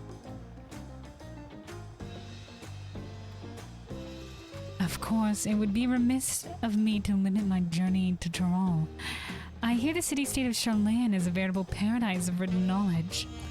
But yeah, what I wouldn't give to walk amongst its vast archives. Multiple floors. She's gonna go travel to Charlayan. All right. So yeah, that's it for the Leatherworker, Weaver, and Carpenter storyline.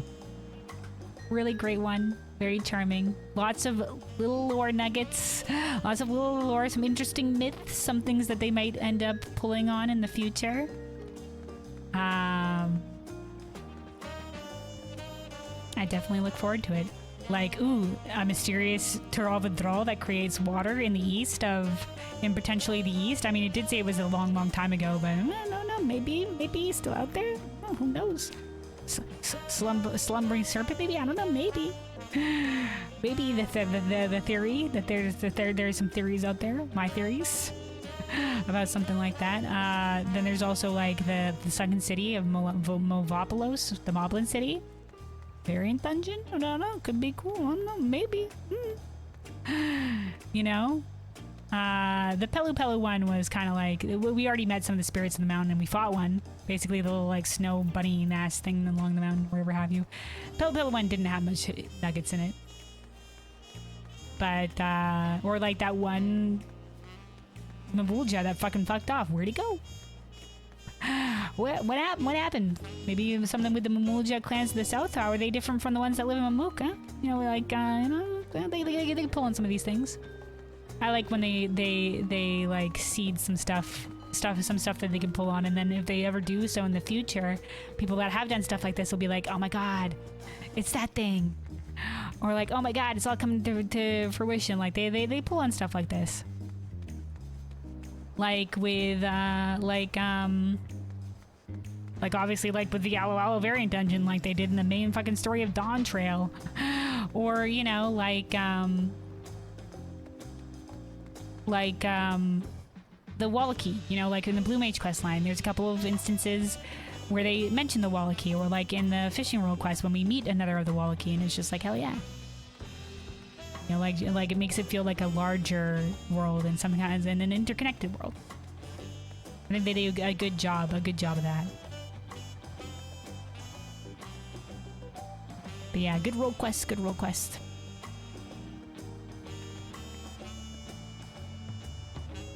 And yeah, solid role quest overall. Because this was our last one. We're done here at Wachimaki. We got all of the crafters gatherers to 100 as well. And so yeah, there'll be later down the line, there'll be the crafting and gathering culmination story. I think, is it coming in 7.5? Might be 7.5, it might be a little bit later, who knows. But we'll get the little culmination story with these guys. Just a cute little, like, bringing them all together a little bit. Usually it's pretty short, just like usually short and sweet. But it'll be nice seeing the characters a little bit again. And the Endwalker one honestly wasn't much, besides like the Endwalker one wasn't much in terms of talking to the characters again, but it was like they were just like, all right, what are we gonna do now as a collective? If we're gonna make a new scholarly collective, what are we gonna do? And they're just like, let's go to fucking space. And I was just like, oh, okay, all right, oh, sure, guys. I mean, like, shoot for the stars, I guess. Literally, okay, sure. That was a bit wild. The Shadowbringers one was kind of just like, man, the night sky, am I right? It's dark now. Some kids are like a little bit scared of the dark. Let's make lanterns. And then they were just like, also, here's some fireworks.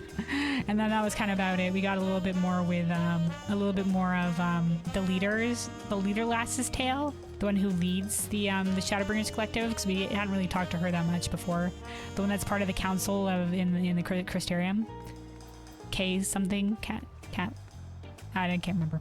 Anyway, so maybe we'll get a little bit more about Ropley's story. God damn, gotta remember shit. Not Topley. Topley's the one out in Orca Patch for the main story. Ropley, maybe we'll learn more and more about his tale. We'll have to see what brings it together for the little thing. But yeah, I've loved every single one of these. Once again, the crafting and gathering role quest always super wholesome, just like helping the people. And there was actually a lot of like really fun lore tidbits in these storylines, and the characters were all super charming. I loved them. I loved them all. Very wholesome. Would recommend doing the crafting and gathering stuff. It's such a fun journey. If you're interested in like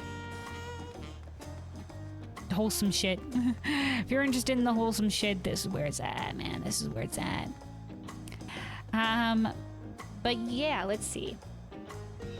So yeah, this is, oh man, we're done with them, man. It's a shame because now there's no more role quests to look forward to, single tier. But at the same time, those were good storylines. But man, the role quests are so great. You know, I do mourn the loss of the individual class quests because, you know, we don't get to have those continuing class characters, and we get a little bit less class flavor and like sometimes needed explanation for our abilities. So I miss that about the individual class quests. I understand why they did role quests, but I do like how they basically take role quests now and they're basically just like, let's tell a story with them, more or less, especially the battle role quest. You know, it has very little to do with anything class flavor, honestly. Like, it's just kind of tacked on. It's more like, this is the story we want to tell, which is great. You know, like once again, like, I think it would be cool if they wove in the class flavor a little bit more. They try, bless them, but it doesn't always get pulled off. Like the moment where we were like doing some magical shit on that rock to track the magic or whatever have you, very brief, didn't really work out that much. I did like in the Shadowburners one when we pulled Tainer out of the rift, it's just like, oh, this is something we can do magically for the magical role quest. And they try to like make up reasons, but honestly, because like the thing is, like, if you're ever gonna have any class things ever, like if you're gonna have us healing in a cutscene or whatever have you, like doing some actual healing shit and healing people in a cutscene, you know, the healing role quest is gonna be the time. Like, yeah, it happens in the main story occasionally where your character, if you're a healer, will kneel down. Or there was that one blessed moment in Stormblood where Kryle's just like, well, don't just stand there gulping, you're a healer, aren't you? And you get to help heal Y'shtola after the attack on Ralga's Reach. So that was great, but a lot of the times you just sort of sit there and they're just like, Alphinaud's just like, stand back, let me do the healing as the only healer in this group who could ever do any healing. And it's just like a single tier. It's the same thing with like the casters as well sometimes, though. They're just like, oh no, it's at a distance, only our casters can hit it. Too bad there can't be any other casters, like on the train, like on the train or whatever have you. It's just like, we need our casters casting at the things. Other people man the cannons or whatever have you, and so we're manning the freaking ballistas on the train. And then Wooglemat's just like, fuck it, there's too many of them, I have to go. And she leaves her ballista and starts like trying to deflect shit with her axe. And I'm just like, please let me out. Please, I have so much shit that I can do at range. Let me summon a fucking Bahamut. You know, like, I'm just, you know, casters really do be crying during that. That's sort of the limitations, you know. Sometimes you gotta just headcanon shit because they can't account for you being every single class. But I do like when they sometimes meet you halfway, like when you sometimes will heal during a cutscene and recognize that somebody is a healer. You know, let a caster cast a fireball. Let them do it. Let them do it during a cutscene one time, eh? Anyway, let them blast some generic magic, especially during like the caster role quest, especially during the individual role quest. That's the time. But yeah, I was gonna say before is I'm always game for whatever venue they'll have to tell whatever story they want to. Like, more story is better no matter how we get it. If it's in the role quest, if it's in the variant dungeons, if it's in the custom deliveries, if it's in wherever, you know, like wherever they want to have venues to tell the story, I will gobble it up. I will gobble it up. But yeah, the rant aside. So there's the two major things we wanted to get to today: the Pelu Pelu reputation and the finale of our last crafting role quest, the Leatherworker Weaver Carpenter role quest. One more thing that we want to get to is continuing the custom delivery storyline. This is going to be the last thing to get to today. Last week, oh, hold on. There we go. We turned up the music a little bit, turn it back down. Last week we started on the second Endwalker custom delivery, which is Anden, who's actually out in the first. So let's head out that way.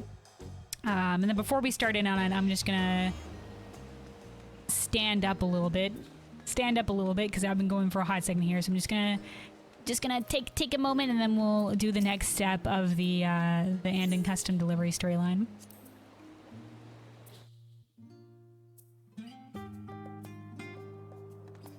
As the last thing we get to today.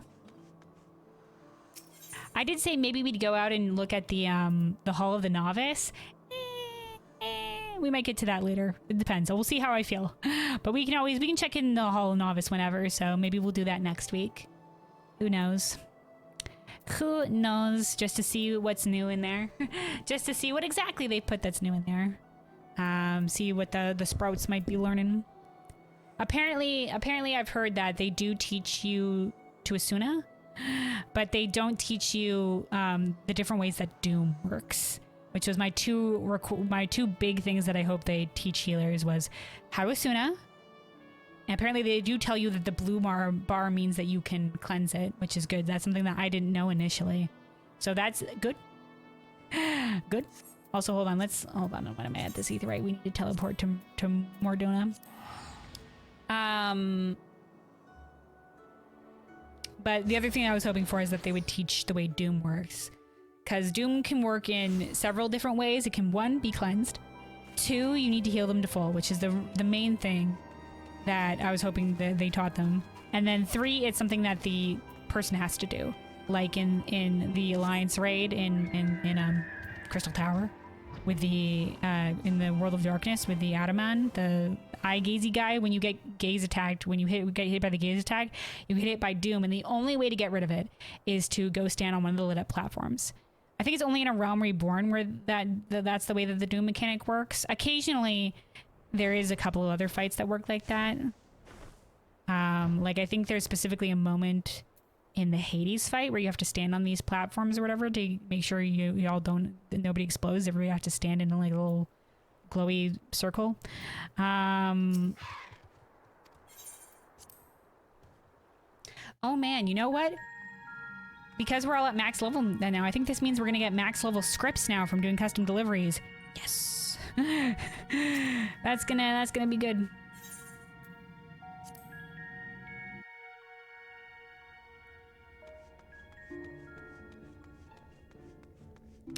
But yeah, so like knowing the basically, I think there's only 3 different ways. That there's the you can't do anything as a healer, good luck person, you have to solve it yourself. There's the you can cleanse it. Normally this is the kind of Doom like, oh, somebody's fucked up and they got hit by a mechanic and they will die now. Unless you cleanse it quickly, and the more they get hit by mechanics, the shorter the cooldown will become until they eventually die. They do that in some dungeons, like the Dead Ends. If you get hit by a mechanic in that one, you get hit by Doom.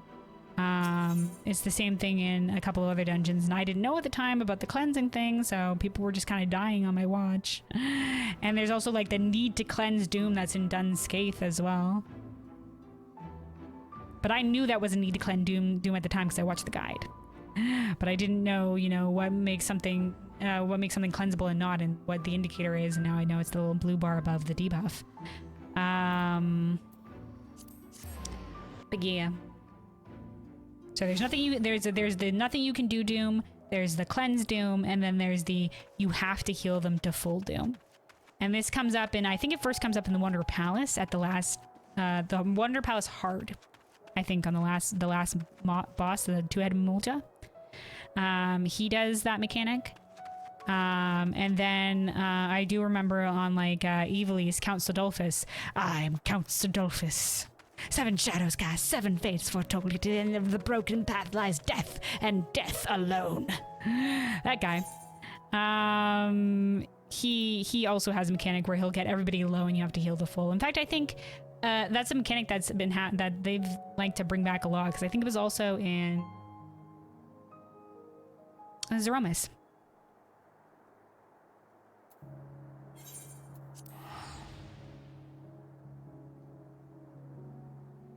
But yeah, that was my second wish for the Hall of the Novice, and from what I understand, I think they only explained the cleanse thing and they didn't explain do mechanics, which is just like, darn it.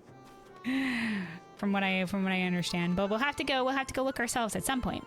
Like I said, maybe not today. But you know, it's not going away. It's not going anywhere. Do it whenever.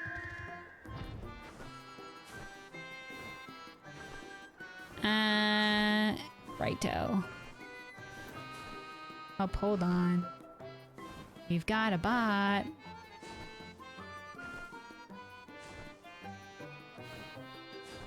All right, so yeah, here's where we're gonna continue with Anden. But like I said, yeah, I just want to take a second to stand up a little bit. I don't like the Fae music is very jaunty, so we're just gonna. But the nighttime Ilmag music is a lot better, so we're just gonna stay here. Stay just outside the city limits to get the nighttime Shadowburn's music while I stand up a little bit here. And then, like I said, last thing we're getting to today is the next part of the story with the Anden custom delivery. And that'll probably be all for us. That'll probably be all for us today, but yeah. Be right back here just a moment, be right back.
Alrighty, I'm back.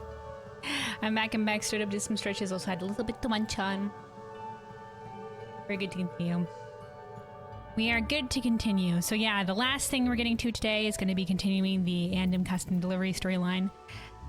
Since we finished the first big things we wanted to get to with the Pelu reputation and the finale for the Carpenter Leatherworker Weaver Role Quest for Dawntrail. So yeah, let's go continue this with Anden here. So I think we need to hand in 3 more things. Right, we're making mountain garb. Mountain garb. Do I want... Maybe, what do we need to gather this? Because maybe I can start getting some max level gatherer scripts. I mean, I think I can also get those with fishing. You know, we'll start with the crafting scripts, and then maybe fishing will... I think fishing gives us max level scripts as well. If I go on a fishing voyage. An ocean voyage, I mean. Well, we'll do it on Crafter for the time being. Guess Weaver makes sense for making gear. We can just pick and choose now that we've leveled everything. And then we need to buy some of the materials here.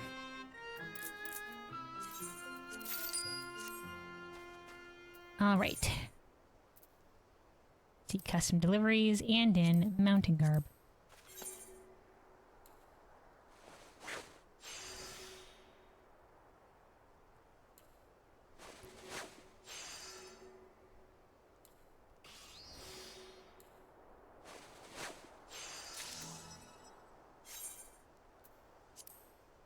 Yeah, since we handed in 3 last week, we only need 3 now.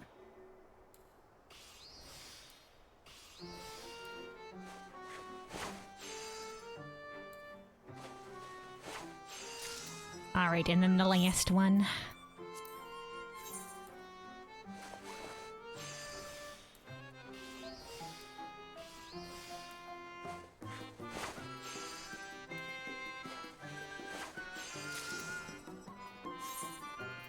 All right, Anden.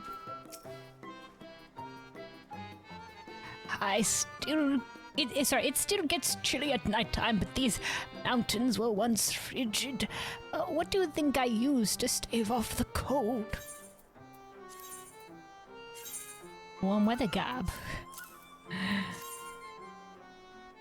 No, this doesn't give us max level script. I've been lied to. I can't get the max level script. Oh, we get a little bit. Oh, man. Okay, hold on. Luckily, this pixie right here is script exchange. Thank you, Square Enix. Thank you. Let me see. We could buy some more. Let me see. Some more of the, crafting scripts we can trade in for some Heavensward stuff. Let's do that. Blue crafter token script. I think it should be in the Heavensward level of... Or sorry, yeah, the Heavensward level stuff. Also, hold on, my headset's a little bit low in charge. Let's plug this in real quick. USB sound incoming. Alright, yeah, here we go. Blue crafter script token. Oh, can we not go up to 100 in these? Okay, sure. Sure. There we go, 82,000, and then additional 20. There we go. Gives us a little bit of room. Put these over here. All right. There we go, now that we're not maxed out on scripts. Then realize you also get some of them. So you get some of the orange scripts, and some of the purple scripts too, so you get both. My first time handing these in at max level and not doing it for the sweet experience. Mountain climbs are nothing to sneeze at. Rather, they would be without warm clothing or blankets or some such thing. Oh, you would be sneezing without those things. For me, I cannot fully express how grateful I feel, Kelwyn. Oh, thank you, and thank you again. Yay, orange crafter scripts. All right. We take...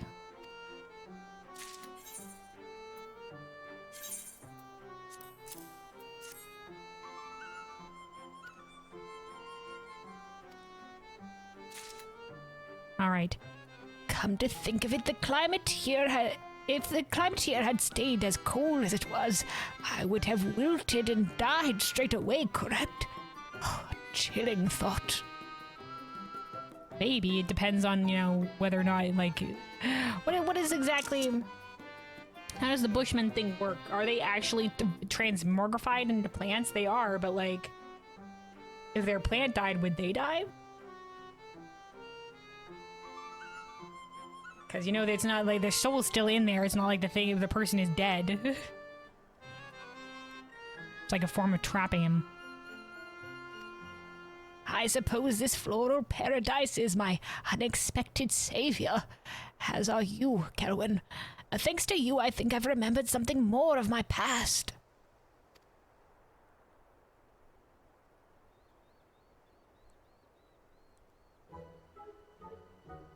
Oh yeah, we didn't do a little recap before, but basically we're trying to... This Bushman has successfully like branched off into a separate bush from his original Bushman form, and is able to talk and stuff like that. But he can't remember who he was before, and we spoke with Feaul, and they said they could potentially turn a Bushman back into a person, but it's never been done before, and anybody who's tried, the Bushman just becomes a Mudman. But she said that if it's for her dear sapling, then maybe she could do it. But he'd also have to be, I think, cured of light corruption. I think a lot of the Bushmen that are here, some of them were turned into Bushmen because they were going to turn into Sin Eaters.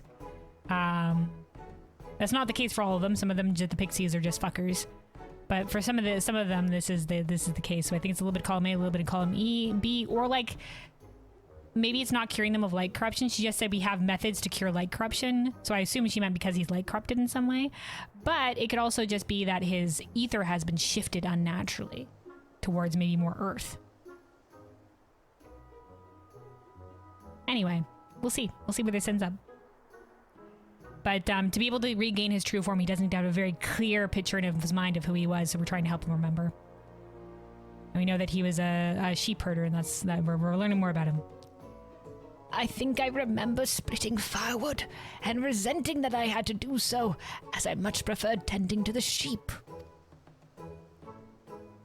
Yes, you never could tear yourself away from your sweet fluffies, and then you'd forget all about your chopping and then have to do it in the middle of the driving snow. You'd be out here shivering and sniveling and muttering such dark words. You saw all of that.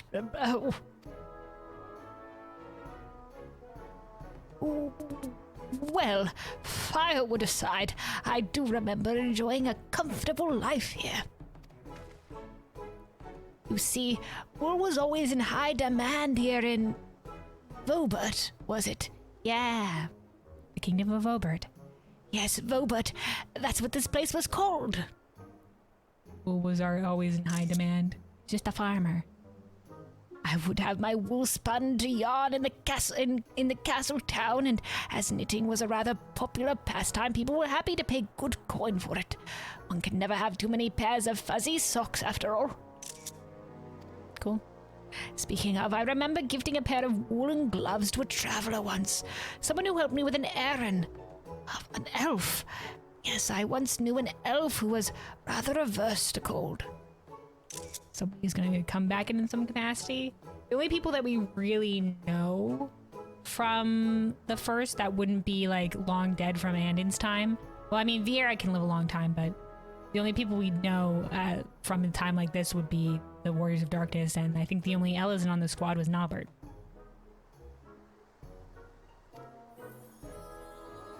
Oh no, he's just remembering somebody, and they're just like, try out this different body.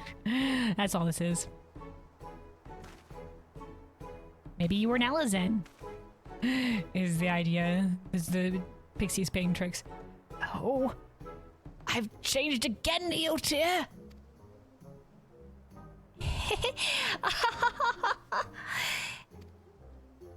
Elvin Anden. You look just like that Oriange fellow who used to live at the Bookman Shells. Oriange, yeah. Well, I suppose he wasn't quite so leafy. He's one of your friends, isn't he, Kelwyn? He is.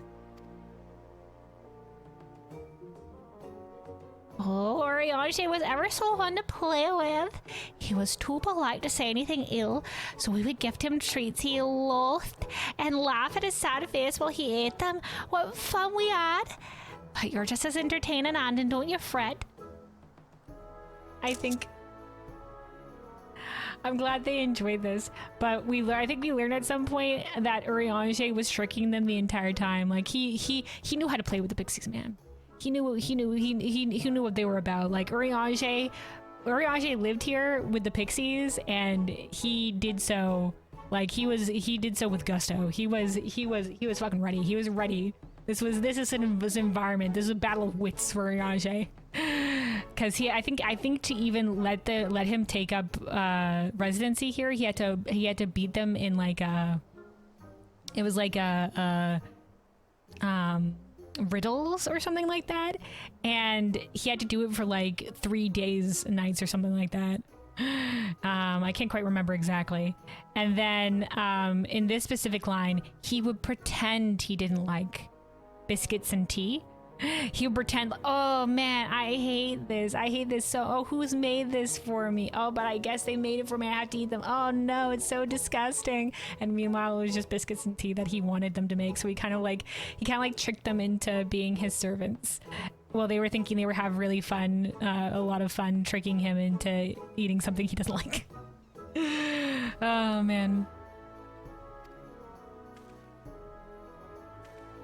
Is that supposed to be a good thing? I don't know whether to feel flattered or horrified. It's more fun to trick. Anden's a sweet soul, but doesn't seem to be as witty as Urianger. Hard bar.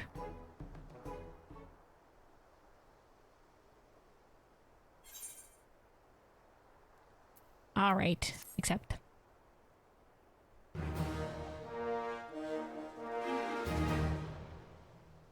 All right, Andrews is delighted with your efforts. He now considers you a tentatively true tradeswoman. The alliteration continues. And yet, there is still much work to be done if he is to regain both his memories and true form. To that end, Anden has a new favor to ask of you.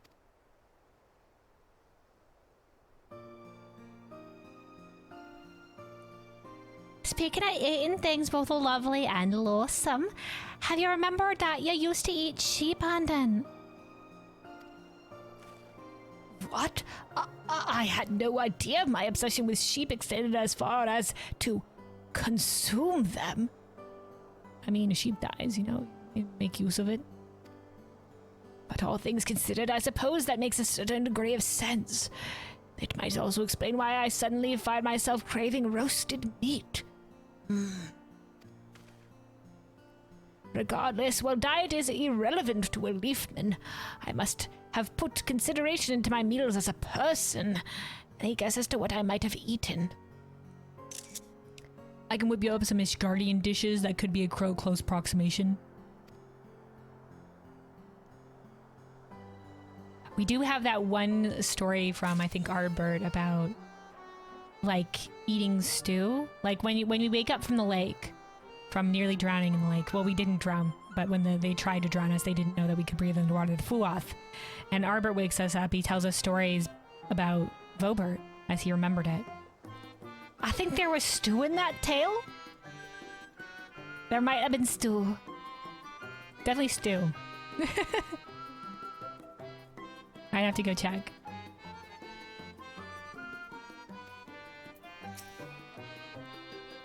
Hello, Carolyn. I do hate to keep troubling you, but might I see some items that a person might eat? Hope somebody's gonna be eating them. Classic Vaubertite cuisine. Looks like stew. Nailing it. A steaming pot of homemade cooking to fill the stomach and warm the cockles. And then natural ingredients. The precise nature of these ingredients is unknown, but their addition to Vaubertite cuisine has undeniably delicious results. And then just fish. And then also fish. All right, so let's hand the 3 more that we need for the So that's it for this chapter of the story. But we 3 more for our maximum deliveries for our sweet scripts. I think it's so far in the newer custom deliveries.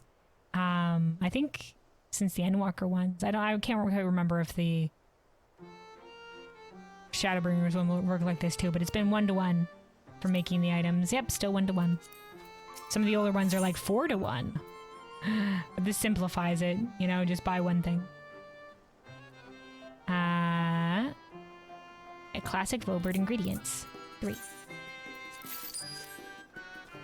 We also just step here beyond the town limits. Just because I like the zone music for Ilmeg better than the town music. Plus we get to sit here on the lovely graphically updated flowers.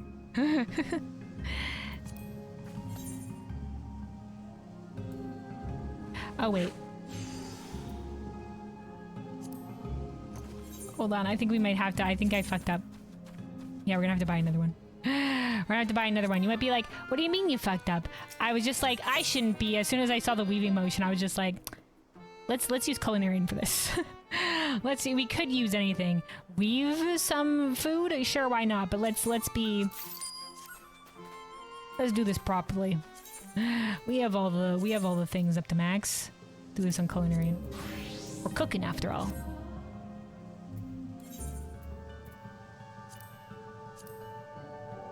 Alright. Robertan cuisine.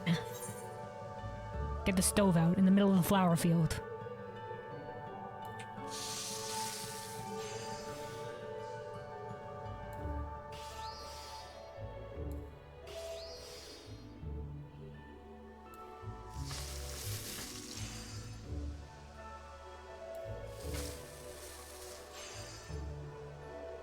Oh, that was just shy. I was just shy, 'twas.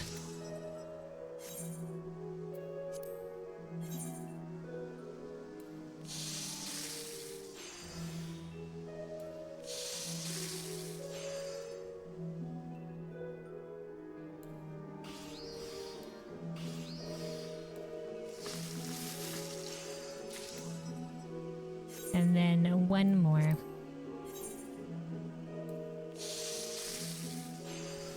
Yeah, it's hard to believe, man. We're almost caught up on the custom deliveries. Because it's just this one, and then one more for Endwalker, and then we'll be here. We'll be all caught up. And then there'll be the first, we know that the first Dawntrail custom delivery is coming out, I think, in the 0.5 patch.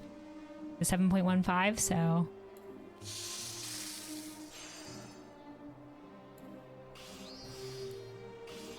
We'll have made it through all of them. Of course, I'm still gonna go back and do the custom deliveries for the scripts, and then also to eventually, because there is some additional achievements associated with the custom deliveries. We've been doing one storyline at a time just to not get too confused with it. It's just not like bull rush our way through all the custom delivery storylines. I'm like, we'll take our time going through the custom delivery storylines. I could technically, because there's a limit of 6 deliveries per NPC, and then 12 deliveries per week, so which means we could technically be advancing 2 storylines at once, but I like doing them one by one. Just, you know, I'm taking my time, enjoying the sites or whatever. But the other 6 deliveries I use on some of the past custom deliveries for experience and stuff like that, now for scripts. But there is, under items, there is some additional achievements for handing in more stuff to the people, and you eventually get like a title. So I finished all of the ones for Zloe, and I'm almost done with Manago one. You get Nago's. For this one, you get Zloe's best friend, and this one, you get Nago. I probably won't use these titles, Nago's partner. I won't use these titles, but it's like, some additional achievements to go after. I might as well, you know, if there's no rhyme or reason to which NPCs I'm custom delivering on, and I still want to do them for scripts, more or less, I'll, might as well be getting these as well, so... Almost done on Manago's one, and gonna keep on going down the line. Gonna keep on going down the line until we get all of them. So that's gonna be a little thing to chip away at.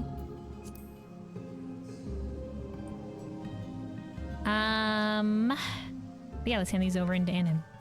Somebody else over here doing the Anden deliveries.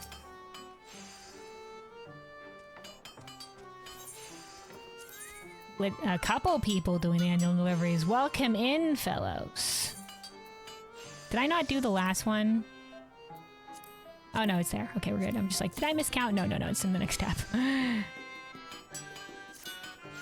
Robotite cuisine may prominently feature lamb and mutton, but rest assured that sheep cuisine prominently features leafman fronds. What goes around comes around, I suppose. so confused. Sheep. I get it. I understand now. I was like, to use sheep in cuisine? No, they mean like the sheeps often eat leafmen. Like people may eat lambs and mutton, but now the sheeps are eating him. They're eating his leaves. I get it now.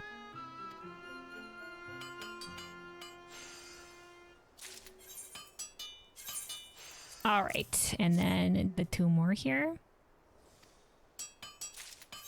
Oh, they're friends. Arby's Hillfist. Like Arbor Hillfist, but it's Arby's. Okay.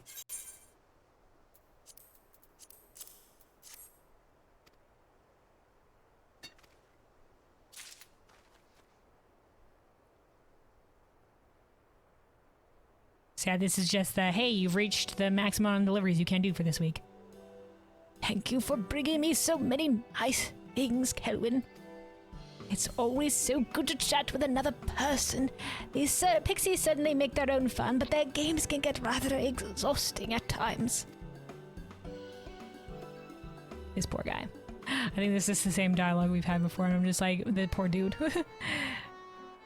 Now that Rihanna is gone, he's like the only person living out here. All right, or person adjacent. And the fucking flowers of Ilmag are so pretty. The way the petals freaking float up or whatever have you.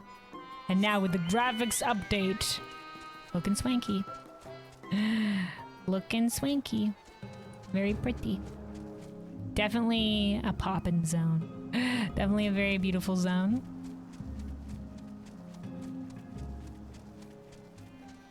Formerly Vobert, now Ilmag, the king, the fairy, the kingdom of rainbows, kingdom of the fae. Anywho, though, yeah, man, that's all we really had to get to today. We technically have like 20 minutes or so left in stream, which means, you know what? Let us go out to the Hall of the Novice. Let's do it. Let's go out to the Hall of the Novice. What do we do with this? Hall of the Novice offers training exercises for party combat. As your level rises, you will face greater combat challenges with all manners of dangerous enemy attacks. These exercises are designed to arm you with knowledge you'll need to survive. Upon completing them, you will receive the Neophyte's Ring, which increases XP earned by 30% until level 60. Okay. Oh, right, because we're currently on Crafter. You can just sort of access them from here. You don't have to go to the NPC. Oh, here we go. So this is, we're on healer, and does it change if I go into like DPS? Interesting. Okay, yes, quite. But not different for like... Yeah, not different in terms of range or anything like that. And then there's the one for tank for the different roles. Okay, okay. So the training exercise 1, 2, and 3. And at the end you get the ring, which we can't try on. Okay. Oh, and here's the combat guide. Is this the combat guide? Okay, so here we go. This is very nice. Because this is basically an index for some of the different attacks you might see. So some enemies' attacks will show... So if you're just like, what was that marker? You can maybe look it up here. Some enemies' attacks will show an indication of where they will strike in the form of a marker. In most cases, you can avoid taking damage by moving out of the highlighted area before it lands. These markers take many forms. They could look like anything, but they're all orange. Cast bars. Shows the cast bar. Some enemy attacks take time to cast before they strike. A progress bar will appear beside the name of the caster. Once this bar fills and completes, the attack will be unleashed. Enmity. Enmity is the priority system by which an enemy chooses a target. All players entered into combat with the enemy generate enmity through dealing damage or healing allies. There are 2 ways to check your current enemy level. The enmity list. The enemy list shows all enemies with whom you generated enmity. The icon on the left indicates your current enmity level. The 4 levels are displayed below in order of greatest to least.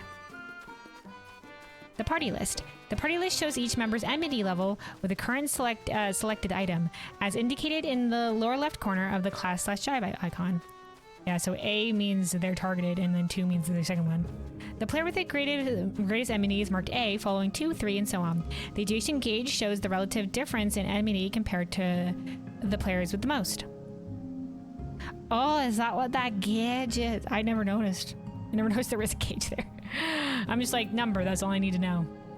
During party combat, if you find that the enemies are swarming you instead of the tank, you may wish to withhold your attacks until the tank has regained enmity.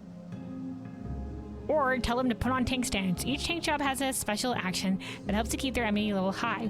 With tank stance active, attack dealt to the enemies will generate significantly higher enmity, controlling the focus of the enemy attacks and therefore helping to keep allies safe. This is a key aspect of playing as a tank in party combat. Very key. And there's enhancements and enfeeblements. An enhancement is a status effect that strengthens the player, whereas an enfeeblement is one that weakens the player. The icons for enhancement and enfeeblement you receive will appear in the status effects element of your HUD layout. Enhancements have icons shaped like upward arrows. Oh, like this. And then these ones point down. Whereas enfeeblements are shaped like downward arrows. A white line across the top of the icon indicates the enfeeblement can be removed with certain healing actions such as Asuna. What do you mean with certain healing actions such as Asuna? It's only Asuna! Where the fuck? With certain healing actions like Asuna. Bitch! Just say with Asuna! What other cleanse ability is there, bitch? On a healer, there is none. Where's these mysterious other healing actions? Okay, so this is where they put this to be like, hey, you can cleanse it. Thank you. But do they mention? I don't think they mentioned Doom. Okay, so here's targeting markers. The marker indicates that you've been targeted with some manner of attack. The specifics of ensuing attack will vary depending on the enemy and/or duty, but in this case, it will involve you in some way. Okay, but they don't mention specifically what these different ones might mean. This is specifically on you, bitch. What is it gonna do? Who knows? Run. Sometimes you don't want to run, though. Area of effect markers. This marker indicates that you've been targeted with an area effect attack. Targeted players should move away from their allies and vice versa. The stack marker. Circle stack. Line stack. The marker indicates that a powerful area of effect attack is imminent. As a stack marker is all but impossible to survive alone, it is imperative that the targeted players stand with as many allies as possible to divide the damage evenly. Lethal attack markers. You get this, you're not a tank, you're fucking dead. The marker warns of an incredibly powerful attack. Typically it targets the player with the most enmity, and because it deals tremendous damage, most non-tank players are unlikely to survive it. Should you be targeted, your defensive abilities can help keep you safe. For example, tanks can use Rampart to lower the damage sustained, as well as Reprisal to lower enemy damage output. For all the other roles, check the action/traits menu to see which defensive abilities your job can learn. Note that there are a few different markers, each with different areas of effects. Solo marker, area of effect marker, line/cleave, you're about to be blasted, stack marker. Get the fucking together. Tanks. Homing area effect. Knockback marker. Radial knockback marker. Is this different? Players will be pushed outward from the point of impact. If the marker is purple like this one, it cannot be nullified by job actions. Is that a thing? I didn't think I've never seen a fucking purple one in my life. Where is this mythical purple one? Okay. Players will be pushed in a single set direction. Oh, like with the one arrows. Yeah.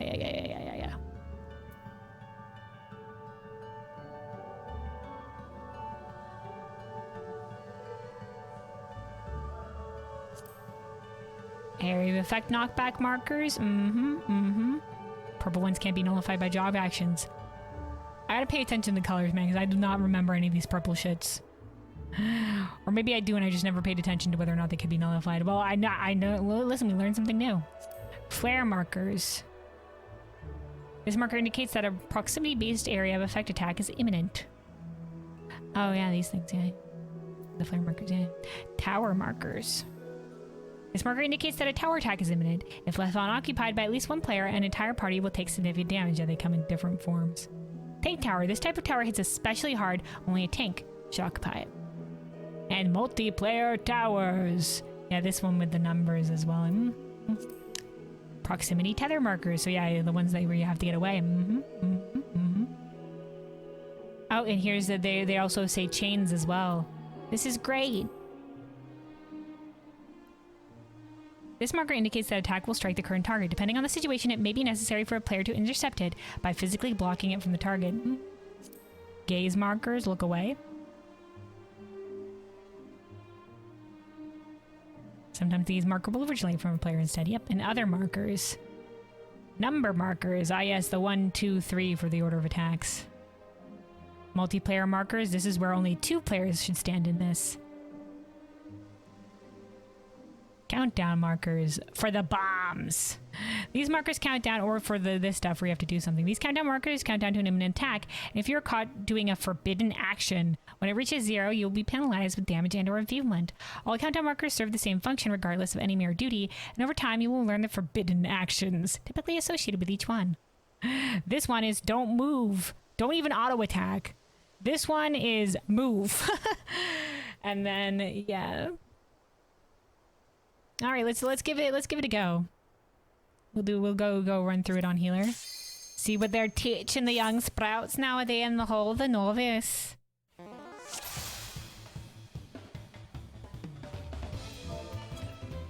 Welcome, Mr. Slight. In this training exercise, we will have you carry out a variety of common evasive maneuvers. My agent here will serve as your opponent. Try to get a sense of for her oncoming attack and handle them accordingly. Take your starting position when you are ready to begin. So yeah, this is out in Lenosha. The Hall of the Novice specifically, I think, is located in western Lenosha. All right, let's begin. Starting position.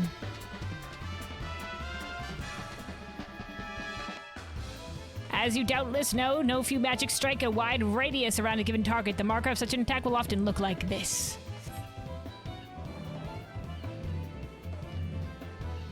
I can't move. If you sense that you are being marked, you do well to move away from your allies so that they aren't caught in the blast. The danger is greater still if an ally is targeted at the same time. Stand too close to one another and you will suffer double the impact. Let the exercise begin. Commencing in 3, 2, 1. Right then, let's begin. Run away. Stay safely away from your allies. We're blasted. Bravo, Mistress Light. Oh, that's not his voice. Bravo, Mistress Light. To start the next exercise, take your starting position again. Oh, it's over here this time.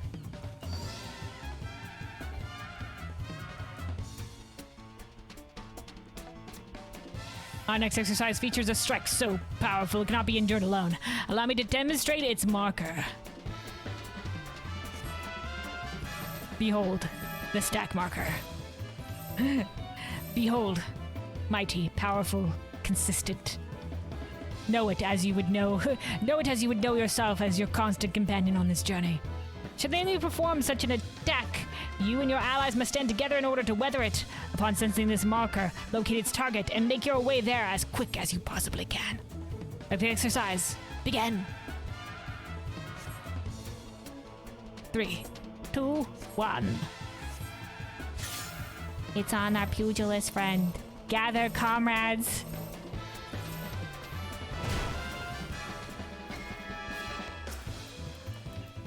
Bravo, Mistress Light. Be healed, friends. Among your adventures, I am given to understand that these are known as stack markers. Among you adventurers, I'm given to understand that these are known as stack markers. Rings odd to my ears, but I suppose it matters not. To stand the next exercise, take your starting position. Weird adventure lingo, who knows? I like how it teaches us the lingo too, though. Next, we will look at a lethal variety of an attack that none but a tank can handle. Behold, its marker. Panic. This shouldn't be on me. What's happening? Remember, only the tank is equipped to survive a blow of this magnitude. Any other caught in the blast won't be left standing. Now, for a proper demonstration, everyone, position yourself so that the tank may shield against this strike alone. If it gets you, you're fucking dead. Let the exercise begin. 3, 2, 1. Interesting that they lead with the line attack. They're really teaching, like, just get the fuck away from him. Get away. You see a tank stat marker? Run the fuck away. He is attacked by quite a punch. Should it fall to you to deal with it, you do well to employ what abilities you have to lighten the damage. To the start the next exercise, take your starting positions again.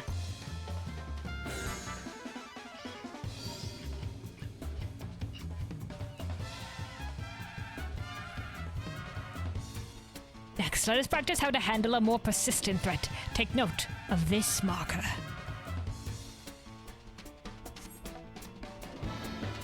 Oh, the follow. The chasing marker. Suivez-moi. Oh, follows a chain of attacks that chase you doggedly. You must stay on the move. All while keeping away from your allies. Let the exercise begin. Lead the homing attack away from your allies. Edges of the arena. Oh, it's a slow as fuck chasing attack. Bitch, this ain't fucking quick at all. We just need to walk away. Is it after me yet? I can move out of each one of this. Spectacular work. With that, your basic training is complete. Now come and speak with me if you would like to attempt my final challenge. Sure, dude. Who the fuck is healing? Healing just occurs? Now that you've learned the basics, it's time to put your knowledge to the test. Overcome this final challenge and your training will be complete. Commence the final challenge. We will begin the final challenge. Once you're prepared, take your starting position.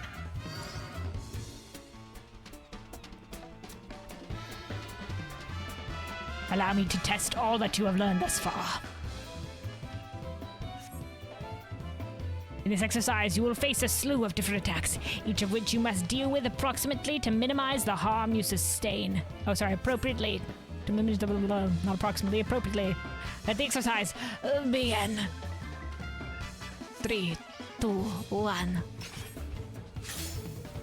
Survive all the attacks. We weren't taught about this orange shit.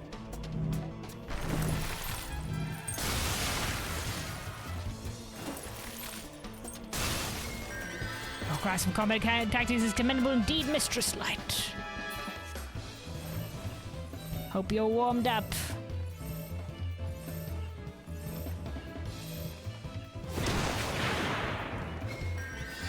Masterfully judged, you handled that flawlessly. Ada! Run away from the tank.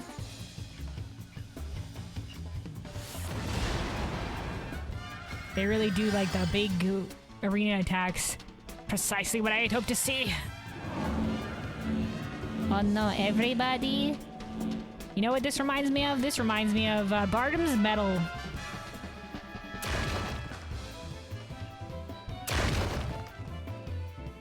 This is exactly how you deal with Bardam's Metal mechanic.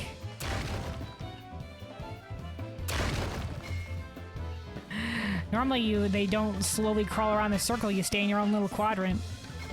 I'm pleased to see you took the lesson to heart. You handled every last threat with finesse. It was my pleasure, it is with pleasure that I declare you have passed the challenge. Flawless tactics, everyone! Huzzah! Huzzah, good job, fellows. We've survived the encounter.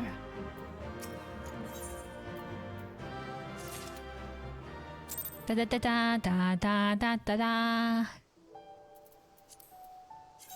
All right, it's cool that you can do this here. Completed. I think it's probably the same. Like, I guess if you're the tank, you'll be the one that takes the tank marker, and it's just like, get away from your allies.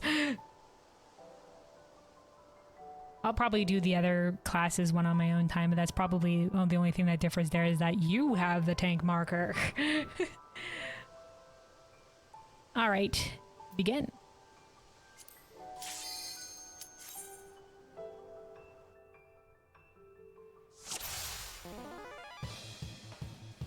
Maybe it'll even be like, pop a cooldown. Welcome, Mr. Slide. In this training exercise, we'll have you carry out a medley of cutting-edge tactical maneuvers. My agent here will serve as your opponent. Try to get a sense of her oncoming attacks and handle them accordingly. Take your starting positions when you are ready to begin. Oh, we're over here.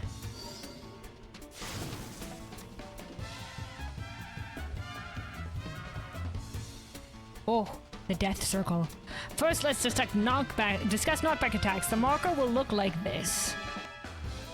See this also around the arena? You'll die. They don't mention. As soon as you sense it, you will have but a few moments to position yourself before you are pushed a set distance from its point of impact. For this exercise, I have placed a ring of lightning ether around the arena. Your goal is to position yourself such that you won't be sent hurtling into it. Okay, they do mention the edge of the arena. Look, behold, lightning ether. Let the exercise begin. 3, 2, 1. Everyone gather at the point of impact.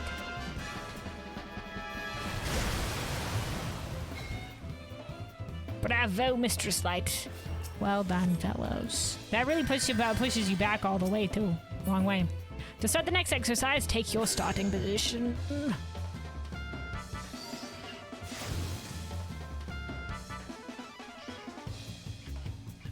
While we're at it, let's review a common variant. Take note of this marker.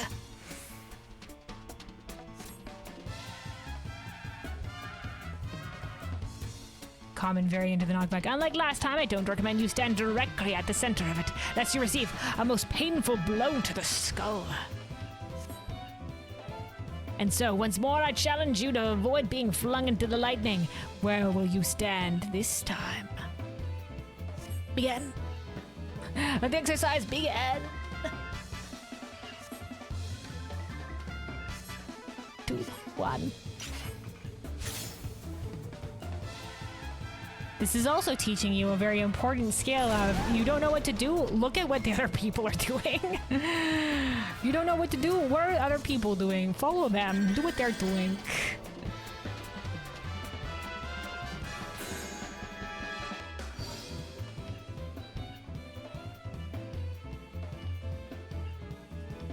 Next, we'll demonstrate a proximity attack. Its marker pulses outwards, like so.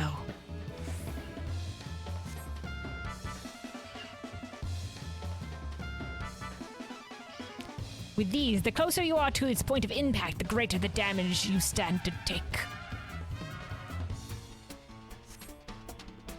Thus, whenever you see that ominous light pulsing along the ground, I advise you to distance yourself as much as possible. The exercise begin. 3, 2, 1.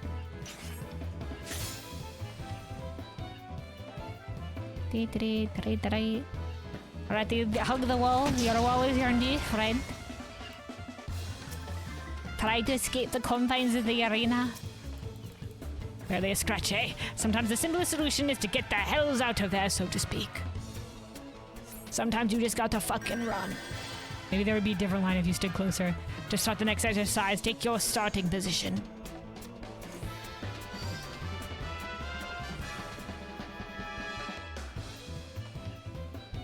Next, let's move on to tower tactics. This type of attack is one that must be endured rather than avoided. Behold. See the tower marker. If no one stands inside to weaken its impact, the entire party will suffer a devastating blow. Therefore, one person must volunteer to take the tower, shielding the rest of the party from far greater casualties. Let the exercise begin. 3, 2, 1. Are we all taking a tower? Let's each take a command of a tower. Bravo, Mistress Light. To start the next exercise, take your starting position. I feel like we veered off from like, take your starting position to take your starting position.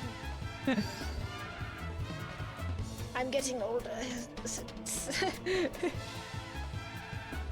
Now let's cover a variant of the tower marker. Again, one of you will need to stand inside to protect the others.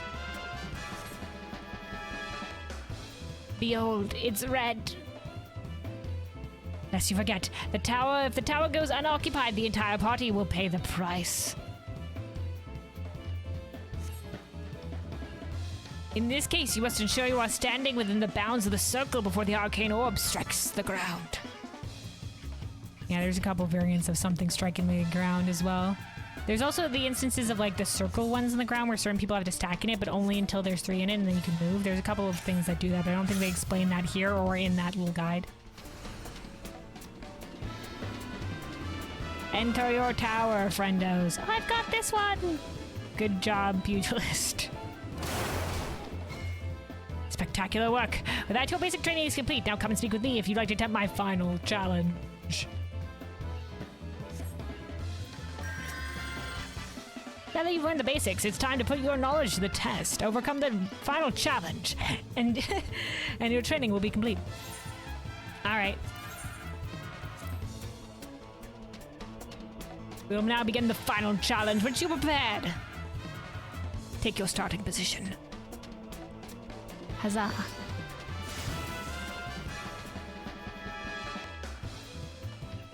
Allow me to test all that you have learned thus far. In this exercise, you will face a slew of different attacks, each of which you must deal with appropriately to minimize the harm you sustain. Let the exercise begin. A 3, a 2, a 1. Survive the attacks. Don't get knocked back into the damage. Position yourself carefully now.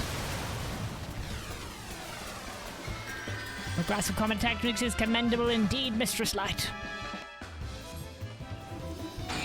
But now also, it's the knockback into towers. Oh, okay, no, the knockback into towers. Ooh, they're getting spicy. Okay, bitches, I see how it is. I knock back into a specific tower, I get... Sometimes you'll have to deal with your teammates being like that. Sometimes you have to adapt. Sometimes you think I've got this tower, and sometimes people run wherever the fuck they will, willy-nilly. Also, an important lesson.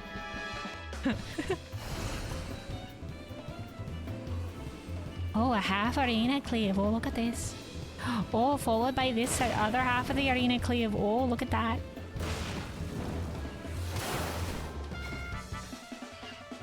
I'm pleased you took the lesson to heart. Yay. So again, his prehistorical prehistorical exercises. I think these are pretty good. These definitely feel like, these are definitely things that consistently show up. All right. We've passed the challenge. React to 4 markers. All right, then there's the last one. There's the last one. So far it hasn't really differentiated between healer and... I imagine this is the same. Besides, the only thing that I think could be different was that the tank takes the tank buster stuff. So I think these are like the same across the different things, the different roles. So we haven't had to do anything healery yet. Welcome, Mistress Light. In this training exercise, we will have you carry out even more advanced tactical maneuvers. My agent here will serve as your opponent. Try to get a sense of her oncoming attacks and handle them accordingly.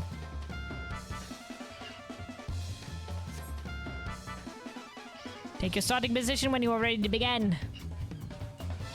Guess who fell asleep on a leg and now can't feel it? Oh no. Man, yeah, it always sucks when you sleep on something funny. Well, nothing to do but stand up and shake it out, get the blood flowing again. Do some stretches. Get rid of the pins and needles. For your first exercise, allow me to demonstrate the proximity tether. Its marker looks like this. This is the no buenos icon. Get the fuck away from me! When entangled with one of these, to remain near the enemy is to risk suffering a painful strike. Instead, use what precious few moments you have to retreat until the tether's magics weaken. Let the exercise begin. 3, 2, 1.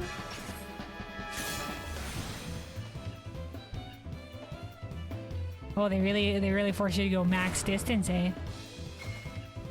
Bravo, Mistress Light. They didn't even say the icon will change. You're supposed to take note. To start the next exercise, take your starting position.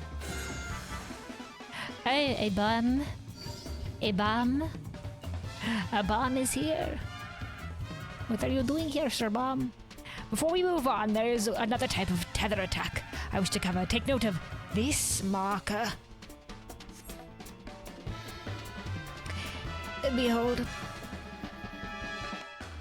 Unlike proximity tethers, these can be intercepted at will, allowing you to sustain a blow on another's behalf. For this exercise, let's suppose your enemy intends to detonate a bomb. To prevent a lethal explosion, your only recourse is to shield the bomb yourself. Let the exercise begin. 3, 2, 1. I got it.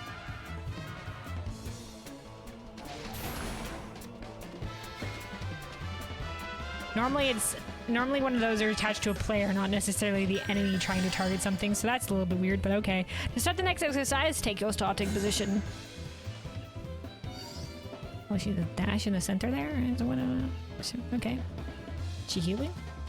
Next, I will teach you how to defend against a gaze attack. Behold this marker.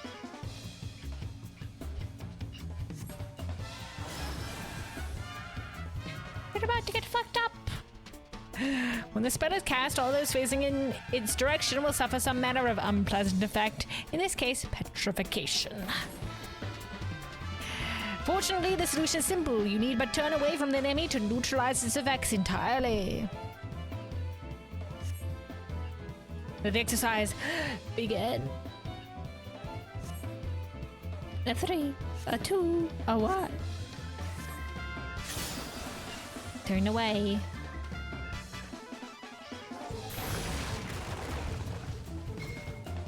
Bravo, Mistress Light. To start the next exercise, take your starting position. I can dash back. For your next exercise, let us discuss status effects such as poison or paralysis, and more importantly, the curing thereof. Oh my god, is this healer specific now? You're fucking bound.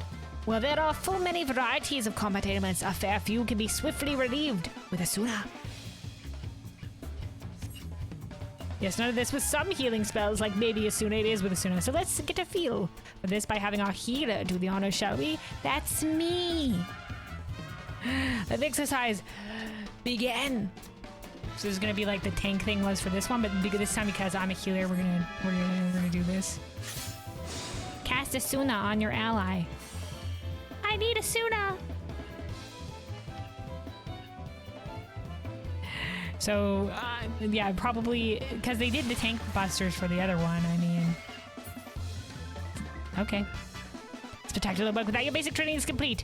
Now, come and speak with me if you'd like to attempt my final challenge. Are we gonna have to Asuna on the fly without a party list? These fucking bastards.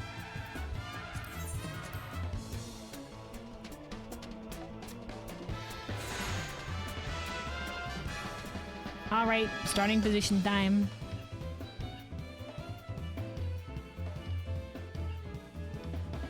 Allow me to test all that you have learned thus far. In this exercise, you will face a slew of different attacks, each of which you must deal with appropriately to minimize the harm you sustain. Let the exercise begin.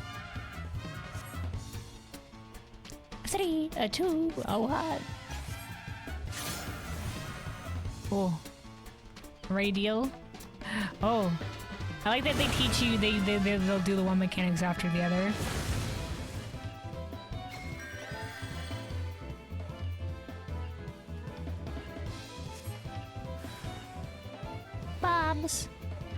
Which one are we taking, loves? Okay. Let's see, each handle 1 bomb apiece.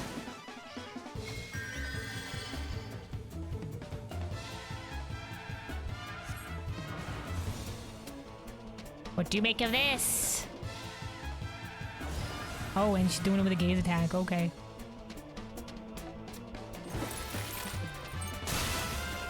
Ooh, the Trixie one. We have to move towards them while still looking away. Just like Bottom's medal.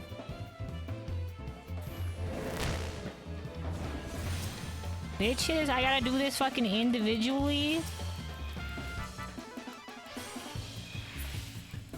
And now for me.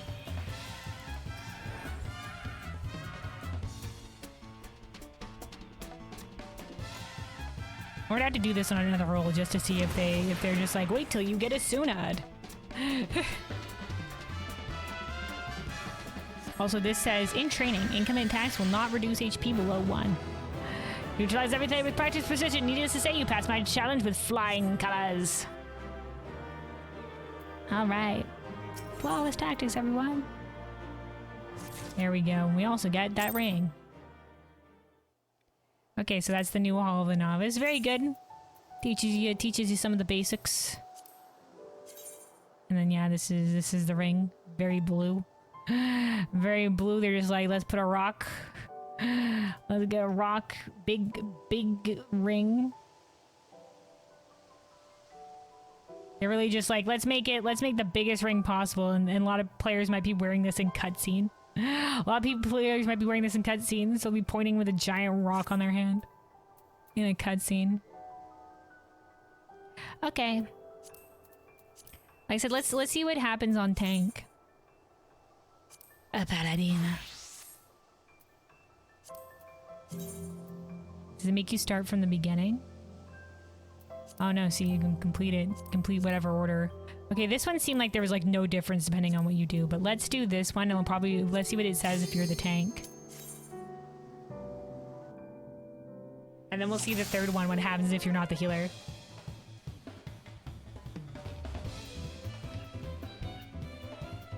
Yeah, we're gonna do some evasive maneuvers. Yeah, that's right, I'm the new teacher. I'm the one that gives less of a shit. We're doing this again. Here we go. Yeah, handle the oncoming attacks. I'm sure you'll survive. Let's do this. Get to your starting position.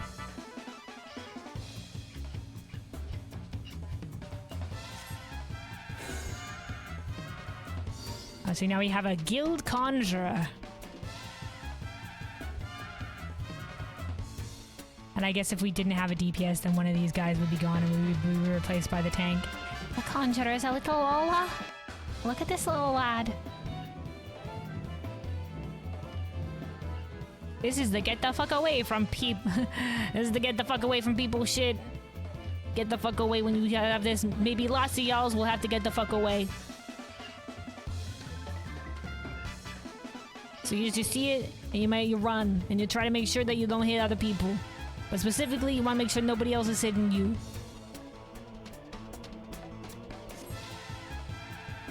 Do your thing.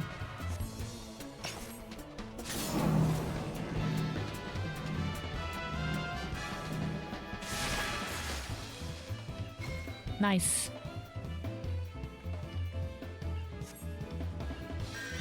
Alright, next up, new starting position. Let's do this. Get in your fucking marker, set, go. That's right all the way over there.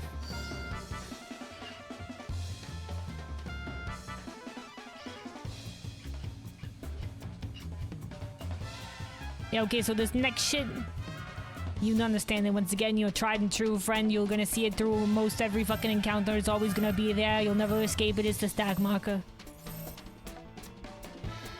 Very common mechanic, part of the dance, in, out. You wouldn't have it without the stack marker. Here we go. Yeah, stand together to weather it. Friendship is power. In this case, friendship is defense. Sometimes friendship is PvP.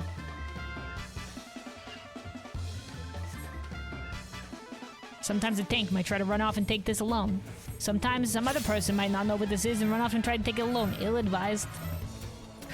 Sometimes you just gotta let that one person. Sometimes you won't survive with just the two of you, so you gotta, you know, let that person choose their own fate, you know?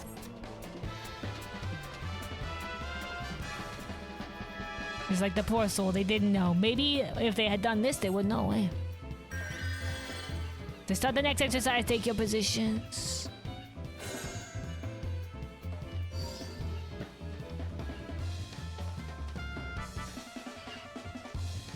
Oh, here we go. Next, we will look at a lethal variety of attack that none but a tank can handle. Behold its marker. Behold its marker. Sorry, for a second I gave more of a shit. Here we go. That's right, it's on you. It was on us before anyway. Remember, only the tank is equipped to survive a blow of this magnitude, and any other caught in the blast won't be left standing. Congratulations, you are the tank right now. Now for proper demonstration, every position yourself so that the tank may shield against this strike alone. That's right, the rest of you fucks. Let the exercise begin. 3, 2, 1. Do we have to move? Oh, that poor one person's not gonna move. Direct it away from us!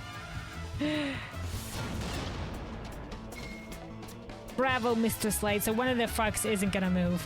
Sometimes you have to adjust because some people will be blind. Some people will be too focused on what they're doing. Their head's gonna be up the boss's ass and they're just gonna be trying to so hard to do their rotation, the blessed poor little sprouts. And so you gotta adjust for them. If possible. Sometimes other tanks will be running around and it'll not be a good situation. It's chaos out there on the battlefield. Remember this if you remember anything.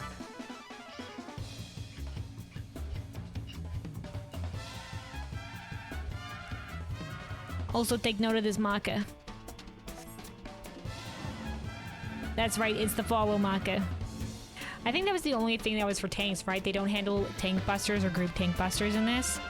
So we'll quit out of this once we're done. Actually, can I leave it now? Bye! There we go, I think we're good. Let's also do the final exercise to see what they do with the healer.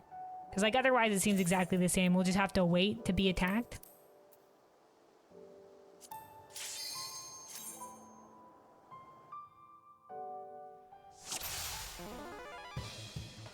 Hey, it's me again. We got more tactical maneuvers.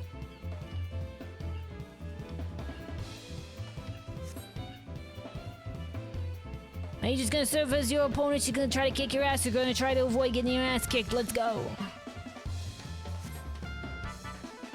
Take your starting position.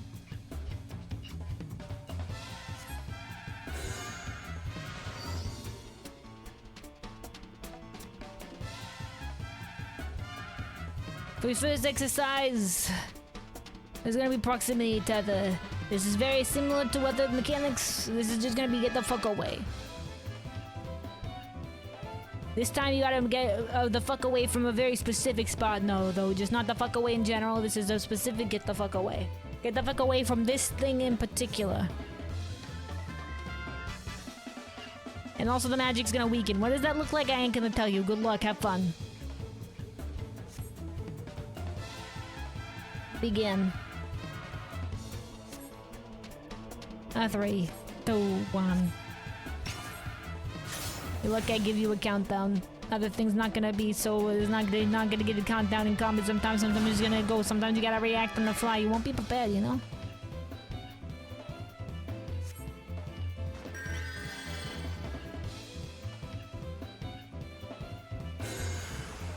All right, take your starting positions. That's right. We put a bomb on the field. That's right. That's a live bomblin'. Don't worry, it's trained. Don't try this at home, kids. Try this in the combat arena. Try this in live combat. So anyway, usually it works to target a player, but we're not gonna do that here. She's gonna try to target it. Isn't that crazy? I don't think that happens. I can't remember an instance of where that happens, but whatever. You want to make sure that the one thing doesn't hit the other thing. That's all it comes down to. Usually it's protect your ally. Sometimes, I guess, you know what? Sometimes it is protect a thing. Like, I think in the final fight of Eden, there is one that's protect the thing. Or in, like, the Shiva fight, Eden fight as well. 3, 2, 1.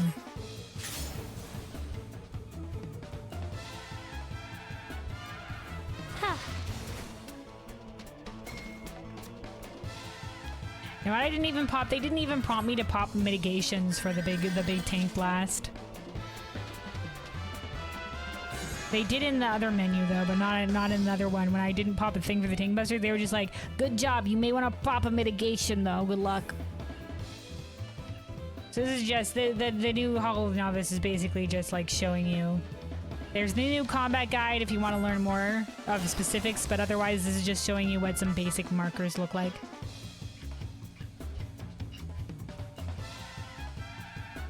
Alright, so this one, big giant eye, look away. Do not look into the abyss. The abyss will stare back and you will die. Or in this case, be petrified. So you look the heck away. Get ready, you're about to do it.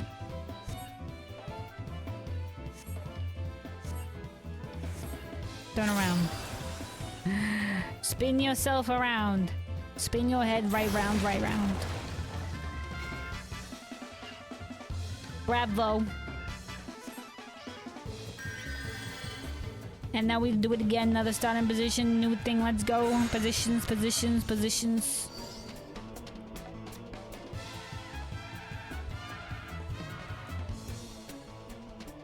For the next exercise, we're doing new status effects. Right here in the center is the one person that can cure the effects. Sometimes you'll have to cure yourself, but mostly, like, you probably fucked up, got a status thing, the healer's gonna help you. Healer, do your thing. Yeah, do hokey pokey, turn yourself around. I mean, that's there you go, that's all you need. That's basically Savage rating right there. You put your melee in, you take your melee out, you put your range right in, and you shake it all about, and then you do the hokey pokey and you turn yourself around. That's what it's all about. You put your supports in, you take your DPS out, you put your DPS in, then you shake them all about. Evade the attack as soon as your status effect is cured. Allow me to cleanse you! Okay, so it does, if you're the healer, you have to do it. For the tank buster, you have to move away, so it shows that as well, but it doesn't prompt you to pop negations as the tank buster.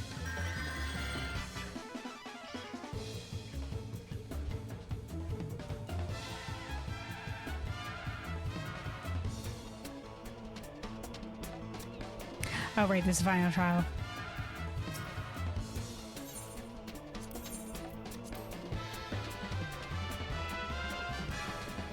You do the hokey pokey and you try hard not to die. That's just the raid in life.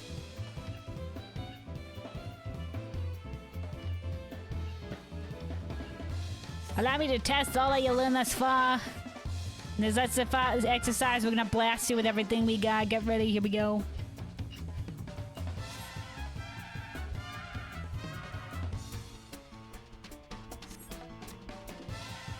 Three, 2, 1.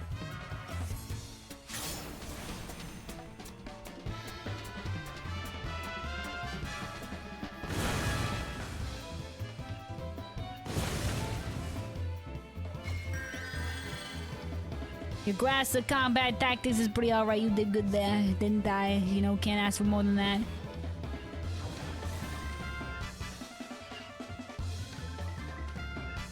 Also, another thing that you're being taught right now, a lot of people in the party finder like to move counterclockwise on a lot of mechanics. Counterclockwise is very common. Why not clockwise? I don't know. Sometimes it'll be clockwise, but most of the time it's counterclockwise for reasons unknown to me. Also, gaze attack, look away. Sometimes the rest of your party are going to be using a specific mechanic and you have to adapt to what they're doing. That's also what's being taught right now. You'll be like, I usually rotate right, and the other party's going to be like, well, fuck you, the rest of us agree to rotate left, and you just gotta follow them. You just gotta accept that's the strat that's going on. You gotta be like, alright, I got it. Wow. Once again, the healer leaves himself last. That's what I did too. Save the others first, but honestly, you used to save yourself first as the healer. The other people can't res you if you die. Good job, healer. Young little Popoto. Alright, good job. You neutralized everything with precision. You passed the flying colors, alright. I'm gonna clock out for the day. I get a second ring? Do I get a second ring from doing that? Oops, that's my chocobo saddlebag. Wrong one. Nope, still just the wrong ring. Okay. Well, there we go. That's the new Hall of the Novice. I like that. I also like the little guidebook that they had. They should add more to this. Like I said, specifically the Doom mechanic.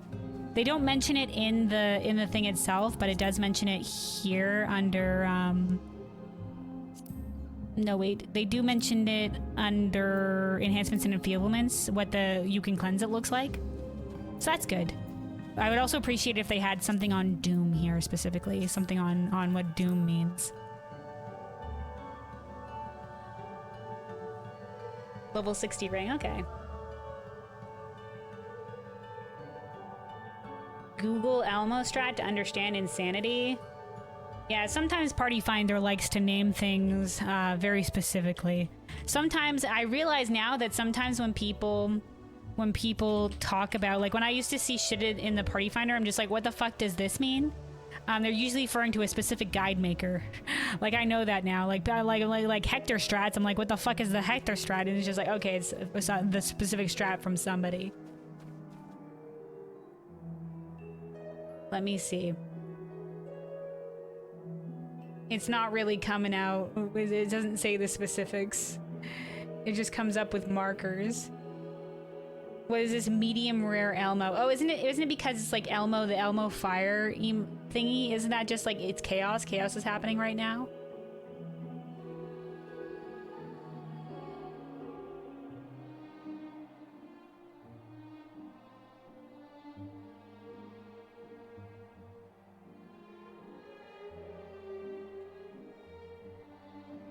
The funkiness of the NPCs is what got me one of them, specifically the chase markers. Oh, yeah. The NPCs sometimes do just do their own thing. When we had to get knocked back into the towers, I'm just like, okay, I'll get knocked back into the far towers, and surely all these DPS that are getting knocked back the other way will go to the tower that's closer to them. And then, no, this one DPS was just like, no, this is the tower I'm programmed to go to. Move aside, bitch. And I was like, okay, I guess I'll take the other one. It's Phoenix Savage. Oh, the Phoenix? The Phoenix, you mean? Or Phoenix... Yeah, no, the Phoenix. From, Pandemonium. I see. But yeah.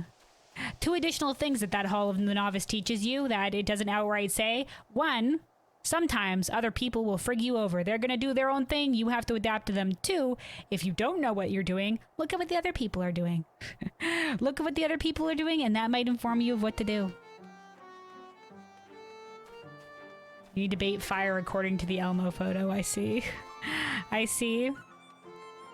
Yeah, sometimes strats get named specific things. Just takes on that name in the community, like Mario Kart for the bees.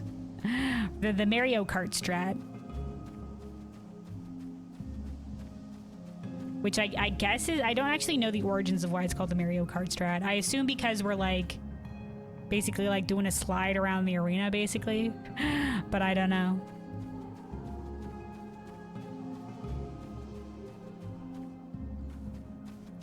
All right though. Yeah, with that, checking out the new Hall of the Novice stuff and whatever. I mean, that's gonna be it for me today.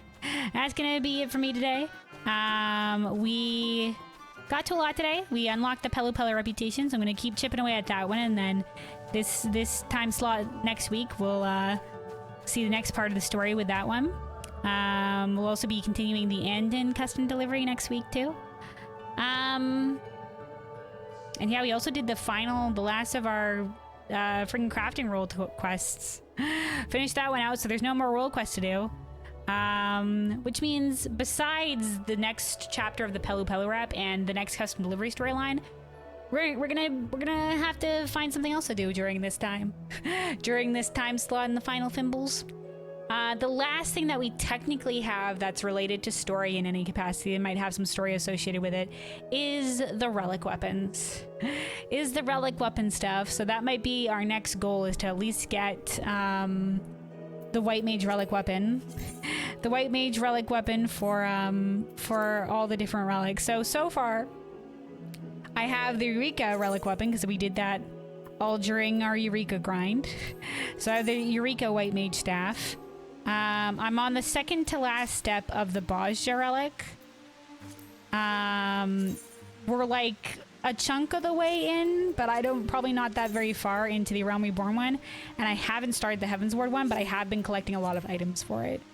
And I do have some of the other items I need to collect to continue on the next step of some of the stuff. So on Heavensward and Realm Reborn. So, and then I have all the Endwalker ones, so we don't have to worry about those. There's other cursed strat names that I'll not get into. Okay. Yeah, man, it's whatever the community lands on. By the way, if you like watching cool cinematics, you can check start of Path of Exile videos. A short cinematic, but a good one. Okay, maybe I'll check it out later. But yeah, like I said, that's gonna be it for me. So, like I said, next week it'll be like the next chapter of the Pele Pele reputation, the next chapter of the custom delivery. Relic weapons. Alternatively, maybe you know what? Maybe what we'll do instead of starting on the relic weapons, maybe we'll do maybe we'll save starting on the relic weapons for the week after, and maybe I'll try to get the Sphinx fight down. We might do some of the Extreme 3 next week at this time spot. That might be a fun one. I think that's probably what I'll do. I'll have to put it on the schedule or whatever have you. So it'll be trying to get the Extreme 3 fight down. We did a little bit of it after raid on Tuesday, so we didn't get it down. I didn't specifically get it down with that one. So relic weapons is a long grind, yeah, but it's like the only thing that we have left with any story associated with it. So I'm gonna do it. And like I said, we're a decent way through most of the relics, and if I'm right now, I'm only looking to get all the ones on White Mage, and then we'll probably do the crafting relics as well. Or at least the ones with story associated with it, because remember you said that the Endwalker crafting relics are have an interesting story with them, a little bit charming story with, I think, the Rowena and Geralt tier of the first. Have a good night and see you later. You're gonna go pass out yourself? Alright. Alright, have a good night. Also, whenever you do Extreme 3, I'd be happy to join. Okay. Yeah, maybe I'll let other people know if they want to join, if I'm gonna do it at the start of this stream time, maybe next week. It's gonna be for